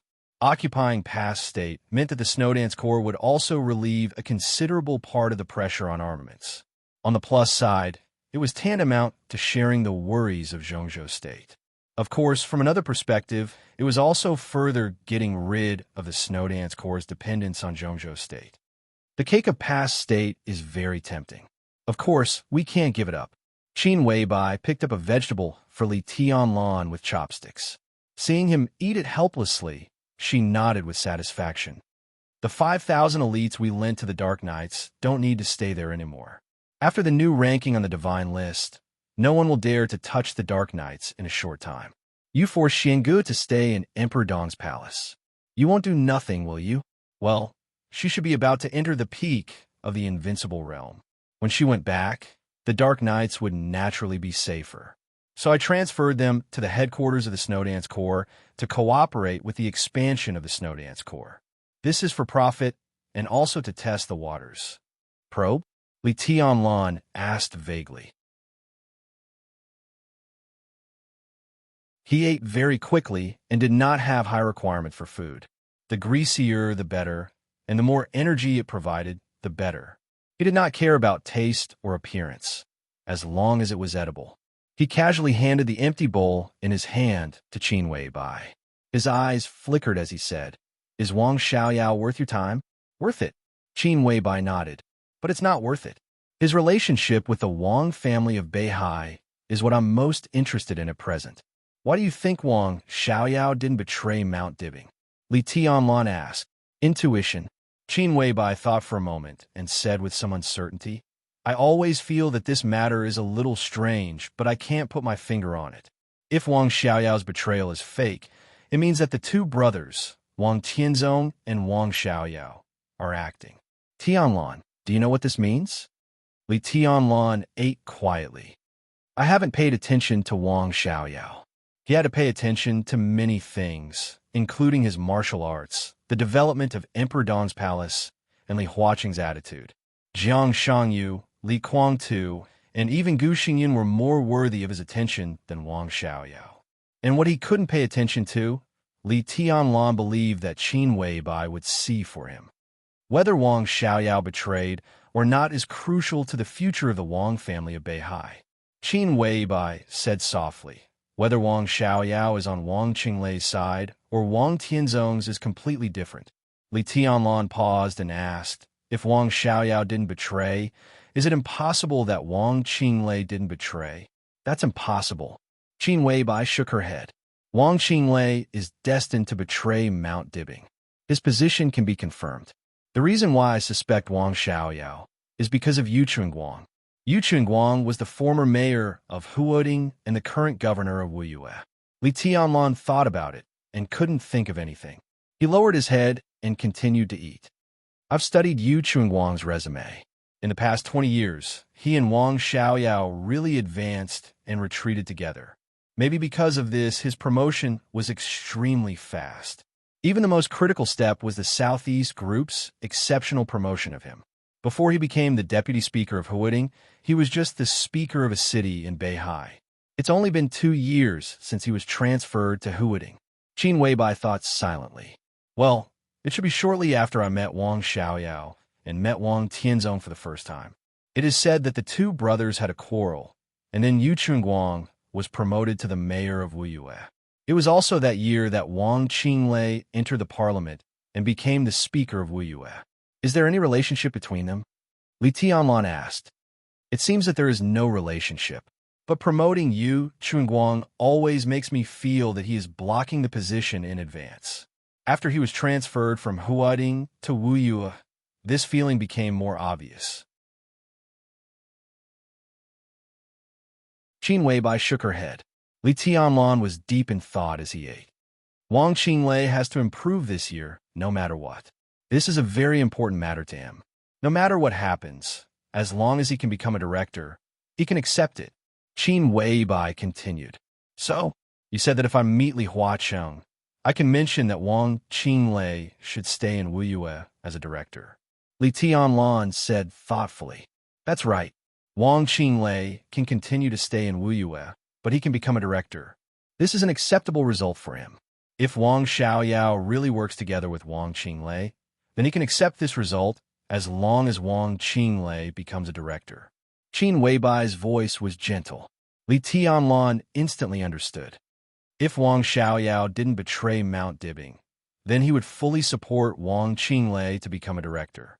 But he hoped that Wang Qinglei would leave Wuyue and become a director. In this way, Yu Chunguang would naturally enter the parliament and become the chairman of Wuyue. It doesn't seem to be a big deal. It's just a win-win situation between Wang Qinglei and Wang Xiaoyao. But in fact, once Wang Qinglei leaves Wuyue, his life and death are in the hands of Wang Xiaoyao. Qin Weibai laughed. In the current situation, the Southeast Group will definitely lose Wuyue, its core base, in this election. Ji Wenjiang went to Wuyue, and the supervisory minister of Wuyue will be replaced. But even if the new supervisory minister can stir up a storm, it is unlikely that Wuyue will return to the arms of the Southeast Group, because it means that he has to overthrow Wang Qinglei and Yu Chunguang at the same time, which is almost impossible. So, let's see who the new supervisory minister of Wuyue is. Maybe we can find some clues. Who could it be? Li Tianlan was in high spirits. What I hope is that the people of the Prince Group enter Wuyue, which means that Wang Xiaoyao and Wang Qinglei have completely betrayed each other. What I don't want most is that the people of Huading enter Wuyue, especially the current supervisory minister of Huading.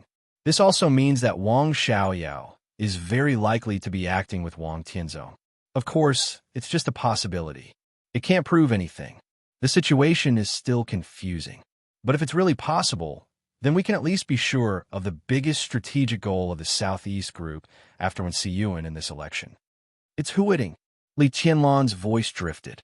They have lost Wuyue, so they must want a back garden that is no less important than Wuyue. Huading is the most suitable place. They will transfer the power that belongs to Wang Xiaoyao to Wuyue. With the current speaker Zhong Yuwei of Wuyue stepping down, they will have the qualification to trade with the Prince Group. They will trade Wuyue to the Prince Group on the condition that the other party helps them take down Huading. So Wang Xiaoyao's attitude is crucial, and so is Wang Qinglei's departure. Qin Weibai said softly, once the new supervisory minister of Wuyue is the one in Huading, it means that Wang Xiaoyao and Yu Chunguang's control over Wuyue will be further enhanced. If Wang Xiaoyao doesn't betray Mount Dibbing, it means that although Wuyue is out of the control of the Southeast Group, it is only superficial. Wang Tianzong still needs time to recuperate. When he recovers and returns, Wang Xiaoyao and Yu Chunguang will stab Wang Qinglei in the back. All the forces of Wang Qinglei's faction will be destroyed. At that time, Wang Qinglei will be unable to recover, and Wuyue, because of Yu Chunguang's absolute control, will return to the hands of the Southeast Group. In this way, the Southeast Group will not only eliminate the biggest internal hidden danger, but also seize Huading. At that time, the Wang family of Beihai will control the three key places of Beihai, Huading, and Wuyue. There is no doubt that it will become the first group in Zhongzhou State and reproduce the peak period when the Li family was still there more than 20 years ago. Qin Weibai looked at Li Tianlan quietly. At that time, Tianlan, even if you can go further and make another breakthrough, it will be difficult for us to surpass the Wang family of Beihai.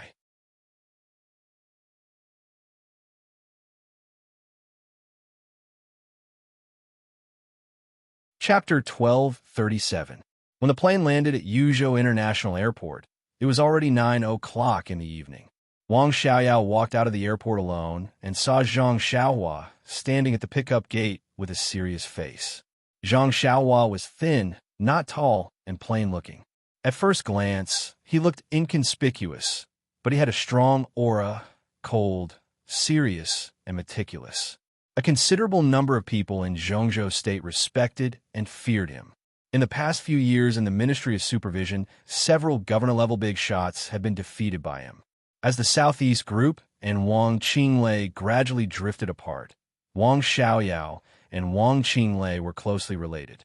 Zhang Xiaohua's existence had been widely regarded as the sharpest sword in Wang Xiaoyao's hand. I haven't been to Yuzhou for a long time. Wang Xiaoyao handed the luggage to Zhang Xiaohua and said with a smile, "Compared with the Dawn Islands, it's as warm as spring here. I'm not used to it." Zhang Xiaohua took the luggage and subconsciously lifted it. The luggage was very light. He frowned slightly and asked, "Don't you plan to stay in Yuzhou for a long time?" "I'll leave after I finish my business," Wang Xiaoyao said. The situation in Snow Country is also very tense. The Snowdance Corps has begun to expand. Zhang Xiaohua was silent for a while. The Snowdance Corps, in a sense, it had become a thorn in the heart of the whole parliament, and it was a thorn that could not be pulled out for the time being. In the past, the Snowdance Corps was quietly stationed in Reki City and did not make any big moves, so the parliament tacitly turned a blind eye to it. But with the expansion of the Snowdance Corps, this thorn in the parliament's heart would only get deeper and deeper, and eventually, it would be dripping with blood. "Li Tianlan," Zhang Xiaohua said bluntly, "I can't stop him. Li Tianlan is not in Snow Country. I only have to face the Snowdance Corps. At this stage, I really can't stop him, but I don't have to. It's just a few more steps back. But even so, if I can go back as soon as possible, I'd better go back as soon as possible. I'll do what I should do in Zhongzhou State. I can't interfere in the things that I can't do, and I can't do anything even if I stay here. It'll only add to my troubles." Zhang Xiaohua was silent. In the upcoming election, Wang Xiaoyao could not do much, but it was not little either. If he could finish what he had to do, there was not much meaning in staying here. Instead, returning to Snow Country could make the parliament more concerned. The two of them entered the parking lot and boarded an ordinary black Passat. Zhang Xiaohua did not bring along her secretary or chauffeur. She personally drove and asked, "How long do you intend to stay? Let's see how it goes. It's best to settle it within a week." Wang Xiaoyao whispered, "I'm sure I'll be scolded when I meet the elders. But no one can tell if I can solve the problem and whether they will contribute or how much effort. Li Huacheng is now in Xinyuan City. I think Hua Zhenyang will meet me on his behalf. Jiang Shangyu and Gu Xingyan probably had something to say to me." When Zhang Tai was at school in Yuzhou Province, his junior sister apprentices had already made great achievements in their careers. One of them had a husband who was a famous professor in a certain field. I should visit him when he's not at home. Who knows, there might be some unexpected gains. Zhang Xiaohua glanced at Wang Xiaoyao through the rearview mirror with a strange look in her eyes. "What?" Wang Xiaoyao smiled. "Playing with women. I haven't heard of this topic for a long time." Zhang Xiaohua smiled, which was rare. She said she missed me. Why didn't she? And some information in her husband's hands is of great use to me. I can get it through her. Why should I refuse? Wang Xiaoyao's voice was a little bleak. I didn't think about this before because I thought I still had hope. Now he smiled and asked, what else do I have? Zhang Xiaohua thought of the wife of the palace master of East Palace, who was now peerless in Tian'an. He shook his head and changed the topic. Shall we go directly to Xie's hometown? Yes, I contacted him before we got on the plane. Now he's waiting for us to drink. Wang Xiaoyao nodded. Mr. Xie's full name was Xie Koan. He was a council member of Zhongzhou State and the Minister of Supervision 20 years ago. Now he was 80 years old and could be said to be one of the few remaining veterans of the Southeast group. The old man rarely made his voice heard, but he had great influence in the Southeast group. His disciples were all over Zhongzhou State. Today's council member of Zhongzhou State and the Minister of Supervision, Ji Wenjiang, was promoted by Mr. Xie many times. Mr. Xie could be said to be his mentor. The situation in Wuyue was treacherous. The position of the Minister of Supervision affected everyone's sensitive nerves. If Wang Xiaoyao wanted to intervene in this matter, visiting Mr. Xie was the most direct and effective way. And the means. Will Mr. Xie agree? Zhang Xiaohua whispered. Mr. Xie liked Wang Xiaoyao very much. Before he left Mount Dibbing, no matter how busy Wang Xiaoyao was, he would come to Yuzhou to drink with Mr. Xie in every festival. When he was in the Wang family of Beihai, he was a sensitive figure who coordinated the relationship between Mount Dibbing and the Southeast group. He naturally attached great importance to these old people. Mr. Xie also attached great importance to Wang Xiaoyao, but he was somewhat lukewarm to Wang Tianzong. But, to put it bluntly, it was just his personal preference. Wang Xiaoyao was now a traitor of Mount Dibbing and a traitor who had separated Wuyue in the eyes of the Southeast group. It was impossible for a tycoon like Mr. Xie to do anything based on his personal preference. No matter how much he liked Wang Xiaoyao, he would first consider problems from the standpoint of the Southeast group. It was not possible for him to influence his decision with his personal feelings. How do you know if you don't try? Wang Xiaoyao said with a smile. In fact, it depends on the situation. My personal friendship with Mr. Xie can only guarantee that I can still go to his house to drink now. If there is nothing else, it is almost impossible for me to intervene in Wuyue's affairs. But if I have enough chips in my hand, I can still fight for some things with my personal friendship with Mr. Xie. Chips? What chips? Zhang Xiaohua was a little confused. The leaders of the Southeast group should now realize the fact that they have invested a lot of resources in Qinglei before, and the time when Qinglei and I left the Southeast group is also very sensitive. It is difficult for them to react in just a few years. In addition, the Southeast group has been in turmoil in the past 2 years. Even if they want to intervene in Wuyue, they are powerless. At this point, the result is obvious. In this election, no matter what, it is impossible for them to control Wuyue. Ji Wenjiang went to Wuyue just because he was unwilling to give up and wanted to struggle. In fact, even if they succeeded, so what? Wuyue would not fall into their hands. This time I met Mr. Xie to explain this fact. I will take Wuyue, but I will leave them something else.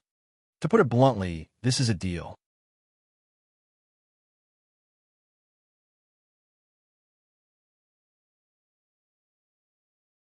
Chapter 1238. The inconspicuous Passat slowly entered Longhu Park. It followed the smooth and winding mountain road and stopped in front of Longhu Park's 21st building. The area surrounding the single-family villa had been transformed into a small courtyard. The area of the lawn had been reduced and turned into a few small vegetable fields. There were withered grape trellises next to the vegetable fields. Neatly trimmed potted plants were placed at the front door. Soft lights shone down from the courtyard. The night in front of Building 21 was leisurely. Wang Xiaoyao got out of the car, carrying the pork knuckle and soy sauce that he had just bought on the way as a side dish. Zhang Xiaohua, who came with him, opened Wang Xiaoyao's luggage and took out the gift that Wang Xiaoyao had prepared for Elder Xie. It was a square sandalwood box, square and heavy. In Wang Xiaoyao's luggage, this was probably the only thing of weight. The two of them walked to the gate of the villa one after another. A middle-aged man in a suit and leather shoes greeted them. He He shook hands with them and said welcome with a warm smile, but with a hint of reluctance that could not be concealed. Wang Xiaoyao did not mind and said with a smile, "Brother Xie, are you staying at home recently?" "No. Something came up, so I wanted to chat with the old man." Xie Dong shook his head. He was Xie Kuin's eldest son and was now the director of a bureau in the Ministry of Personnel of Zhongzhou State. 2 years ago, he was promoted to the rank of deputy governor.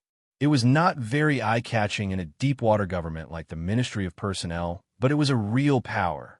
In this year's general election, Xie Dong was very likely to become the deputy minister. His ranking might be low, but he could also protect the interests of the Southeast Group. Xie Dong's ability and status in the Southeast Group fully proved that he could get this position. The Southeast Group had been developing for hundreds of years, and it was impossible for every talented person to be a traitor. Wang Qinglei was the biggest mistake of the Southeast Group in the past 20 years, but more people like Xie Dong, who was trusted and did not betray this trust, were the backbone of the group. If he could become the deputy minister of the Ministry of Personnel this year, he would be one of the most influential representatives of the Southeast Group in the Ministry of Personnel, and his future could be said to be bright. At this time, a traitor like Wang Xiaoyao came to his house. Not to mention whether it would affect the views of the Southeast Group's big shots on him, Xie Dong would not welcome them. At this time, Wang Xiaoyao's appearance here might be to do his father's work. "Elder Xie, do you want to see me?" Wang Xiaoyao asked with a smile. Of course, the old man was in a good mood and personally made a few dishes to go with the wine. "Xiaoyao, Department Head Zhang, please come in."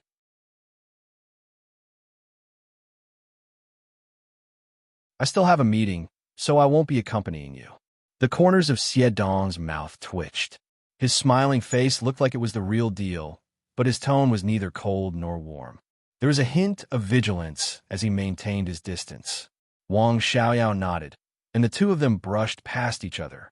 Wang Xiaoyao walked into the villa and suddenly whispered, "Brother Xie has the ability to work." It's not an exaggeration to describe him as smart and capable. However, his breadth of mind was inevitably lacking. If it was 10 years ago, it would have been fine, but now it was still the same. Elder Xie was inevitably disappointed. This kind of person is very suitable to serve in the army, but to be in charge of a region and to be a high-ranking official, he is somewhat unqualified. Brother Xie is the best assistant. I'm afraid I'll only end up harming myself and others if I take up the post. The corner of Zhang Xiaohua's mouth twitched, but she didn't say anything. "Humph, you brat. Did you say those words on purpose for this old man to hear?" In the dining room, an old but vigorous voice rang out. Wang Xiaoyao smiled mischievously. "Elder Xie really has a sharp ear and eyes. Just listen to my unintentional words." Brother Xie was cold and indifferent at the door just now. "Since I'm not welcome, then I must retaliate.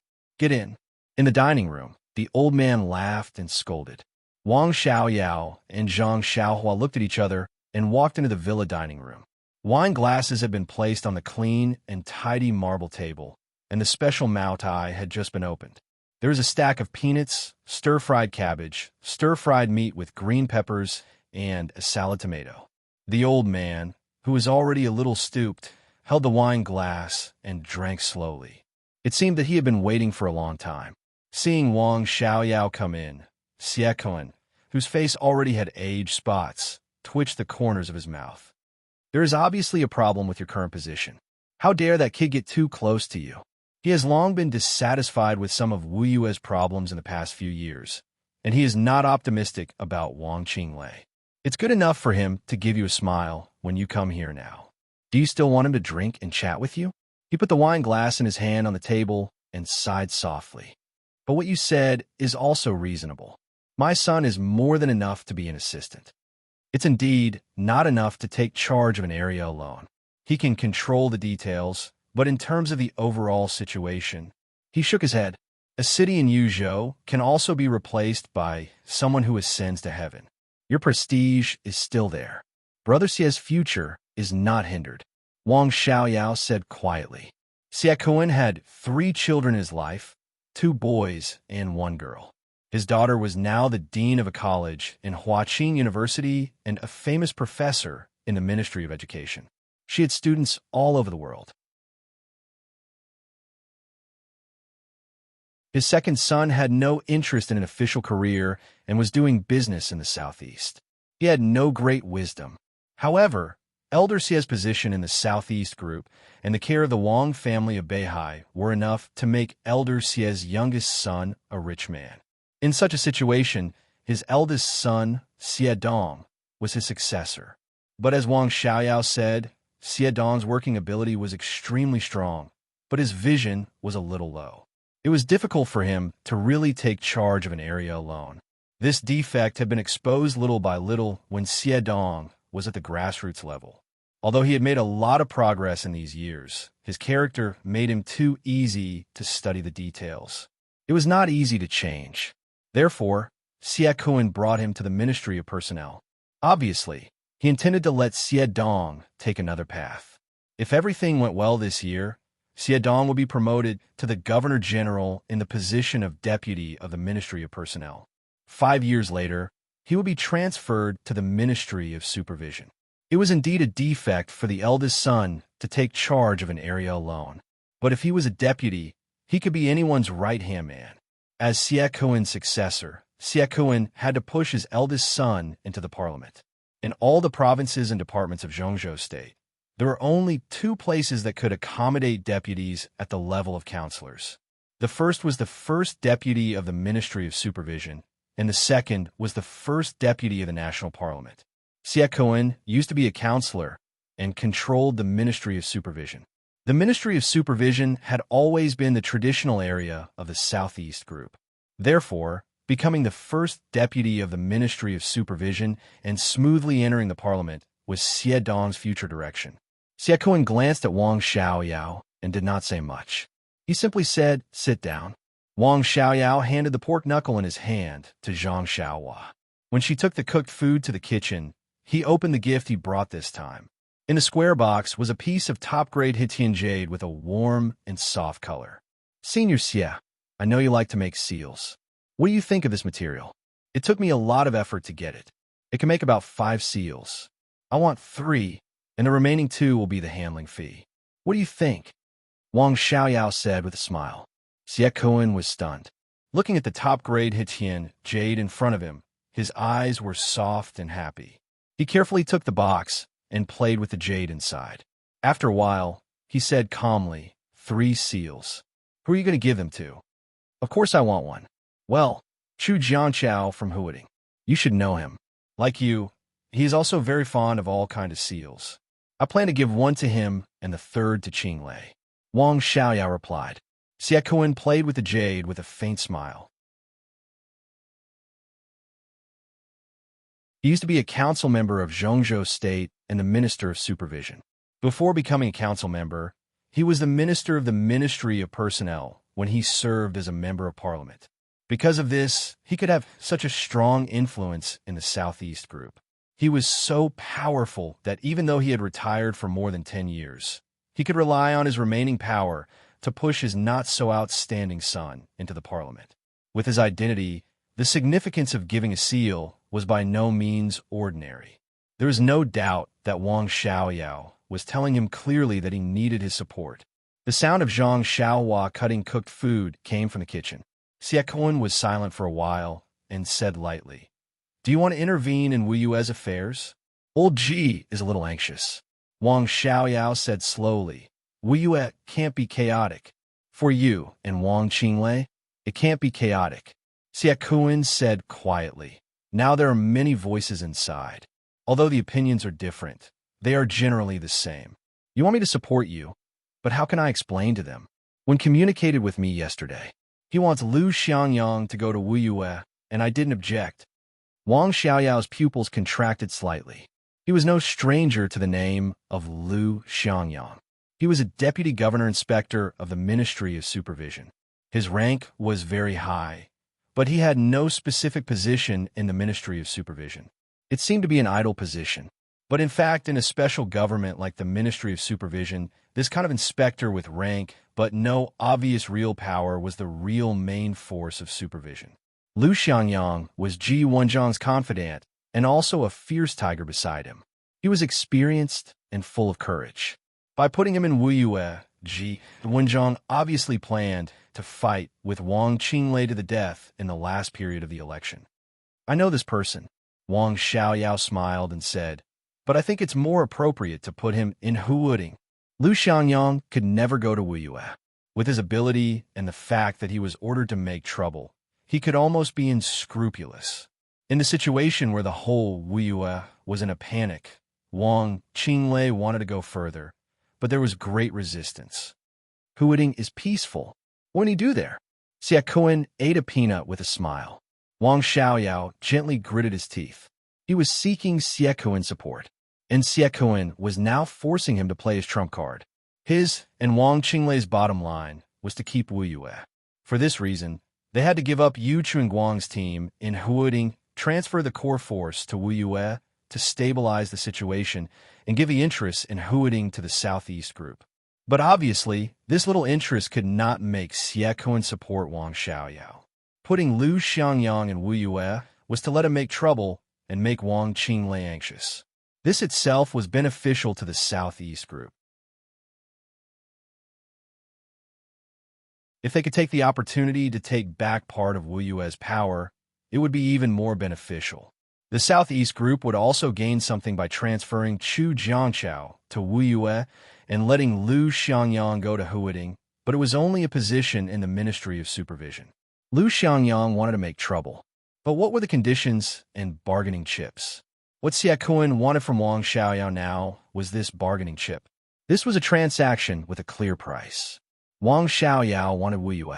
The Southeast Group could give it to him, but what they wanted was not the little interest Wang Xiaoyao had in Huuding. After they gave up Wu Yue, their strategic goal was the whole Huuding.